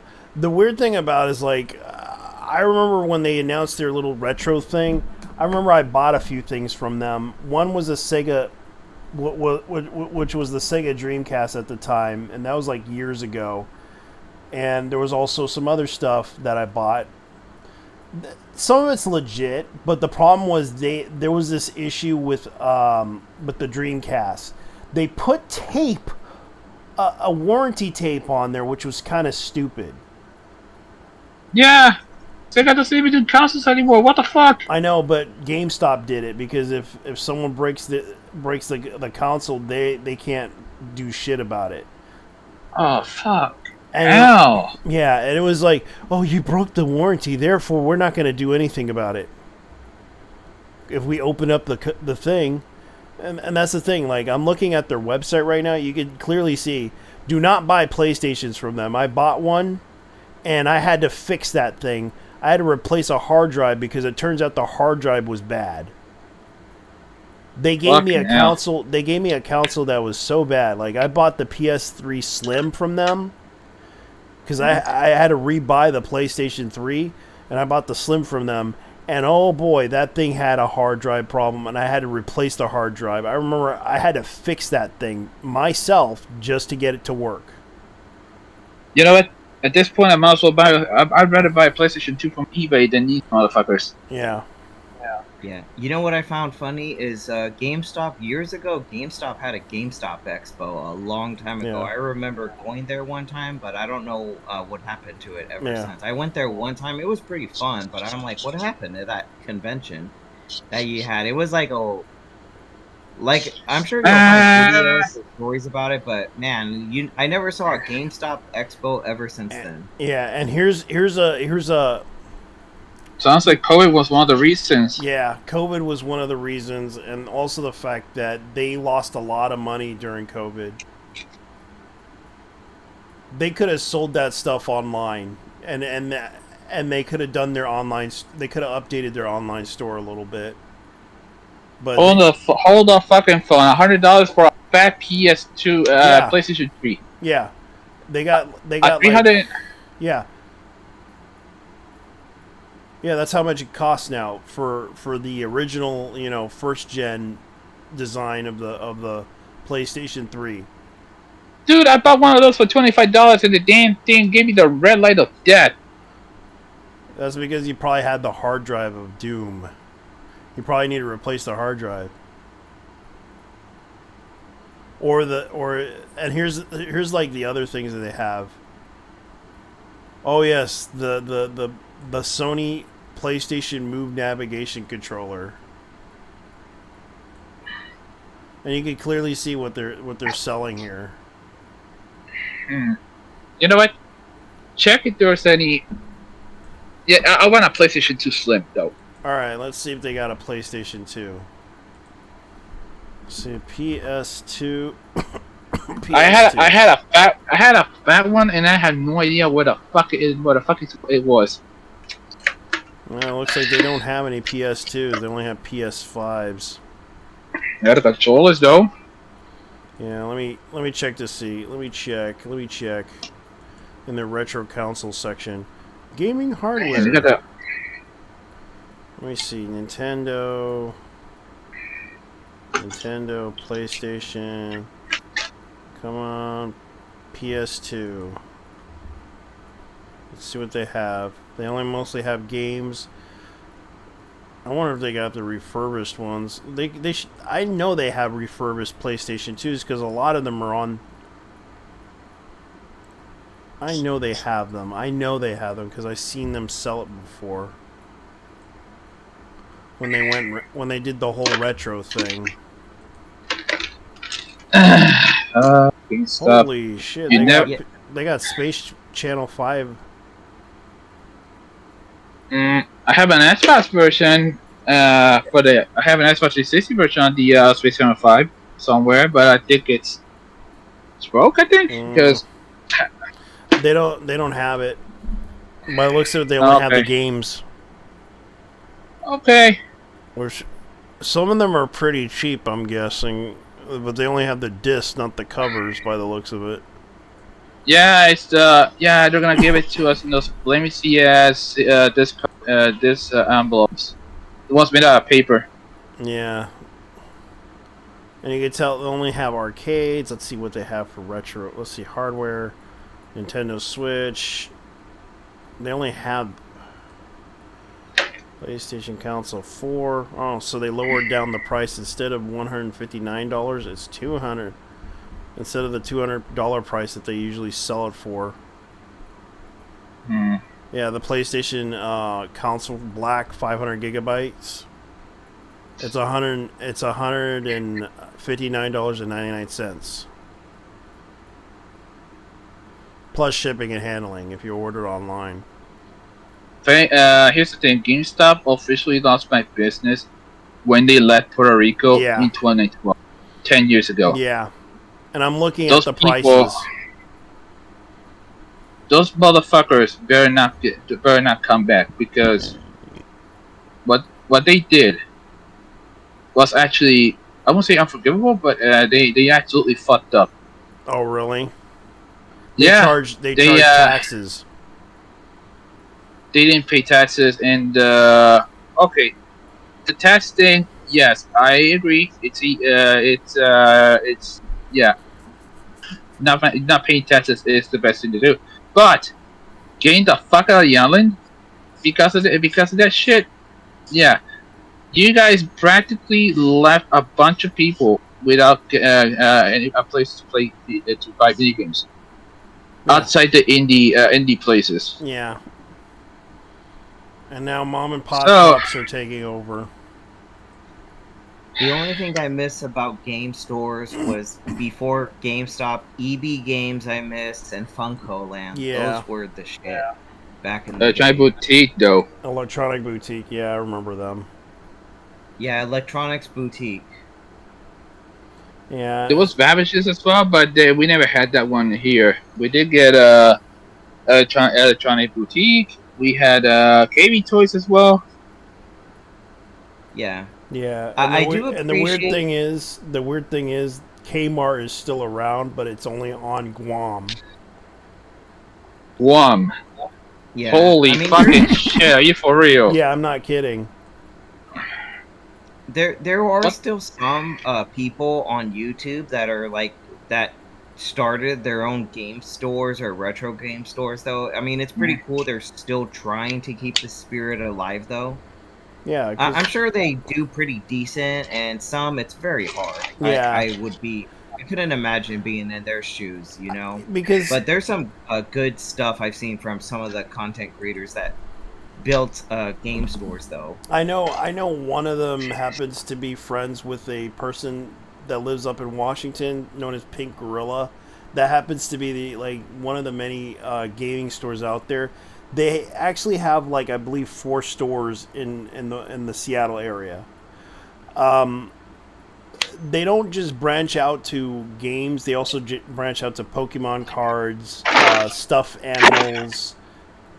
They even sell Funko Pops, unfortunately. Yeah, Funko Pops. Yeah, they do that too. Yeah. But one of them, I watched a YouTube channel. I'll have to send it to you later. One girl had something of these computer games or whatever, but they were on IBM, and some of them were still in the package. I'm like, damn, that's crazy. Yeah. To have old computer games still in the package. Yeah, But it's meant the that they customer, didn't. you would have They to never hope paid. they had. They never been bought before. That means Oh they yeah, were never there's all types of software that's out there that's never gotten sold, but some retro game stores have old software that they can still sell, old hardware. It's amazing. Yeah, I assume they have the Bleem one. The Bleem software.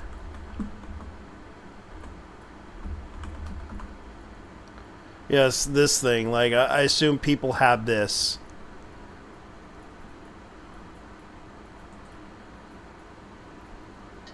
Yes, you could play 100 of PlayStation games on your PC with Bleem. Yes, they have the disc for this. Imagine a store having this. And yes, you can buy this for $14.99, and it plays on Windows 95 and 98.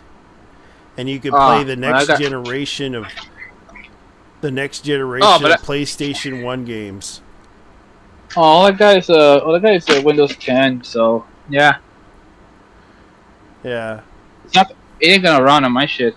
Yeah, it only can run on 98 and which you can get an old piece if you can get pieces from the 90s and 80s. Good luck finding it. Yeah, most of them are in junkyards. Yeah, and you can also play for the Bleem for Dreamcast, which this thing allowed you to play the actual physical copies of games. I'm not joking.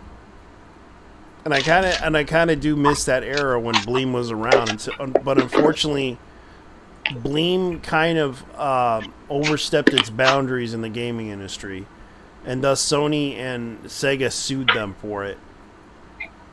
Oh, speaking of Gran Turismo 2, they're actually making a mod for it. It's called Gran Turismo 2 A-Spec. It basically adds all the missing cars from the game, and also a lot of stuff that a lot of newer cars, and they're pretty much going all out with all the brands as well. Even the Ferrari in this. Yeah, and people are like, all the price gouging mom and pop retro stores here in NYC seeing this. Oh yeah, that's the reaction that the mom and pop shops that are reacting to the fact that the prices for the games that they have, they're selling them for at low prices. Prices are insane. Yeah. When it comes to, they're going by eBay prices on everything, not just video games. Yeah, they're selling old Smash toys Brothers, and everything. They're selling Smash Brother for GameCube Melee for $40.99. That's the disc itself. Sonic Adventures Battle GameCube for $39.99. Zelda GameStop Retro can suck my fucking dick. Yeah. Zelda, okay, Legend of Zelda Twilight Princess GameCube, $89.99 for GameCube. Which I know that the Chibi Robo for $99. Metroid Prime, $19.99 for GameCube. Like, this is freaking ridiculous. Okay, here's another example. Pokemon Gold version of Game Boy Color, $44.99. But this is the Game Boy Color version. Pokemon Sapphire version, Game Boy Advance, $49.99. You can tell that they're trying to compete against the other, they're trying to compete against the eBay market. That's for sure. Baldur's Gate Dark Alliance for Xbox, $12.99, which I know that's a rare game. Capcom Classic Collection Volume 2, $24.99. Which I'm surprised that they have. Midnight Club 3 Dub Edition Remix, $14.99. Wow, they really amped up the prices for this thing. Let me look at the Super Nintendo side of things. So they're basically putting out the cartridges for the games. Super Castlevania 4 Super Nintendo, $44.99. Yeah, Remix was the expansion pack for. I have a copy of that one for the PlayStation 2. Yeah, let's see what else they have. Star Fox, $17.99 for the cartridge. That's the cost. That's the cost of it. That's like cheap. But let's compare the eBay prices. Guys, I had to wake up at 5 in the morning, so I'm out of here. Okay, I'm Later. sorry for taking so long, man. You take care. Alright, whatever. Alright, let me go ahead and see what the cost of a Nintendo NES, no, Super NES cartridge.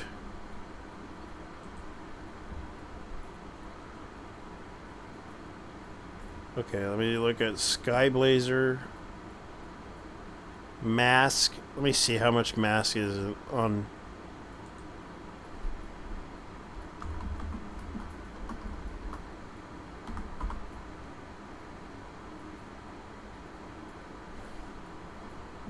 Jones Mask, $59.99 for the.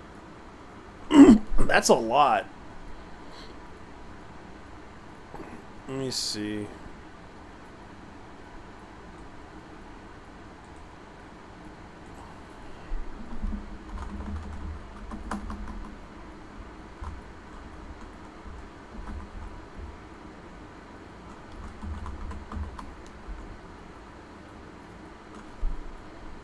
So they're selling it for $69.99 versus $200. That is surprisingly crazy for that type of price. For on eBay, it's $99.99. It's $199.95. That's probably around $200 plus tax. I found a good game, Gravity Rush on PS Vita. I'm sure you heard about that Yeah. one. Remember that? That's a good one. That was exclusive on that platform. All right, so Star Fox Authentic, okay, tested. So this is like $12 plus shipping. Star Fox, the FX version, Super Weekend Competition cartridge. Oh, that's what it is. Okay. That's the competition one. Weekend competition cartridge, Super NES. That's the contest one. I remember those. Okay, so which one is this one? Oh yeah, I forgot about that. Street Fighter Alpha 2. Cartridge only. Wow, that's a pre-programmed one.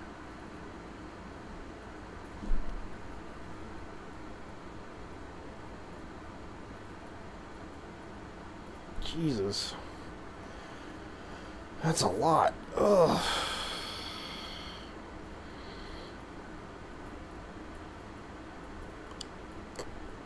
Man, I'm just looking at the Sim City. Let me see if they got that on the store here. Sim City NES. How much does that cost to comparison?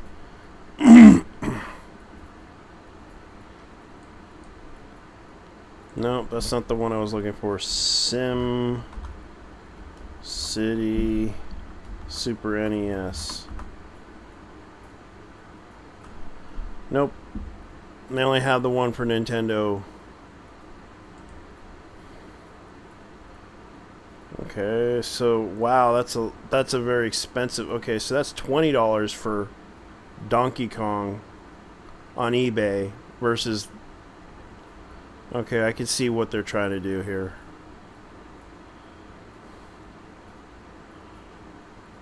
Man, that's interesting. They even have an arcade super. Okay, my arcade super cartridge converter adapter for Nintendo. Okay, so this is the import that can play imports for European games.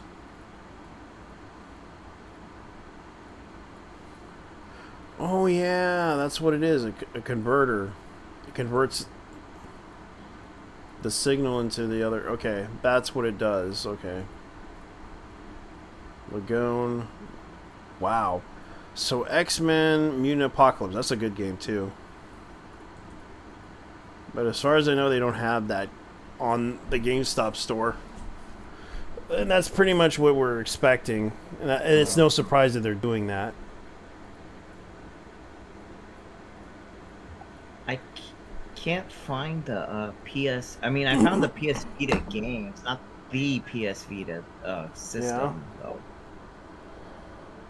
There's some good stuff here. I'm not gonna lie. But you have to be a pro to get the price. I don't know what happens if you buy the game without a pro membership. Like what? I don't know how that works. That basically lowers the price on the thing. I canceled my membership a long time ago though because like once they I don't know if you remember, they had a deal if you bought like a e-card for like Nintendo eShop, you would pay $10, but then they would reduce it to $5, like give you a discount. Yeah, they give you a discount, which you basically... Yeah, they would give you a discount, but they took it away. And then later they're like, "Oh, we do 10 or 15% off." I'm like, "No, thank you. This is like a scam like compared to like your old deal was better, but like for some odd reason they got rid of taking $5 off a card, and it would save you a lot of money. It was worth your value if you were like a digital spender on games, but then they took it away. I don't know if it got into their sales or what, but it was just a bad decision. Though I canceled my thing afterwards, though. It's because the corporate decisions that were made in that whole situation, they weren't making any money. Yeah, practically. That's why they canceled it. Oh, we got customers coming in, but they're just buying these eShop cards or Steam cards, whatever. But they're getting deals, but they're still buying their games online. They're not actually buying them. Yeah, that was ridiculous. It's because the physical market is slowly dying, and a lot of people do still buy physical. It's just the problem is they would rather buy like the indie stuff, the indie games that are like physical, and sometimes they would buy games that are old that are physical, like the remakes and everything. They would love to have a physical copy of those things. If that was sold in the store, for example, like and I was pissed off when this happened. Like I bought a game from whatchamacallit just to wait for the game to find out it's in a store. And it was sold out. The moment I found out it was sold out, I was pissed off that game was released on there. Because I was waiting a year for that game to come out, and to find out the game is on the store. Because I pre-ordered the game, I waited for the game, and it came out on the store beforehand. And that was limited run. And people still do want physical. The problem is there's certain games they want physical copies of. And they're kind of selective of what they want to do. Yeah, I don't like certain things. There are some games I'm like, ooh, I'd be interested in playing Clock Tower or whatever, or or Toomba, Yeah. whatever. And then it's like, wait, limited run is involved with. No, that's the part that turns me away.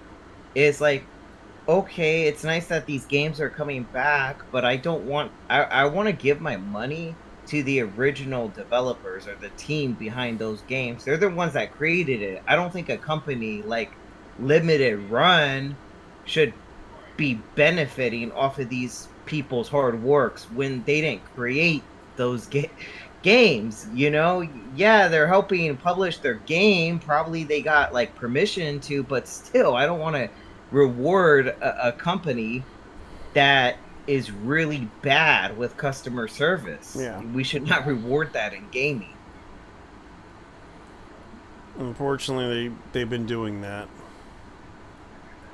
Yeah, this is just an unfortunate just situation we got with gaming. And Yeah, oh, more. it's like yeah, I hear the horror stories from employees that work there. Especially there was this one that talked about what happened with her experience working at GameStop. Oh yeah.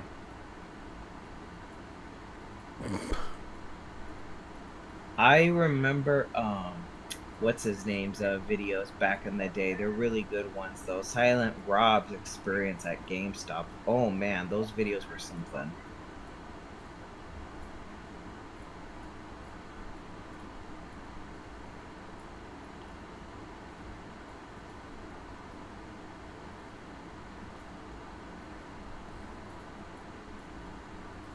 Oh, that's what happened. Okay, so apparently someone canceled a artist. Anything about this artist we don't know. Why people who don't like something they can't ignore, instead of they harass people and force them to stop. And it's the people who did that one the rabbit hole animation. I'm not too familiar with that. It's sort of a joke. What happened was it's a rabbit girl that's like tied up, and it was sort of a meme type of joke, but it was like a audio remix song that they used in there too. What happened was apparently they're saying it's problematic depicting her like that because she's 16 years old, even putting aside their fiction versus reality thing. It's just a dumb argument because it's literally just marketing Miku is whatever age you want her to be, because the entire point, she is a blank slate. She's not even she's not real. Miku has been around for so long. Also, people really out here age checking fictional characters. That's been here since I was a kid. Also, aren't the other variations of her? Yeah, there was like Brazilian Miku. Like, apparently one of the artists got harassed online. The Hatsune Miku artist. So this is what I'm getting at from this story. So yeah, this is kind of sad. These people really, okay, I saw it, but I never saw the backlash. Where did it come from? Even this recent post, I saw some Japanese people being like, yeah, I love your art. Though it was a bit weird how suggestive some were, but whatever. But it's whatever. I generally can't find any backlash anywhere. I got help from Abstract Purple to draw Brazilian properly. Thank you. So, hey, may have done a good job helping you with the Brazilian Miku, but this person who helped you is the same one who attacks other artists' work for lolicon type drawings. Okay, so that's what happened. So the artist in question basically, I wish I could get it translated, but Saru knows what's going on. So this is what's happening. All right, so don't worry about the criticism. Your art is so amazing, brings me so much inspiration. I'm gonna go ahead and show everybody because this is kind of okay. Because this is not the actual. This is just in my interpretation of it. Inspiration, happiness of many people, including me. The critics are just annoying. Okay, that's what I would say. Annoying, but it does not matter compared to how important you are to us. It would be so sad if you stopped it because of them. For us, the people who really support you, please keep creating. Yeah, so the artist was harassed online, and I forgot who this artist's name, but according to the artist, is called Xcast Channel. So this person basically, who created the Brazilian, the show Show 'em Our Balls, Saru. Person amazing. Okay, so he's the guy who did the Brazilian Miku art. Give him more confidence. That's enough.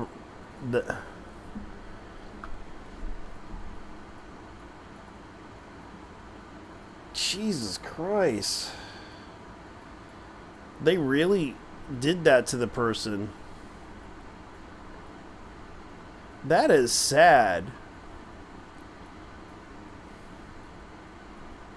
They harassed him.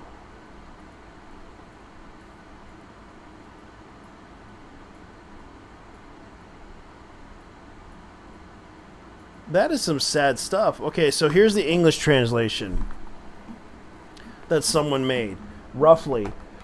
Okay, my channel, I always cling to the huge existence of Hatsune Miku, transmit various things.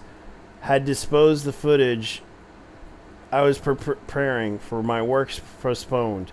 Since I had 2 months of free time, I developed it myself an illustration after going a long time.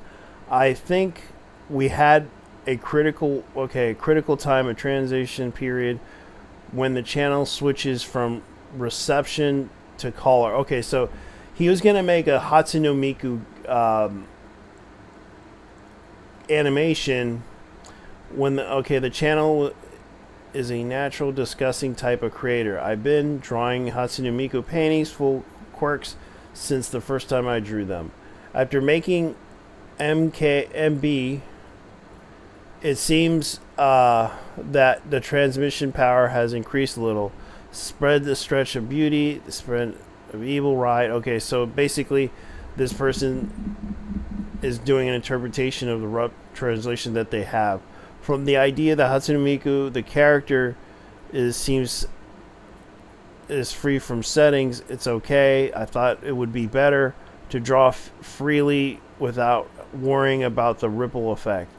More and more people are aware and have empathy, but it may be a bit sly to use Hatsune Miku character as an excessive forever.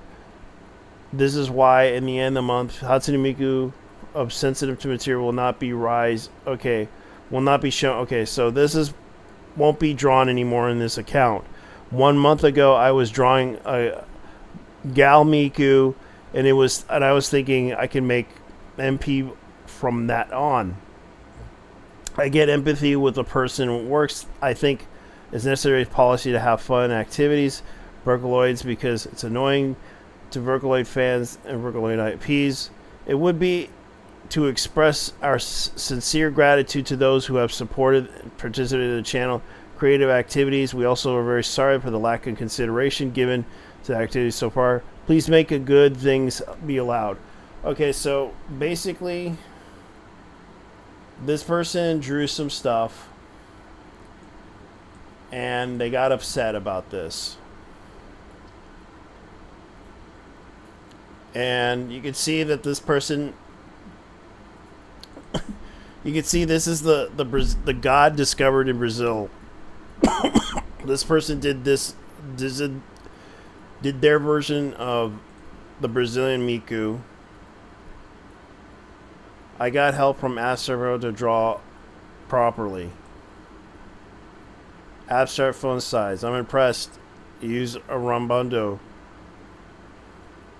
Come to Brazil. So, draw Brazil properly. I can see what was happening here.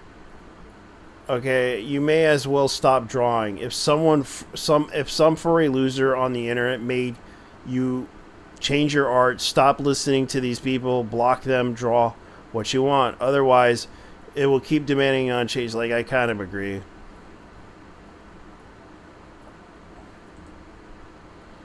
Yeah. I don't know. These people that are attacking him, they're not real. They're bots, or they're just some, I don't know. Yeah. Farm or something. I mean, some people have nothing better to do online. That's why they just. I know. Yeah, we saw what happened with that one game developer, and the game developer said no. And you can clearly see this is a fan of Hatsune Miku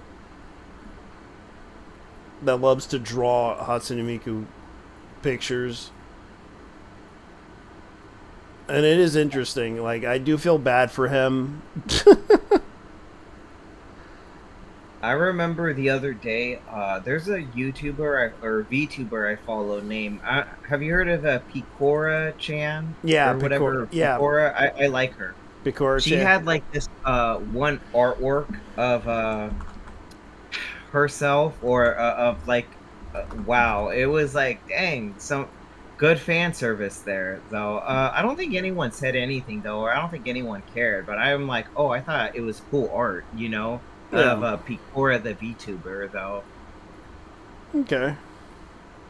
Like, I like her. I mean, she's cool. I mean, she just... Picora I mean, Usagi? I like her stream. Funny, though. Picora Usagi? It wasn't that one. Hold on, let me... It's the girl... Let me see if I can find her. Hold on. Her, yeah. She's cool. She's cool. I like her. Oh, the girl with the goth chick. No, you just passed her, though. Oh. If you... Yeah, you just passed her. She, like, has, like, what is it? Keep going down. It was, you just... Not too long ago. Hold on. Picora-chan, here. Let me see. Let me look down. Let me look down. Let me see, is that the one? Let me look down here. Is that the one with the bunny rabbit ears that does the whole ha ha ha ha? Bunny rabbit ears, yeah. Yeah, she does, and she smiles every time. Yeah, she smiles. She's pretty funny. Has a funny accent, though. Whenever she screams. And she speaks Japanese. Yeah, she just purely speaks Japanese. You what? Yeah, I remember she did that whole when she spoke English. You what? Shut up! I remember that one. Yeah, it's pretty adorable when she tries to speak English, though. It's adorable.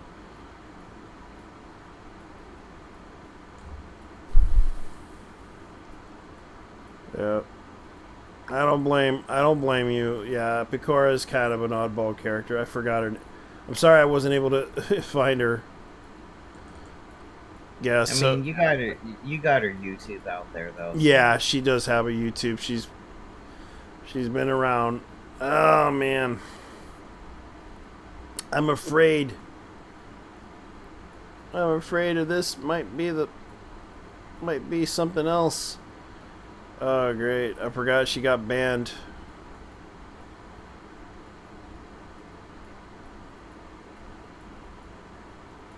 At first, I was hyped for Capcom Fighting Collection, but I'm like, wait, are they gonna do something or edit something in that game? Yeah, unfortunately, they did. We can't enjoy nice things, and Capcom is gonna continue to do one thing and then continue to piss off real fans. I feel like they're not only doing it to Americans, but I feel like, isn't it happening on the Japanese side that they're censoring it for their core audience too? Like, that's just disappointing itself if you're gonna do all that and then upset your own audience.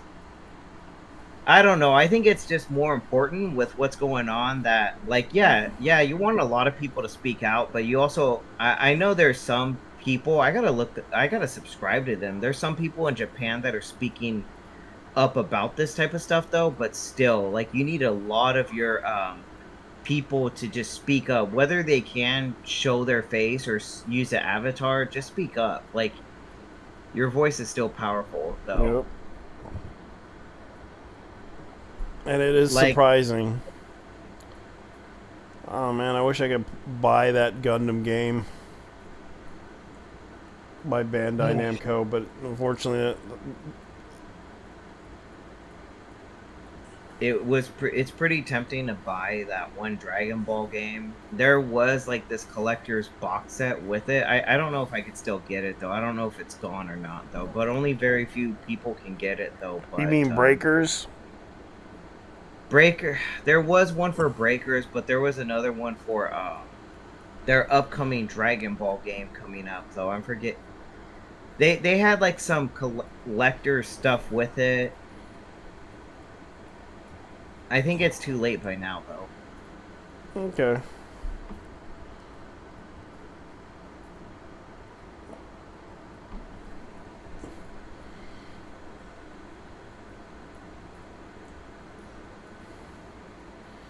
Okay, so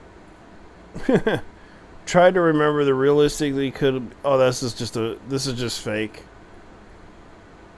Okay, so Street Fighter plus A, Street Fighter plus, Street Fighter EX3, missing Romance, Tech Romancer. I love that game. That was actually a pretty good game. JoJo's Bizarre Adventure. Yeah, that's a fighting game they did. Tatsunoko versus Capcom.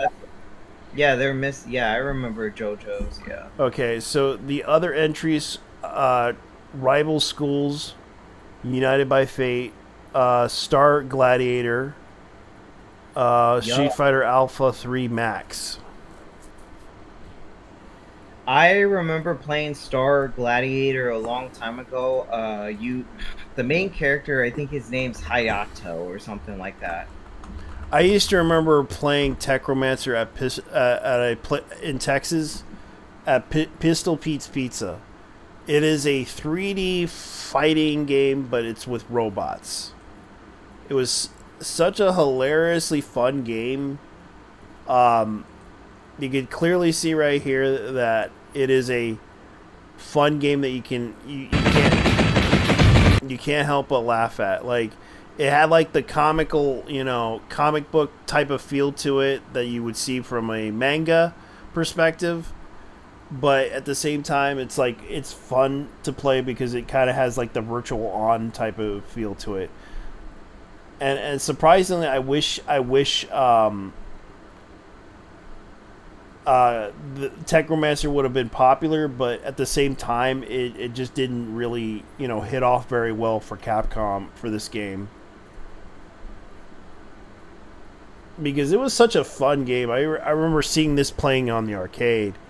And it was like one of the most cheesiest like mecha robot fighting games you would ever play.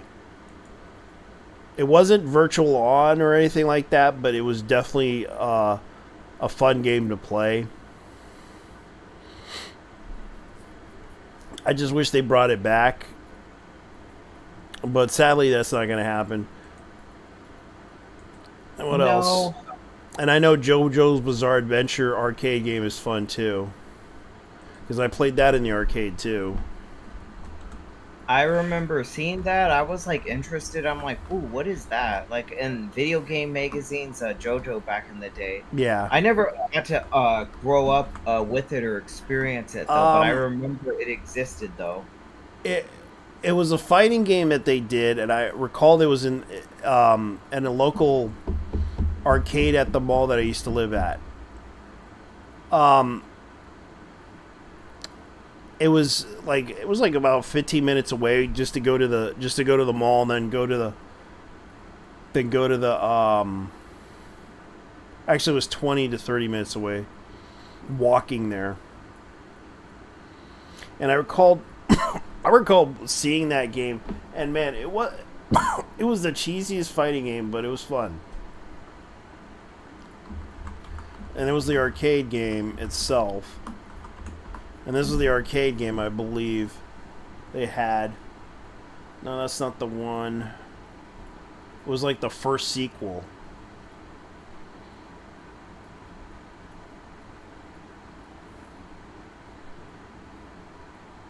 Okay, and Capcom made this game back in the days.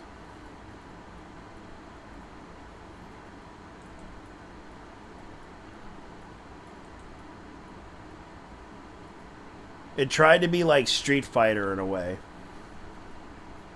But they also had like I believe, another version of that game.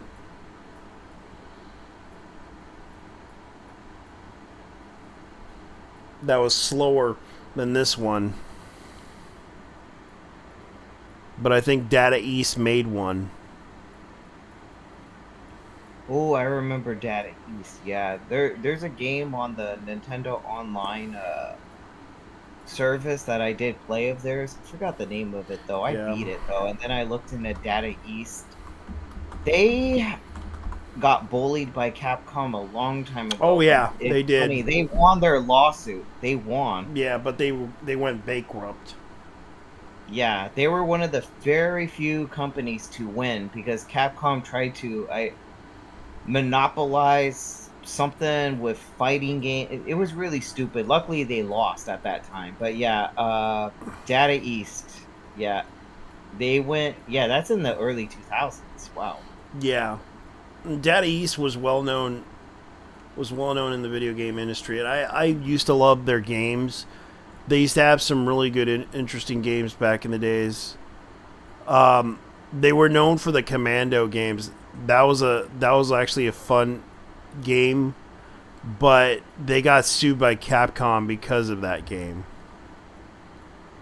Yeah, they got sued over a video game. I played it and I beat it. I'm like, oh, this is a pretty fun game, though. And then the lawsuit was really dumb. I mean, Capcom really kind of had no merit. You can't just like what is it? Capitalize off of like a fighting style of a simulator. Though it was really dumb what they tried to sue him for, though. I know that. And they also were known for Karate Champ, which I used to remember seeing this game in the arcades too. This was like one of their. It was like a cheap ass like karate tournament game. All point, no contact, just points. It was actually a fun game. But Kung Fu Master, what else did they had? Oh yeah, Bad Dudes. That was another one that they did. Sly Spy. And they also did RoboCop game. Data East actually did the RoboCop game. That's how they got their rise to fame. And they were really good in those days. But that whole situation with them, they had to deal with a lot of stuff over the years. They were like the platform. They also were responsible for the Batman game.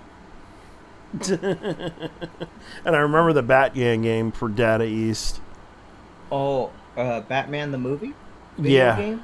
Oh, okay. I know what you're talking about. Yeah. Yeah. But then again, they basically did also the. Oh God, I used to remember the pinball games they did. They had to go into pinball because that was the only way to survive in the 90s.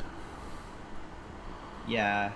Pinball is still around. Pinball is still around doing its thing, though. It's still pretty strong. Yeah. Yeah, but sadly, Data East, they went bankrupt. It's a shame though, but they're still around. It's just now they're going to be sold on a specific council. I forgot what it's called, because I know there's a Data East collection that's being sold, and that's under the whatchamacallit. Let me look it up. Data East collection. I forgot the retro system that's hosting it. Evercade. Yeah, the Evercade system actually has the and this is like a retro system that's cartridge based, but at the same time you could actually buy the collection of games that they have on it. And I used to remember playing Side Pocket. That was one of their good games that they had. It was basically a pool game. But they have so many like collection of games that you would not believe if you buy the hardware itself. Right.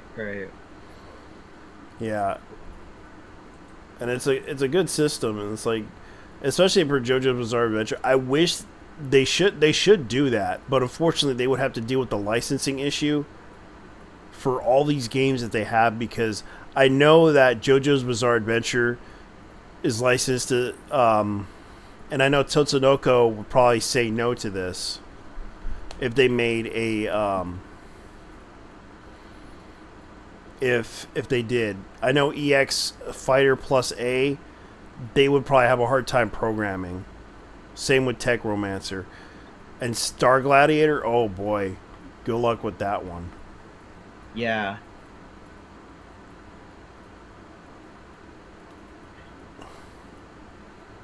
Yeah. Oh, you know what game? There was a game that was announced that really caught my eye. I don't know if you saw the trailer. Maybe you did, of the Fatal Fury game. Did you see that one? The Fatal Fury game? Yeah, Fatal Fury. I think it's called Fatal Fury. City of the Wolves. Yeah. Yeah, I heard about it. Yeah, that game looks pretty good. It does look like it's a continuation story. I think it's about, I think Terry Bogard has a son or something, and he continues to like fight, or continues to keep the legacy alive. But Terry Bogard is still a playable character in the game. I'm not too sure about Andy Bogard or Joe Higashi. Joe Higashi is my favorite fighter in Fatal Fury. Yeah. But I thought that game was pretty cool. Yeah. I did hear that SNK is owned by the Saudi Arabia company, though. Yeah, it was. As long as they let them do their thing, keep it at its core, don't censor your game, stay true to yourselves, you'll be cool in my book. Mm-hmm. I mean, I'd rather have. I mean, I don't hear bad things about companies being owned by Saudi Arabians. I'd rather have a company be owned by them than have ESG investors in your company. Yeah.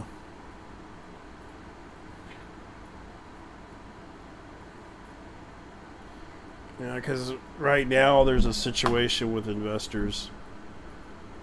If you got to go through Saudi Arabia, or right now, I know Saudi Arabia is branching out. They're branching out to a lot of businesses, entertainment, especially gaming. I know that they've been doing the whole, because they announced that Saudi Arabia tournament. You heard about that one? The esports tournament. Oh, tell me more about it. Or I think I heard something that they wanted to start doing tournaments in Saudi Arabia. Yeah, they even paid people to basically watch the thing, because they wanted input and info about how this all turned out. I know Asmund Gold talked about this. He said that he didn't do it, but he was asked to basically watch the stream of the Saudi Arabian tournament. And the thing is, like, I don't have a problem with the tournament. I understand people have like certain issues with Saudi Arabia, but the thing is, this is their attempt to do something that they feel would be an interesting tournament to do. and I understand they're trying to branch out to certain businesses, because I know the Saudi prince is interested into this sort of industry to basically fund it from within. Even though he's trying to be mature about this, but he wants to do a business out of it, funding his money on this whole issue.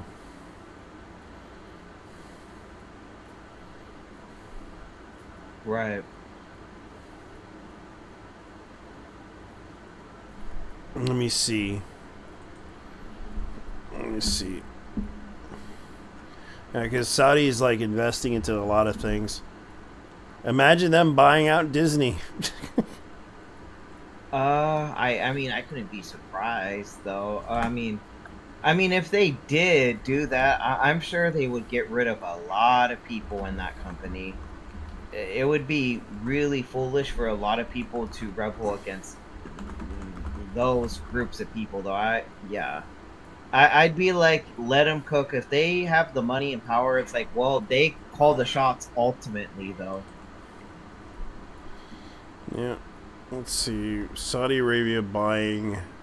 Yeah, they even bought the sports thing. They bought... Oh, yeah. They bought the boxing... I forgot what that boxing organization...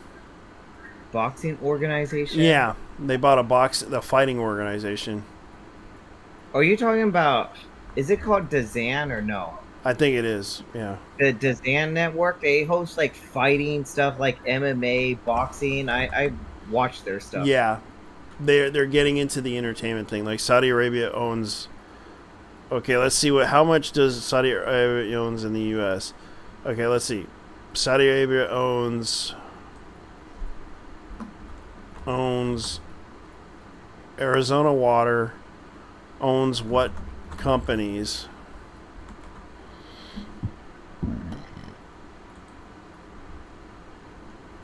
Alright, so 60 more. Saudi Arabia, House of Islamic Development Bank. Let's see, what else do they have? What did they invest into? Actually, they invest into stuff.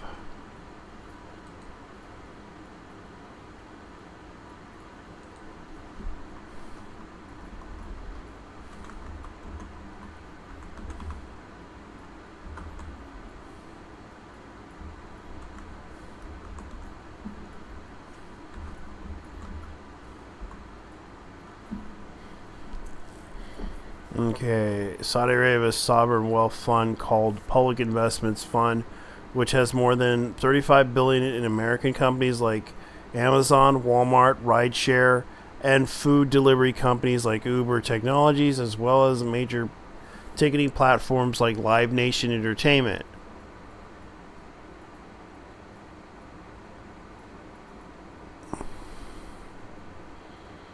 So it's the PFI. Okay, yeah. So, Saudi is investing into Activision. Okay, so this is what they invested into, because this is a public investment fund that they did. Lucid, Activision, EA, Uber. Here's what Saudi Arabia's sovereign wealth fund has invested into. So, he actually invested into Electronic Arts, Uber, Take-Two, and Live Nation. And also the Golf PGA. Yeah, they invested into that. So they are not just... they invest into a lot of companies. Let's see. They Air and Product Chemicals, Meta, Starbucks, PayPal, Booking Holdings, Microsoft, Salesforce, Freeport McMoran, Carnival, Costco, JP Morgan, BlackRock, and Next Era Energy.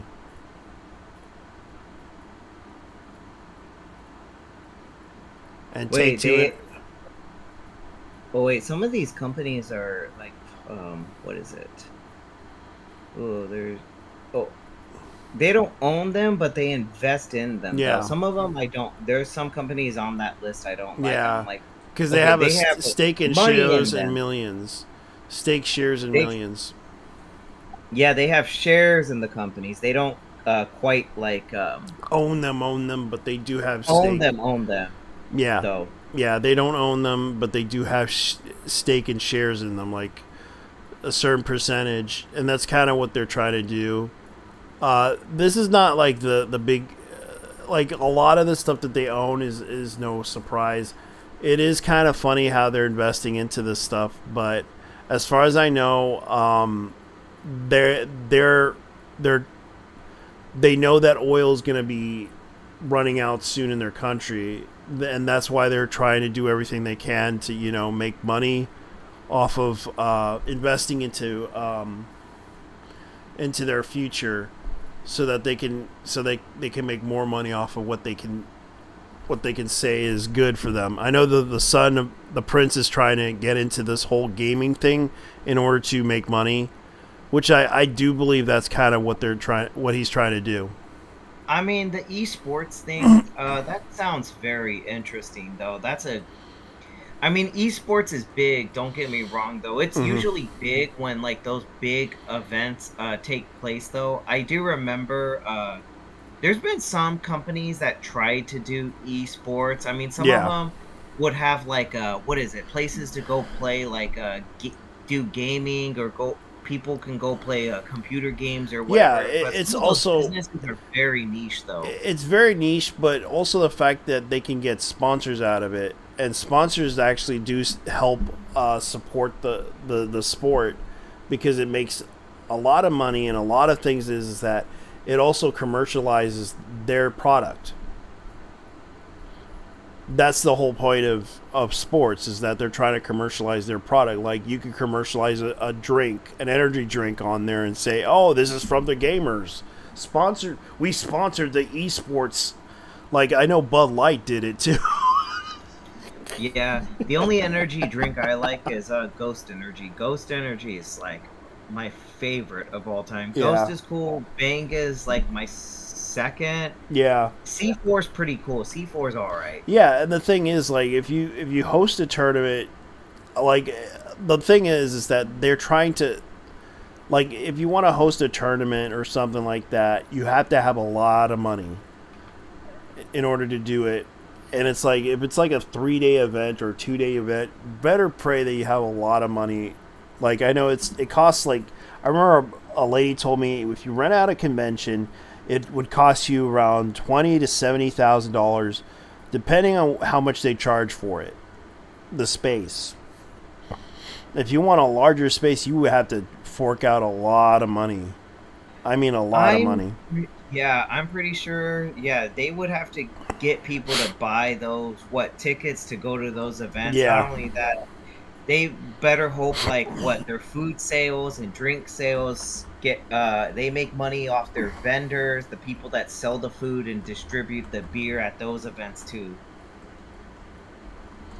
Yeah, because I know ticket companies, they have to talk to and interview them, but they also get a cut of that thing as well. And plus, you have to also get guests, and you also have to organize their hotel the hotel, the fee that they charge for appearing at the event. You also have to, and plus signature fees and all that shit that happens.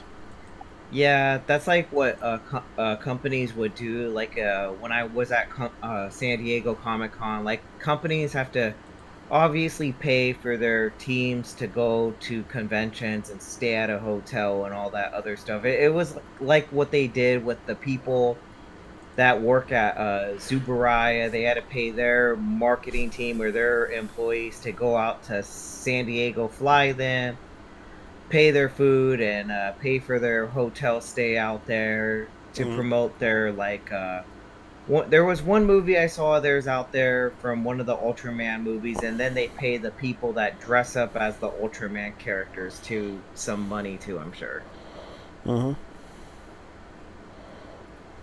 Yeah, they pay a lot of people just to get around that whole situation. Oh yeah, they. I one of these days I would like to go to an esports tournament. That's something I need to. Hopefully, I can try to do one of these days, though. Yeah. Okay, so here it is. Bandai Namco now starting that they want to erase Japanese culture and transform it into the DI diverse global market. They think Japanese culture is not diverse. It happening across Japanese companies. Adding to this, Western localizers are bragging about censoring Japanese games. So this is what's going on. All of this, as Mira said, it's a service. It was in service of her rolling out the Bandai Namco new in-house DEI training program, which, according to her, consists of 4 key pillars about her character Hair, which discussed on how properly to create more diverse character designs, particularly regards to her hairstyle, their hairstyles. Okay. Character gender, wherein explained as one of the genders made up of 4 parts, including biological sex, gender identity, sexual orientation, and gender expression.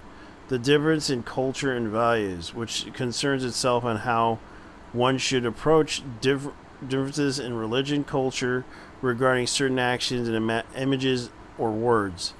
And accessibility, mainly in regards to making games usable for the disabled, which is fine. I don't have a problem with it, but the other 2, that's kind of going to cause a conflict, because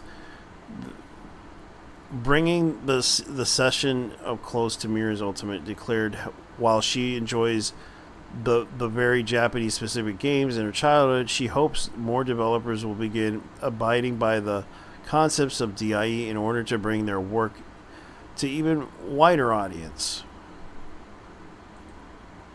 So this is kind of what's going on. So the Bandai Namco localization admits that they ordered Japanese devs to censor their female character designs. We tell them that the cleavage is a bit too exposed or the shirt is a bit too short. So they're basically a bunch of Mormons. Look, man, I don't know, man. I mean, Bandai, you got a lot of companies you partner with. You got companies that release anime, and they need to make some of these companies need to make money with these animes they put out. One of you release Sandland. I think they have like a game. I think it came out. I don't know if it did. It did. It just no, but there's also I got reincarnated as a slime. They were doing a video game for that. I think it got released. I'm trying to check for it right now. Yeah. But oh yeah, it did. Yeah, that time I got reincarnated as a slime. That game, never mind. It did come out August 7th. But it's like these type of moves, you think you're gonna, I think you're gonna hurt a lot of your business partners around you by doing this type of move, though. Because some of these companies rely on them to be very successful for their anime shows, though. Like, I just feel like this move would hinder that progress, though.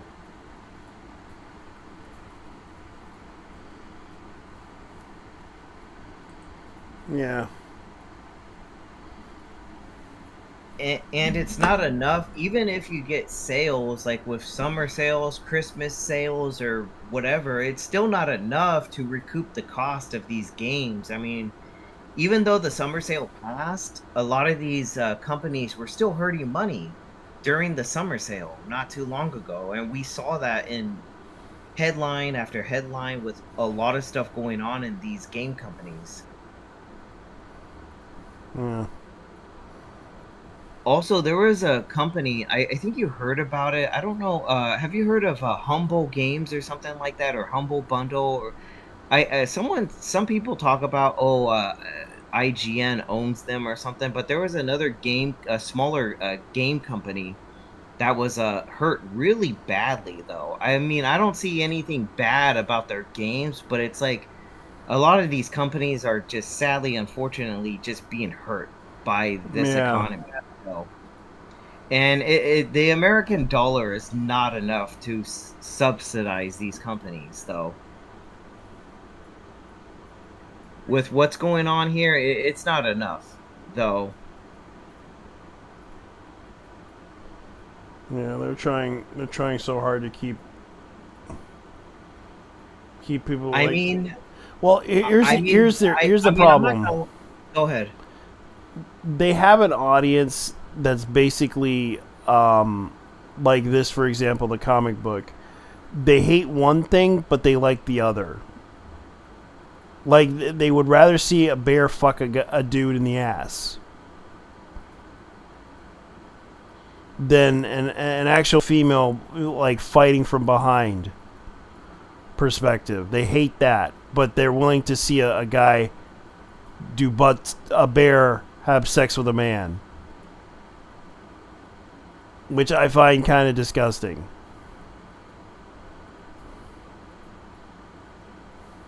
I mean, what they do with video game characters or the female video game companies. Yeah.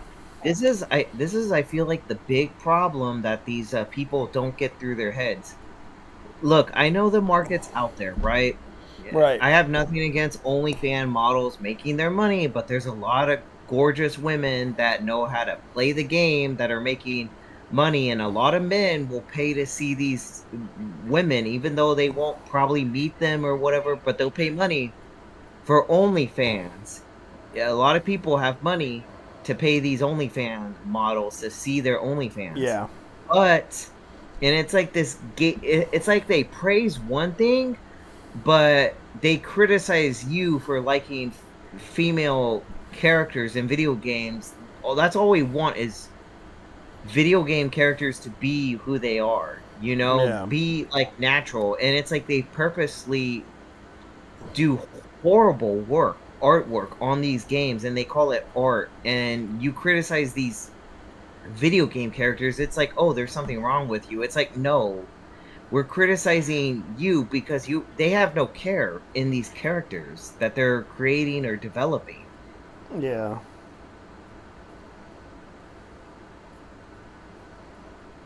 I think that's what is making people mad when it comes to like these video games. It's like, dude, just leave video game characters alone. And most of the people that are I know me and you have said these people that are in these companies have no care like about the video game audience, though. They have no business, and they outright talk about how they hate video games and the culture. And then they just ruin these female video game characters that people have liked for years. Yeah. And it's like they put no effort into it. It's like, okay, if you put no effort into it, why should we care? You know, I know, and it's like the moment they decided to make a good game, and then they fucked it up in the end, is like, yeah, you guys really don't know what you're doing. That's how bad it is. Like, they literally want to make a good story, but at the same time, you know, they're focusing on one person, and that one person happens to be like showing their narcissism and everything. That's what people don't want. They want a character that absolutely, you know, goes through a lot of trials and tribulations. That's what they want to see. They want to see a person that went through a lot of trials and tribulations to get where they're at. But they don't like that because they think that's bad to them. They think it's bad because that's dramatic and everything. That's the whole point of it. They went through a traumatic experience, and then they overcame that traumatic experience. It's amazing that they're not going to learn. What was that game by the studio that was put out by Square Enix? Or no, is it Forspoken? Right? Yeah. Forspoken lost Square Enix a lot of money, and that damaged that company. And it's like they're still doubling down on their mistake. And then they got South of Midnight coming out next year.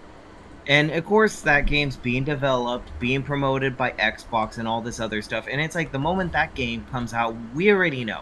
Yeah. We already know it's The dead on problem. arrival. The problem with that game was that it could have been a good game, but the problem is it was bad writing, bad storytelling, because people were like literally making fun of it. Like, I'm literally hearing the voice in my mind. I can hear your thoughts.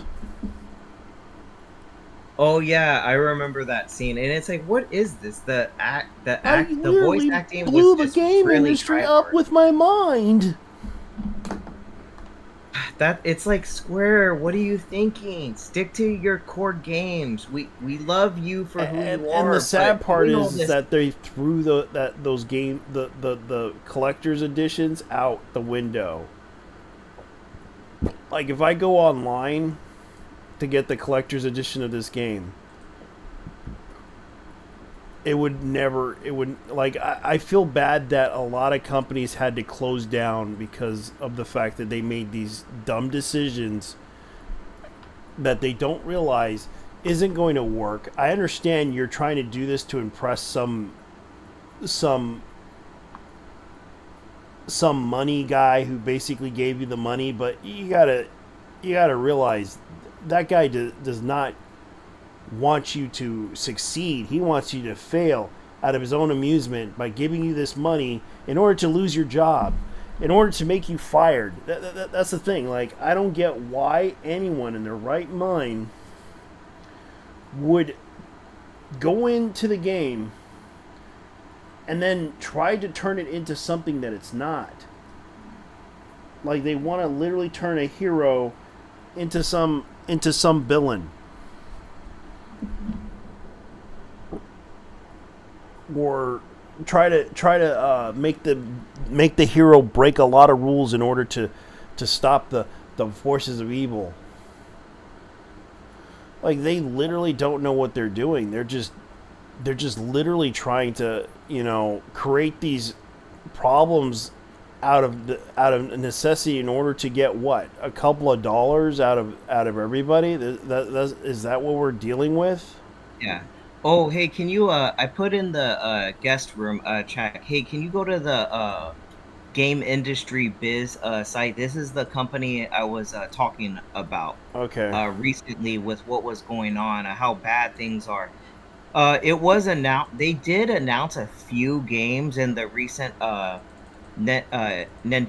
Indie Showcase. That they still got some games coming out, but this company, it's not doing good though. It's not. It's I heard bad. Humble Games is shutting down. Yeah, Humble Bundle. Yeah, I've heard of it. That's the same company. Yeah. To be fair, the article is saying Humble Games claims it is restructuring. Yeah, But so they're firing a lot. They're firing people basically. They're letting go of people. Humble Bundle told the company is shutting down. Humble Games claims it's restructuring, but the affected staff dispute company statement. So basically, they're saying former Humble staff have disputed that the company's statement regarding the restructuring, claiming it underplays the impact of the team. An anonymous staff member impacted by the layoffs told Game Industry Biz the statement is partially incorrect, emphasizes that all Humble Games staff were laid off this week. Operations are sad to be moving to third-party consultancy, Powell Group, which handles all the remaining games. In a transcript of the meeting with Steve Horwitz, the president of Ziff Davis Shopping and Technology Division, it was suggested that affected staff may be offered opportunities elsewhere within Ziff Davis or at the Powell Group. The aftermath received similar reports, with former Humble Games employees telling the site that this is restructuring claim is to save face, but that's a lie. The site is also cites Chris Radley, the former Humble Games employee who left in 2002, who posted on LinkedIn that this is not restructuring of operations, but a total shutdown of Humble Games, with no internal staff remaining. Game industry reached out for more information with Humble Games and Zip Davis are not commenting further restructuring at this time. Update: Humble Games has confirmed a whitelist is undergoing restructuring. The company is not shutting down. The up and coming release is not affected. So the statement on the game industry is so basically they laid off people, but at the same time they're trying to keep the humble bundle Yeah. they're probably keeping the name alive, but they're firing the employees. Yeah, I mean I'm looking at the list of their games. They got some cool games. I'm not gonna lie. One of them I put on my wish list on for the Nintendo Switch that I do plan to buy. But man, they are just in a bad state. Like, this situation in gaming is so serious with what is going on, though.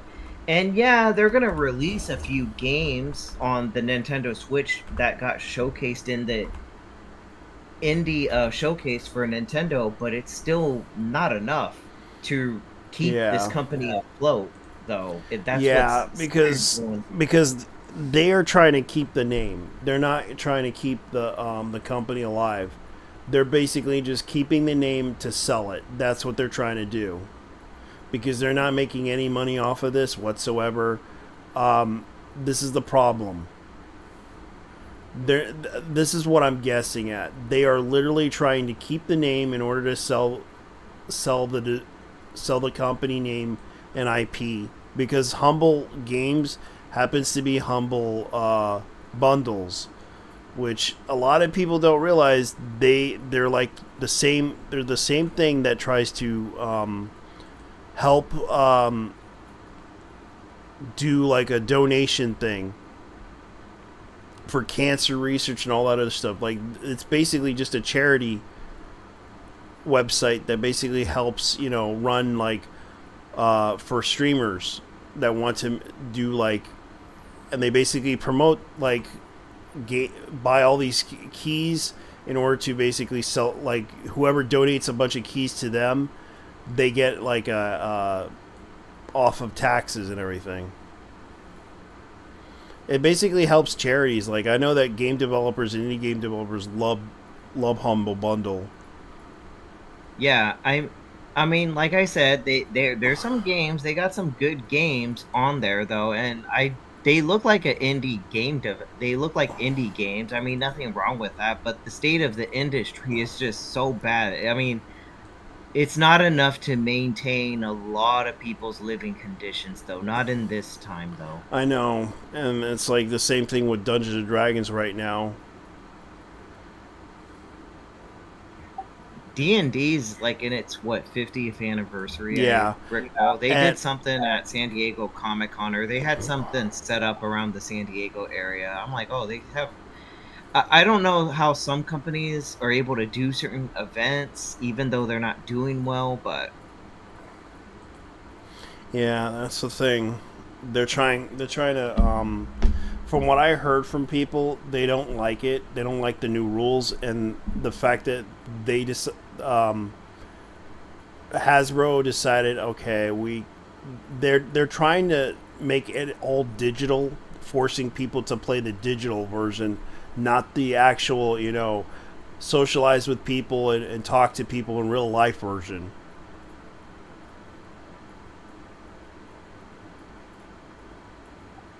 Hasbro trying to just do all the stuff in entertainment. I don't think you have to understand the fact that they had people that worked in Microsoft in the gaming industry. They basically, their thought is, okay, microtransactions and more microtransactions and charge themselves more money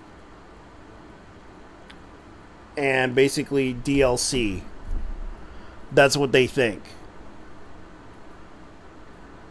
They think that same stuff can work in a board game or a tabletop role playing game. That's what they think it works on.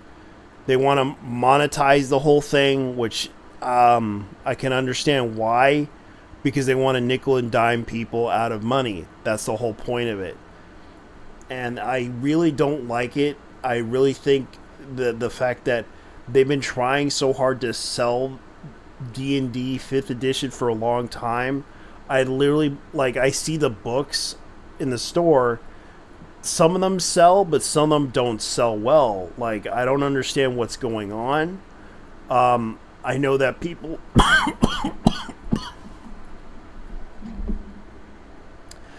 like, people are buying, like, the D&D books, but not that much.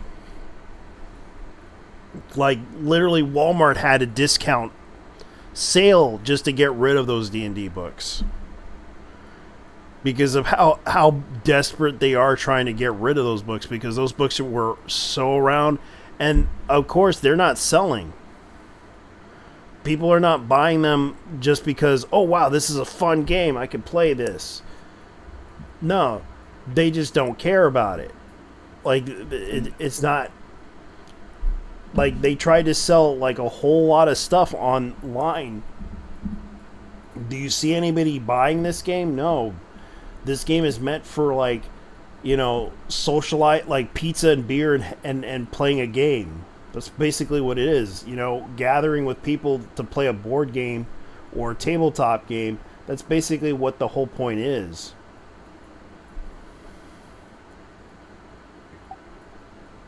Yeah, I don't know how, like, some of those companies expect to survive. That's the same with Warhammer going Yeah, on, right? Warhammer's another game that is basically social game too. Like, I've seen people play it. I've seen it played at a store that I used to go to. I understand that this is a game that requires, like, it's wargaming. You basically play with a fucking measuring tape and basically just measure out how many spaces you can go and how many shots you can fire based on the distance of where you're going. That's basically what the point of Warhammer is. It's basically a game that's it's a wargaming. It's a war game that basically that is played by people who enjoy military stuff. And yeah, I don't know if their Space Marine 2 game came out yet, or there's it came out. All I know is there was some. It did. Yeah, it did. I believe. Let me check. Space Marines. It probably didn't. I thought there was like some like drama going on with the video game or something. I don't remember. Okay. Yes, they do have this Space Marines 2. It already came out. It's coming out in September, but they do have an advanced access for it. If you if you pre-purchase it and pre-order it, you could get it for 7 days. Oh, okay. And it's on September. That's September 9th. That's 2 weeks. I want to say 2 weeks. Yeah. Looks like. Yeah. So you can get that game early. I would like to buy Gundam Breaker, but that's not going to happen. When it comes to certain Bandai Namco games, I think you'd be better off waiting for a sale, not buy certain games. I know most people hate this game, which is like Mobile Suit Gundam Battle Operations 2, which is free to play, but the problem is it is a gacha game. Most people hate it. I understand why, because apparently there's a lot of hacking that's involved in this thing, and the problem is, I used to remember this game actually, they don't have the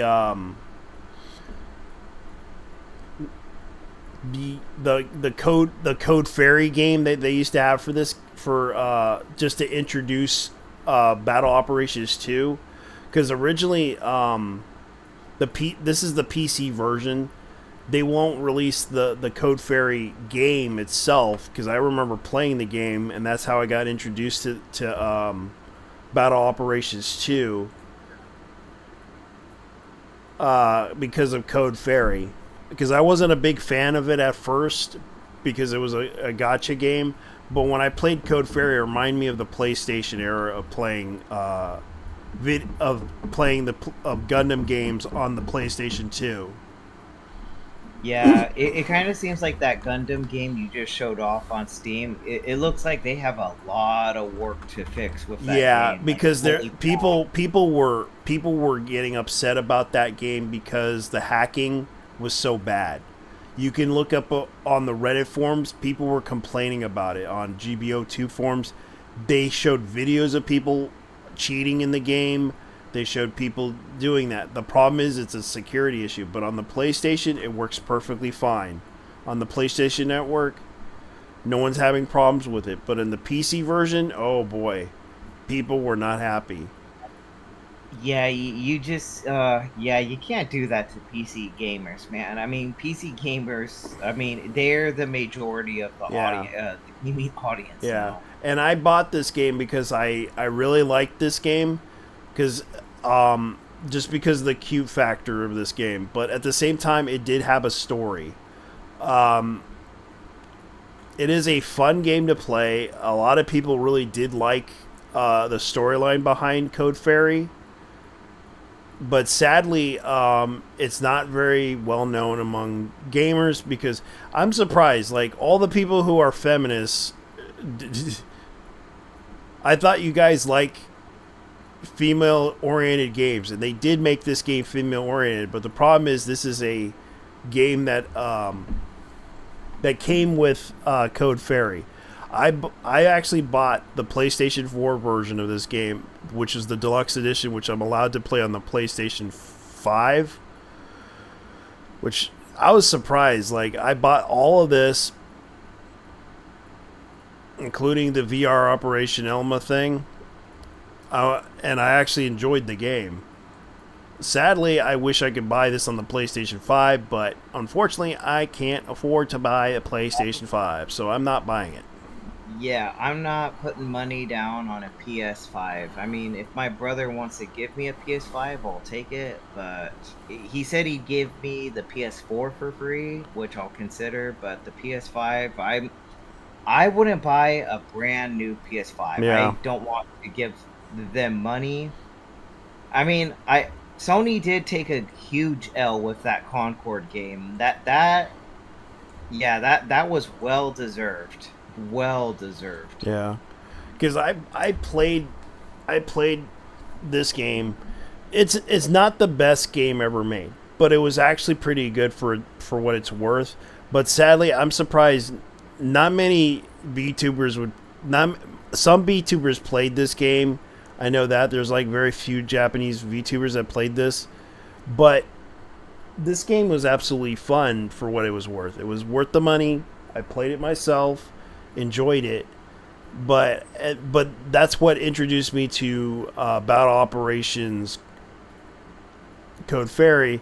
But you can also unlock like special mobile suits and everything in this game, and it was just like the PlayStation 2. But you can also transfer it to the online game, which I did, and I actually earned. I actually had to unlock everything, because I found out you get a special mobile suit every time you beat it on a hard difficulty, which I did, and I was kind of glad I did, because I survived it by playing this game. And I had to play the story mode because it was absolutely fun. But I do feel bad that this game didn't get a lot of love for what it's worth.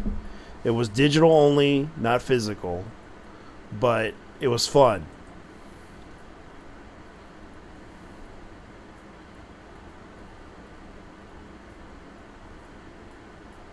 There is one game I am curious that to see if these people will. Let me send it to you. Actually, this game does look pretty good, though. Let me see if I can. Let me find it on YouTube first. I can find it on Steam, but hold on, I don't quite have a. Let me show you. Yeah, some of these audiences that they're trying to cater to, they're just not showing up. They're just not. Let me find this one game. I do wonder if these people would actually buy it, but I highly doubt it, though. Hold on. Mm-hmm.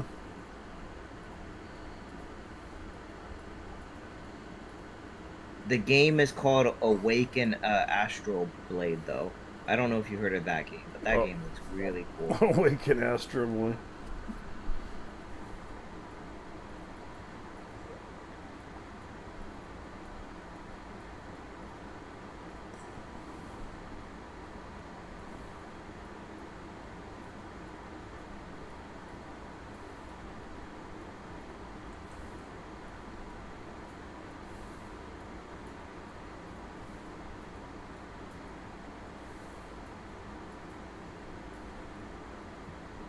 I won't lie to you. I'll probably check out this game though. But this game looks pretty cool though. It does. Yeah.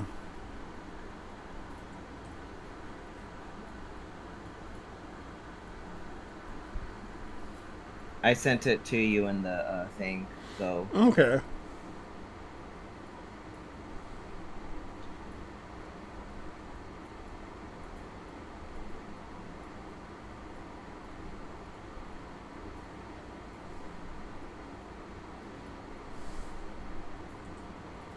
Let me see. So far it's 11 p.m. I think you're on the same time. Yeah, it's me. Yeah. So we have 1 more hour until Star Wars Outlaws gets released. Okay, so this is a platformer, correct? Yeah, that game. Yeah, that one right there. That one. Awaken Astral Blade. Yeah. That one looks pretty cool. Yeah, that's like a Retrovania type of style game. Yep. Yeah, Metroidvania. There you go.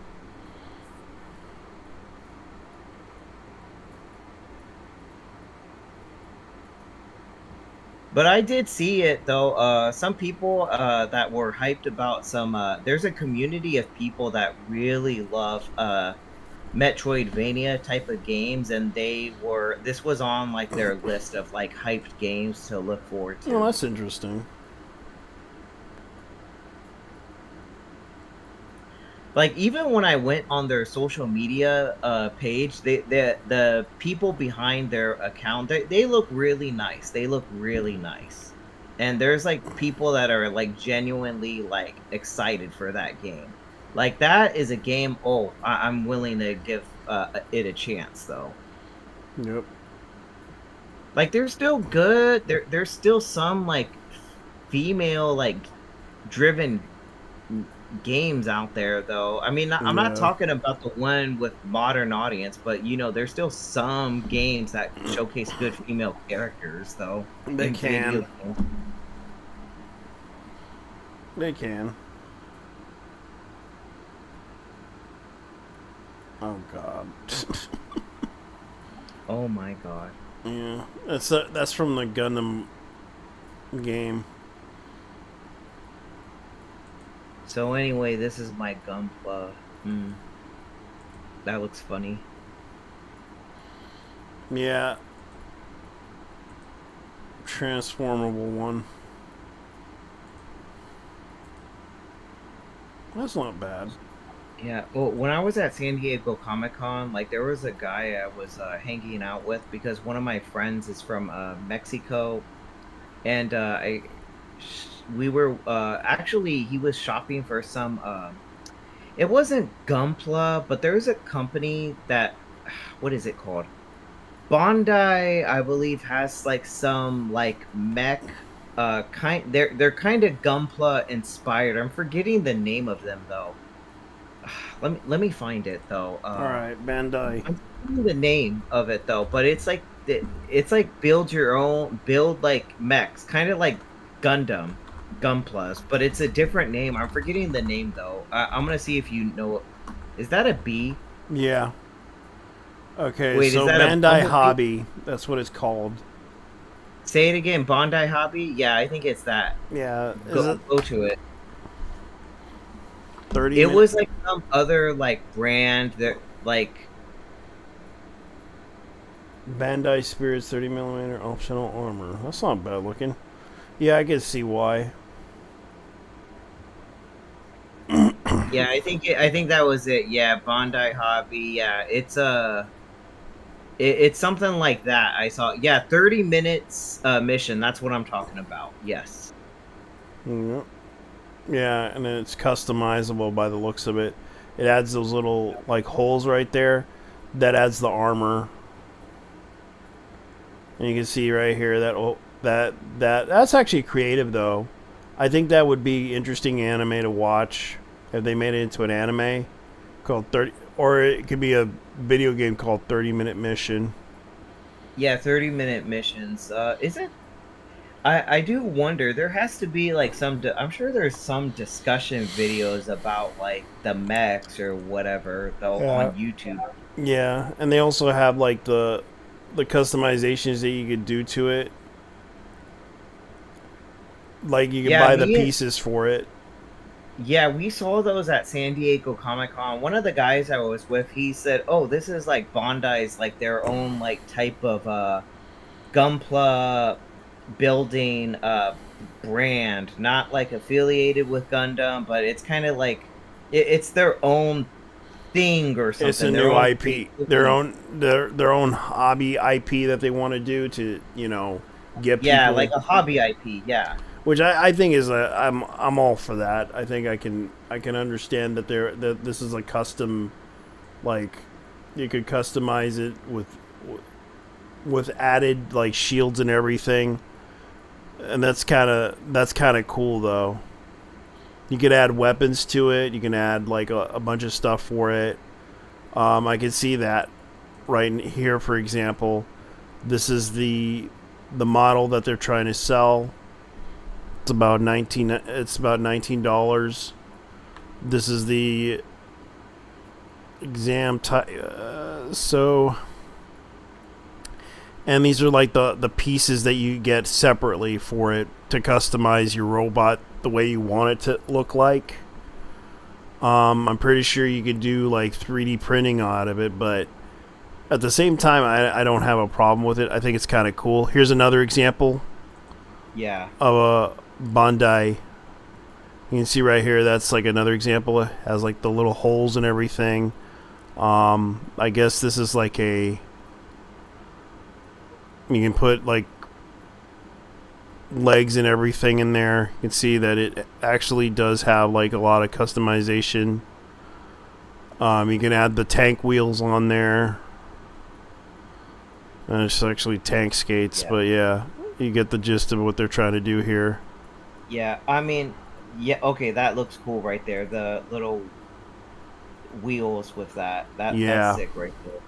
Yeah, that's like the Bandai Hobby 30-minute mission stuff. I think it's pretty cool though.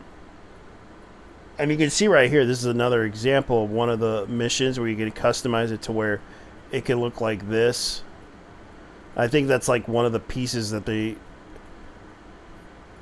like you can see right here, you can add in like some pieces to it, and it comes with, that's from Mobile Suit Gundam, Witch from Mercury. You can see that's like another custom that they did. But other than that, that's actually pretty cool. Yeah, I thought they were pretty cool seeing those at San Diego Comic Con. They were just like selling them, though. Like, I'm sure I wouldn't be surprised if they made some like anime or anime movie off of those figures and went into like storytelling with those. I'm sure they will at some point, though, depending how well they are. I mean, people are buying them. I'm sure it's gonna do well, though.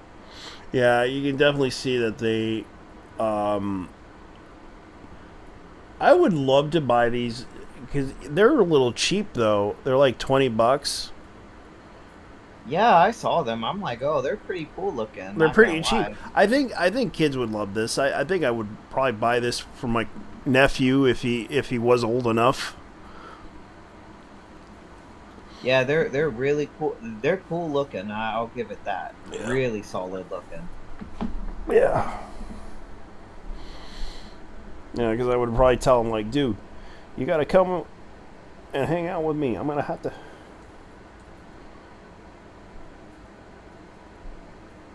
Yeah, it looks really cool looking. Yeah. Yeah, they had a booth of that at San Diego Comic Con. Yeah, I do see like the insert slot holes here, like right over here. That's like the to customize Yeah. that stuff. I can imagine they could add in armor and everything in this thing, like make it look designing. I can see like people doing 3D print parts for this, which I would love to see. But I understand this is like a model hobby building thing. Let me go ahead and go back. This is model kit, figure kits.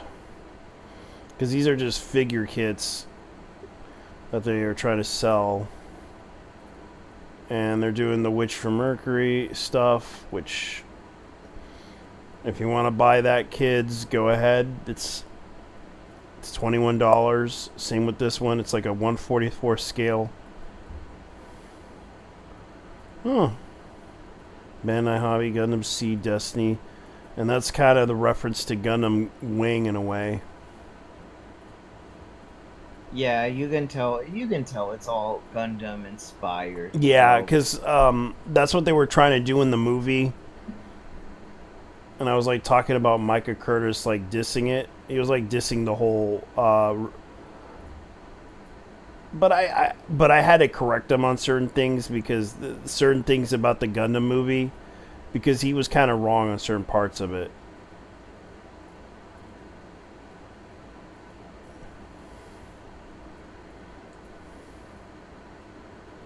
And I'm not claiming to be an expert in Gundam, but I do know when I was watching this film, like they were doing their last hurrah, trying to do their homages to a lot of it. Here's another example of a 30-minute one. This one has wheels on it, like no joke.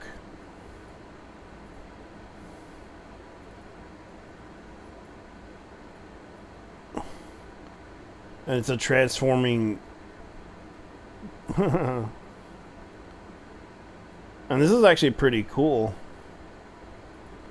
for a 30-minute mission. Yeah. Oh, that one has like, it looks like it has wheels on its back. Yeah, there you go. It can ride on its Yeah, it could go on its legs too. Yeah, I like that. That's cool right there. Yeah, I would say that this is interesting. And here's the other one.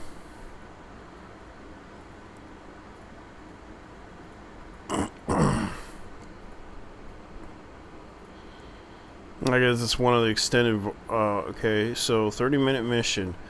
Mass-produced submachine variant Bandai Spirits 30mm 1/44 scale extended armaments vehicle. They're not too big. They're practically toys. But I would say, yeah, because you could actually customize them.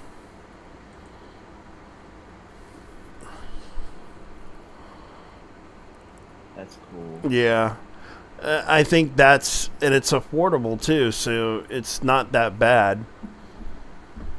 Oh, no, not at all. Yeah, compared to it's affordable hobby, so yeah. You can actually, even though they're 1/44 scale, they're pretty good. When it comes to the fact that I just hope they're really good quality though. That's the thing I'm hoping for. Yeah, the reviews, I'll have to look into reviews about them on YouTube. Yeah. What people have to say about them though. Let's see. Okay, so that's what they are. With cracks, splits, and blocks. Okay. Block assembly system.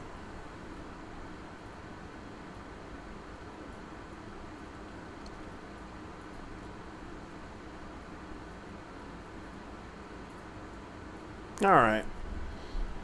Here's another example. Here's one. Oh, that's huge. Nicely designed.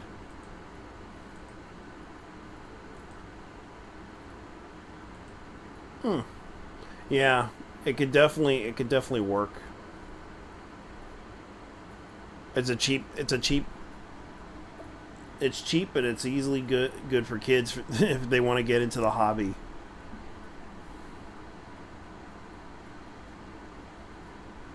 But if you want to, you can get the little Gundam toys. I think they do. I'll have to go there sometime. I bet they sell them at Hobby Lobby. They might. It depends. It depends on what Hobby Lobby has, because I know Hobby Lobby doesn't always have all the Gundam kits. No, probably not. Comic shops do. I know that. Yeah, no, because I know Hobby Lobby, they do sell Gundam built stuff there too. I've seen Hobby Lobby sell the Gundam stuff there. Okay. Before, I'm sure if they sell Gundam, they would probably maybe consider getting those, maybe. But I know they have Gundam stuff at Hobby Lobby. Yeah. I've seen.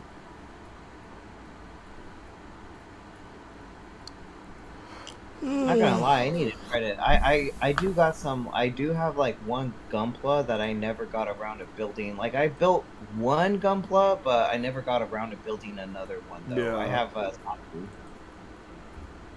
Oh yeah, the Neon Genesis Evangelion Godzilla Heavy Arm Type 1, which is basically Neon Genesis Evangelion inspired, which is a crossover.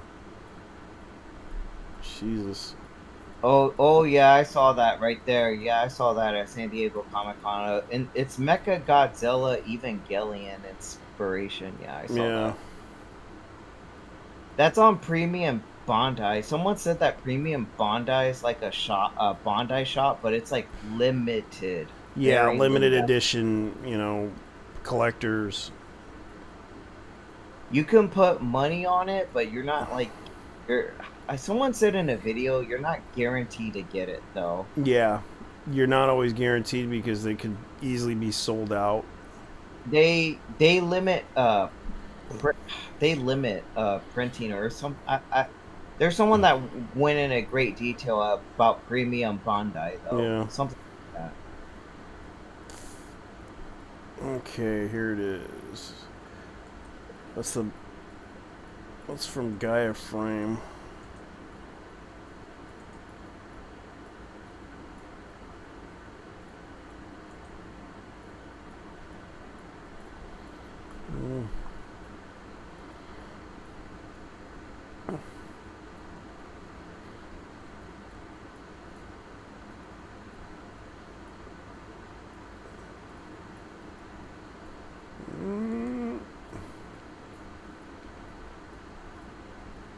Time to update, man.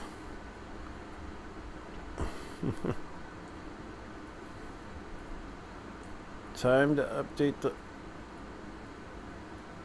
Macross.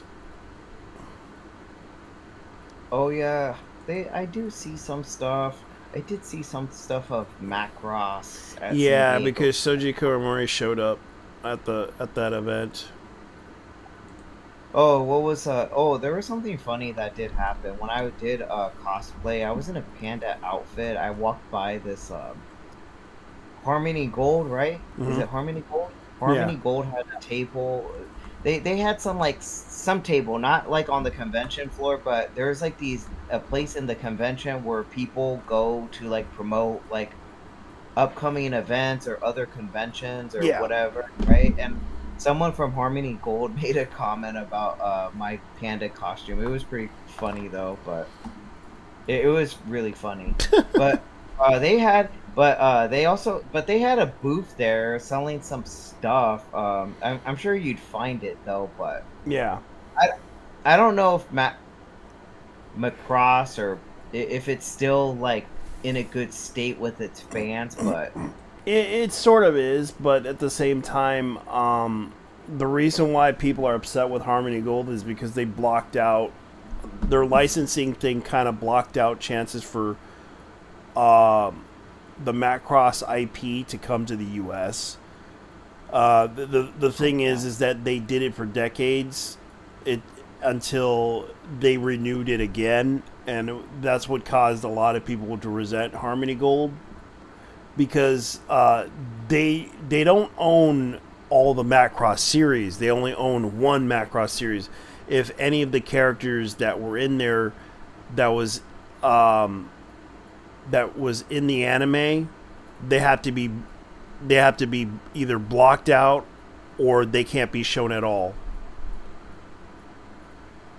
Which forces that is just crazy. And like fans have missed like years and decades of like cross content. Yeah, but luckily it's not as bad as most people make it out to be. I did watch some of the content before via fan subs, via the 7 Seas. The thing is like I did watch the Macross Do You Remember Love movie, which I did see. Macross Plus, that was actually Manga Entertainment. They actually sold that a lot.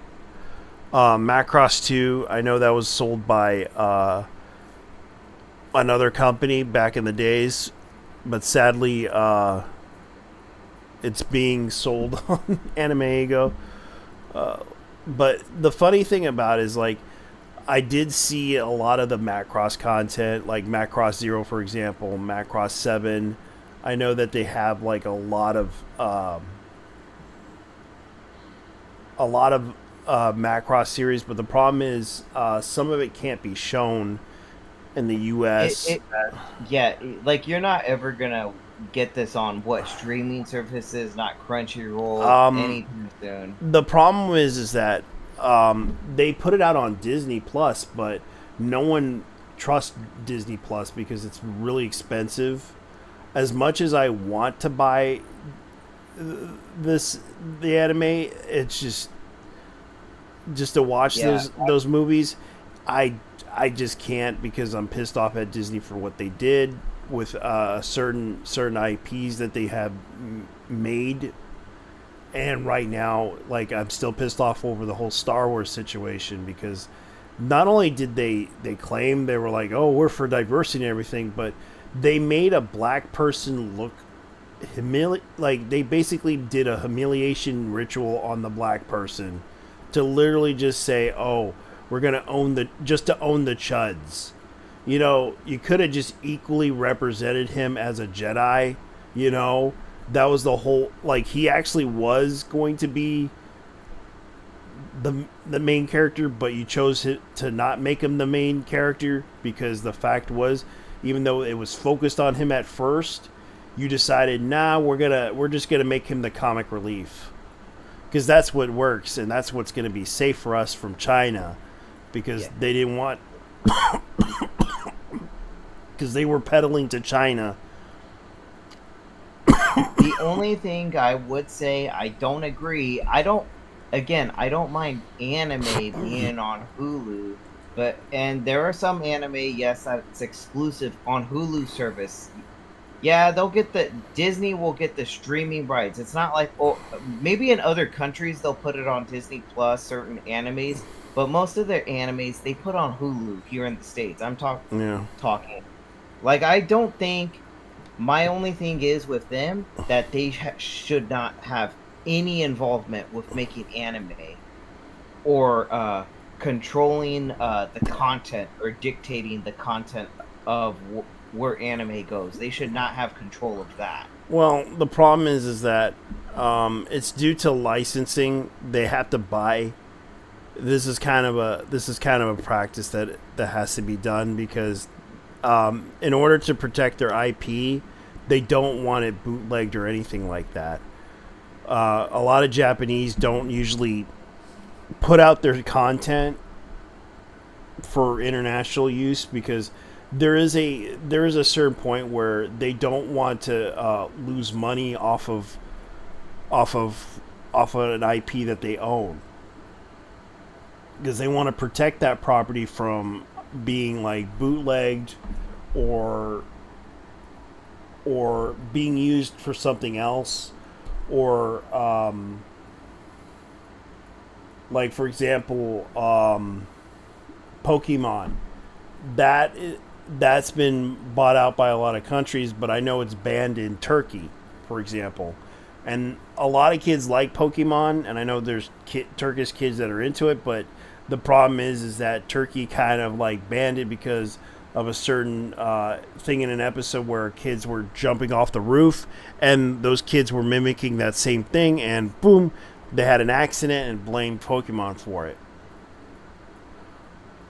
And the fact that Pokemon was banned in Turkey was a big surprise, because a lot of people were talking about this issue, and it was a weird situation, because they had to ban Pokemon because of how this anime really affected kids, especially now these days. You know, it's perfectly acceptable, because back then people didn't like it, and then of course kids liked it and grew up from it. It wasn't a bad show. I didn't think it was a bad show when I first watched it, because even though, yeah, they had like the same actors and the same characters they reuse in the show, it wasn't a bad show. It's just that it was trying to show people there's like morals and lessons you can learn from in the show that you could teach kids. And that's what they were trying to do with Pokemon. Yeah, I've seen a little bit, or I've seen Pokemon Horizons though. The latest show that came out. It's completely different. They still have like Pikachu as like one of the main Pokemon, but it's obviously a different Pikachu though, not the same Pikachu, and focused on different characters. Yeah. But I mean, I get it. You know, they had it was kind of time to move on from Ash. They have to focus on other characters and other Pokemon and Pokemon. Yeah, the thing is like I understand that they're trying to sell to children, because that's how the market is, and that's how it works in Japan and other countries, because they're trying to market this show for kids, and that's what their demographic is. But they don't realize that adults play this because they grew up on Pokemon. It's been around since the 90s through the 2000s, and they don't know how deeply it is when Pokemon fans really enjoy this thing. And it's kind of like that whole situation with that one person that basically went off on Power World. You know, that whole situation with the Power World thing. Yeah, I saw. The reason why that person did it was because out of desperation, because they're afraid that Pokemon will soon die. That's what they fear. Yeah, because I can understand. Like, I grew up in the 80s watching cartoons from Transformers, and you don't see that many Transformers cartoons like that anymore. You don't see Strawberry Shortcake. You don't see like a lot of cartoons coming out. Like, all you see is Teenage Mutant Ninja Turtles coming back, but you don't see that many, because he's afraid that it will all die and become a has-been show. That's what he was worried about. If he sees the rise of a new cartoon or a new game coming out, he's afraid that his favorite cartoon will die. That's why he kind of went off on that Power World thing. Yeah, I mean, Power World, they still got their game. I mean, I don't think Power World's gonna dive in. I mean, maybe they will at some point. I mean, maybe they'll do an anime or put out manga, but we haven't heard anything lately with that company, if they ever will do it or not. But I mean, who knows? I'm not too sure though. But you never know.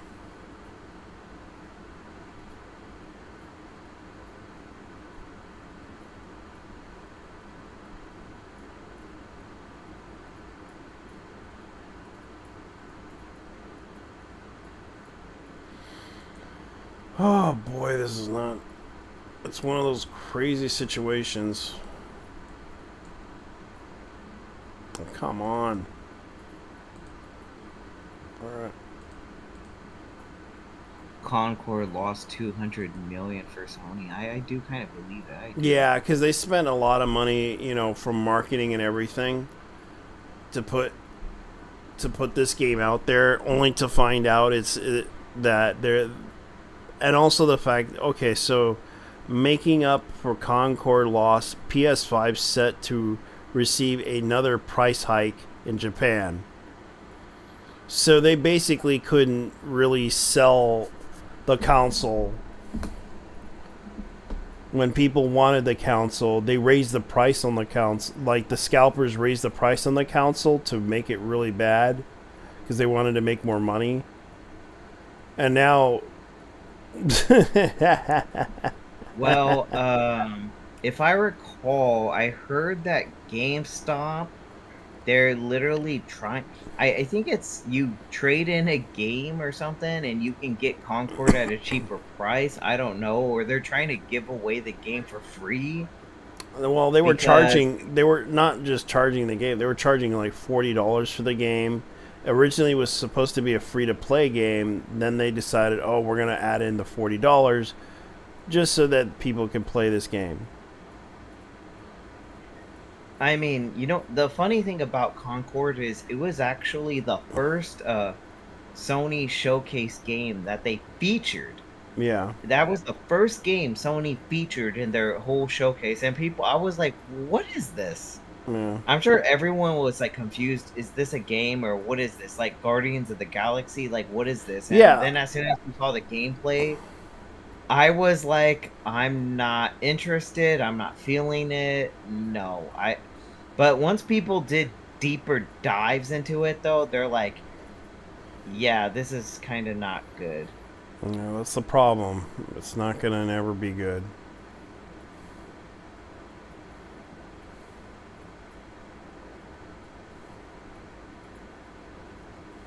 Also, another thing, I mean, there were some stories where people like went.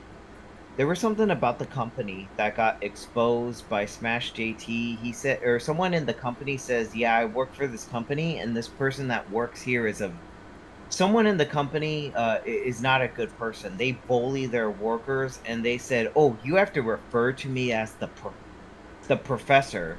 Yeah, they would. And just bullying their workers into telling them what to be called at their job. Like, no, you refer to me as a professor. You refer to me as the professor, or else you'll be fired.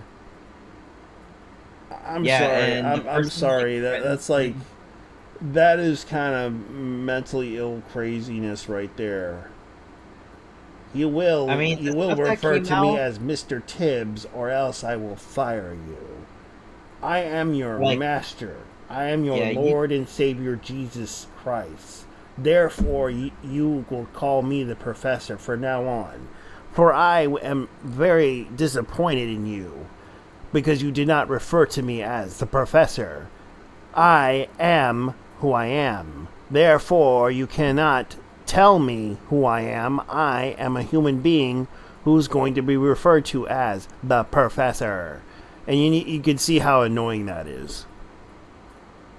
Yeah. It's like, if you want people to refer to you as the professor, that's fine, but please do not try to force people into this weird cult mentality that we have to refer to as the professor. A title is earned. Like, these people literally do not understand. Like, if people want to call you the professor, that's fine, but please don't, force it upon people to call you that. I'm still waiting for Synduality. I wonder if that game is still...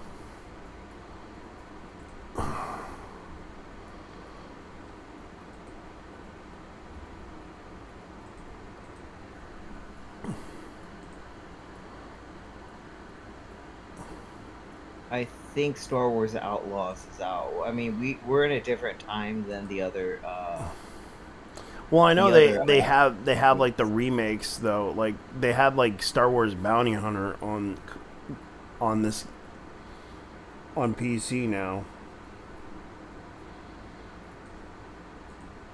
I'm gonna check something out on Steam. Let's see.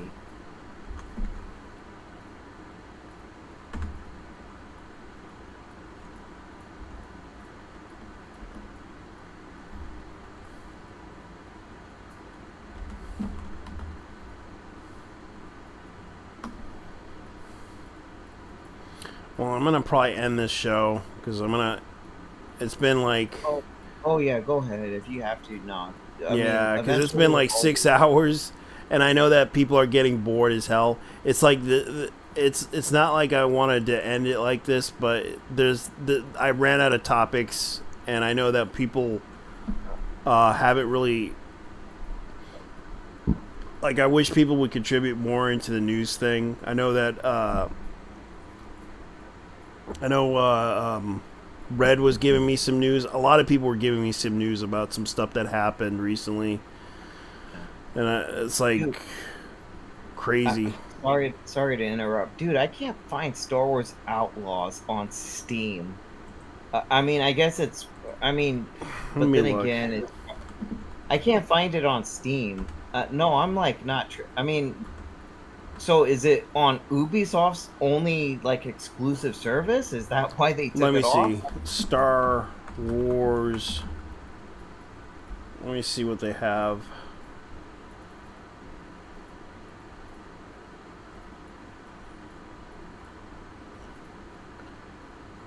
Let's see. Star Wars Solo. Star Wars. No. I guess Ubisoft really hates people.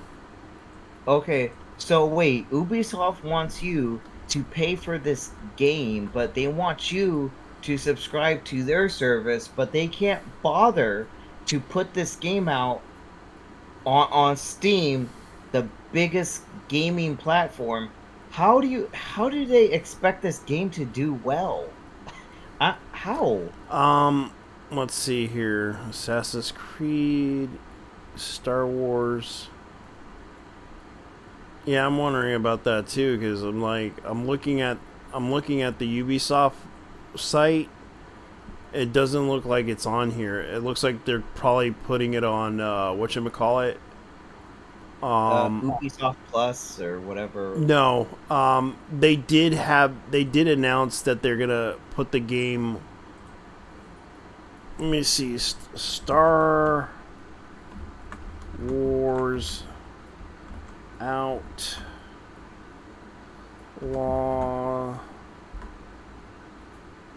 Nope, it's not on here. You're right. They don't have it on here. Yeah, I thought it was going to be on there. I mean, they're really, I feel like trying very hard to protect this. I think people are still going to find out whether the game did poorly or not, though. Yeah.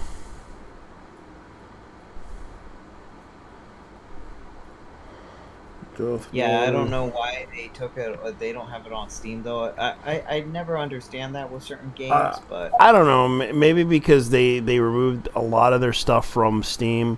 They were planning to remove their stuff from Steam because, especially their online services for Steam, it was kind of cringe. Yeah. Because a lot of the games require online service, and the problem is like I can't even gain access to it because I had to stop using Ubisoft. I had to stop buying Ubisoft games on PC because they were forcing people to sign in, and then you get signed out every time. And it got to the breaking point that I had enough of Ubisoft. I would only buy them. I will only buy their games on console, even though they are fun games. But the biggest problem that I have with it is that those games are not functional on the PC. I'm afraid that they might just brick one of my hard drives if I play it. And I actually played one of their games, which was a PSP exclusive back in the days. Like, for example, I want to buy this game, Blood Dragon, because of how fun it was and how cheesy it was. But no, will they make a sequel to this? No. Will they ever consider making a sequel to Far Cry Blood Dragon? No. They tried to make an animated series out of it, but no one asked for that. Yeah. Oh, that game right there, your Signals. That's the one I think by the one I was telling you about. Humble Bundle or Humble Games is the one I believe that published that game, Signals. Yeah, they did. Now it's Playism. Yeah, Playism. Yeah. Which I believe it's an Asian company that is doing this. Yeah, that game looks really fun. It's like a horror, RPG, it's like horror. cyberpunk RPG horror game. Yeah, I saw that. I'm like, yeah, I'd buy it. Eventually I do want to buy it at some point in time. I do plan to buy it. It looks good though to me. Oh, and that one right there, that game's sick. Blade Chimera, go up. Mm-hmm. Oh, go up. Go. Oh, you left the page. Hold on.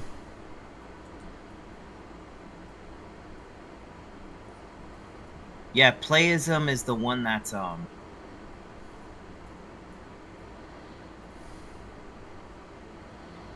There's another game I put on my wish list too. That's like a Metroidvania game. Mm-hmm. Yeah, I think it's on that page. You'd have to go. There's Signals, obviously. I think you passed it though. That looks like a good one too. Idle Manager. Let's see. I already bought this game. The Record of Lowest Wars Deal It in the Wonder game. It's an okay game.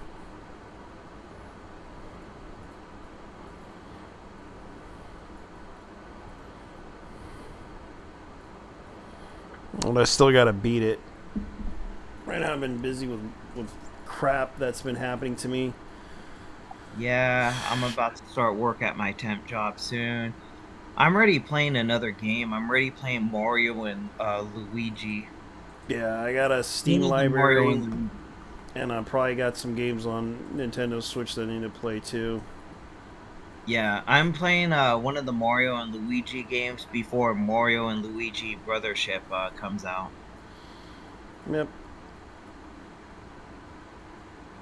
I am happy. I know a lot of other people are happy that Nintendo's still continuing to put out Mario and Luigi games, even though the company that was doing the Mario and Luigi games, Alpha Dream, I'm sure you remember them. It was kind of sad. Yeah. They went bankrupt, and they were a good company, but they didn't meet their expectations of sales.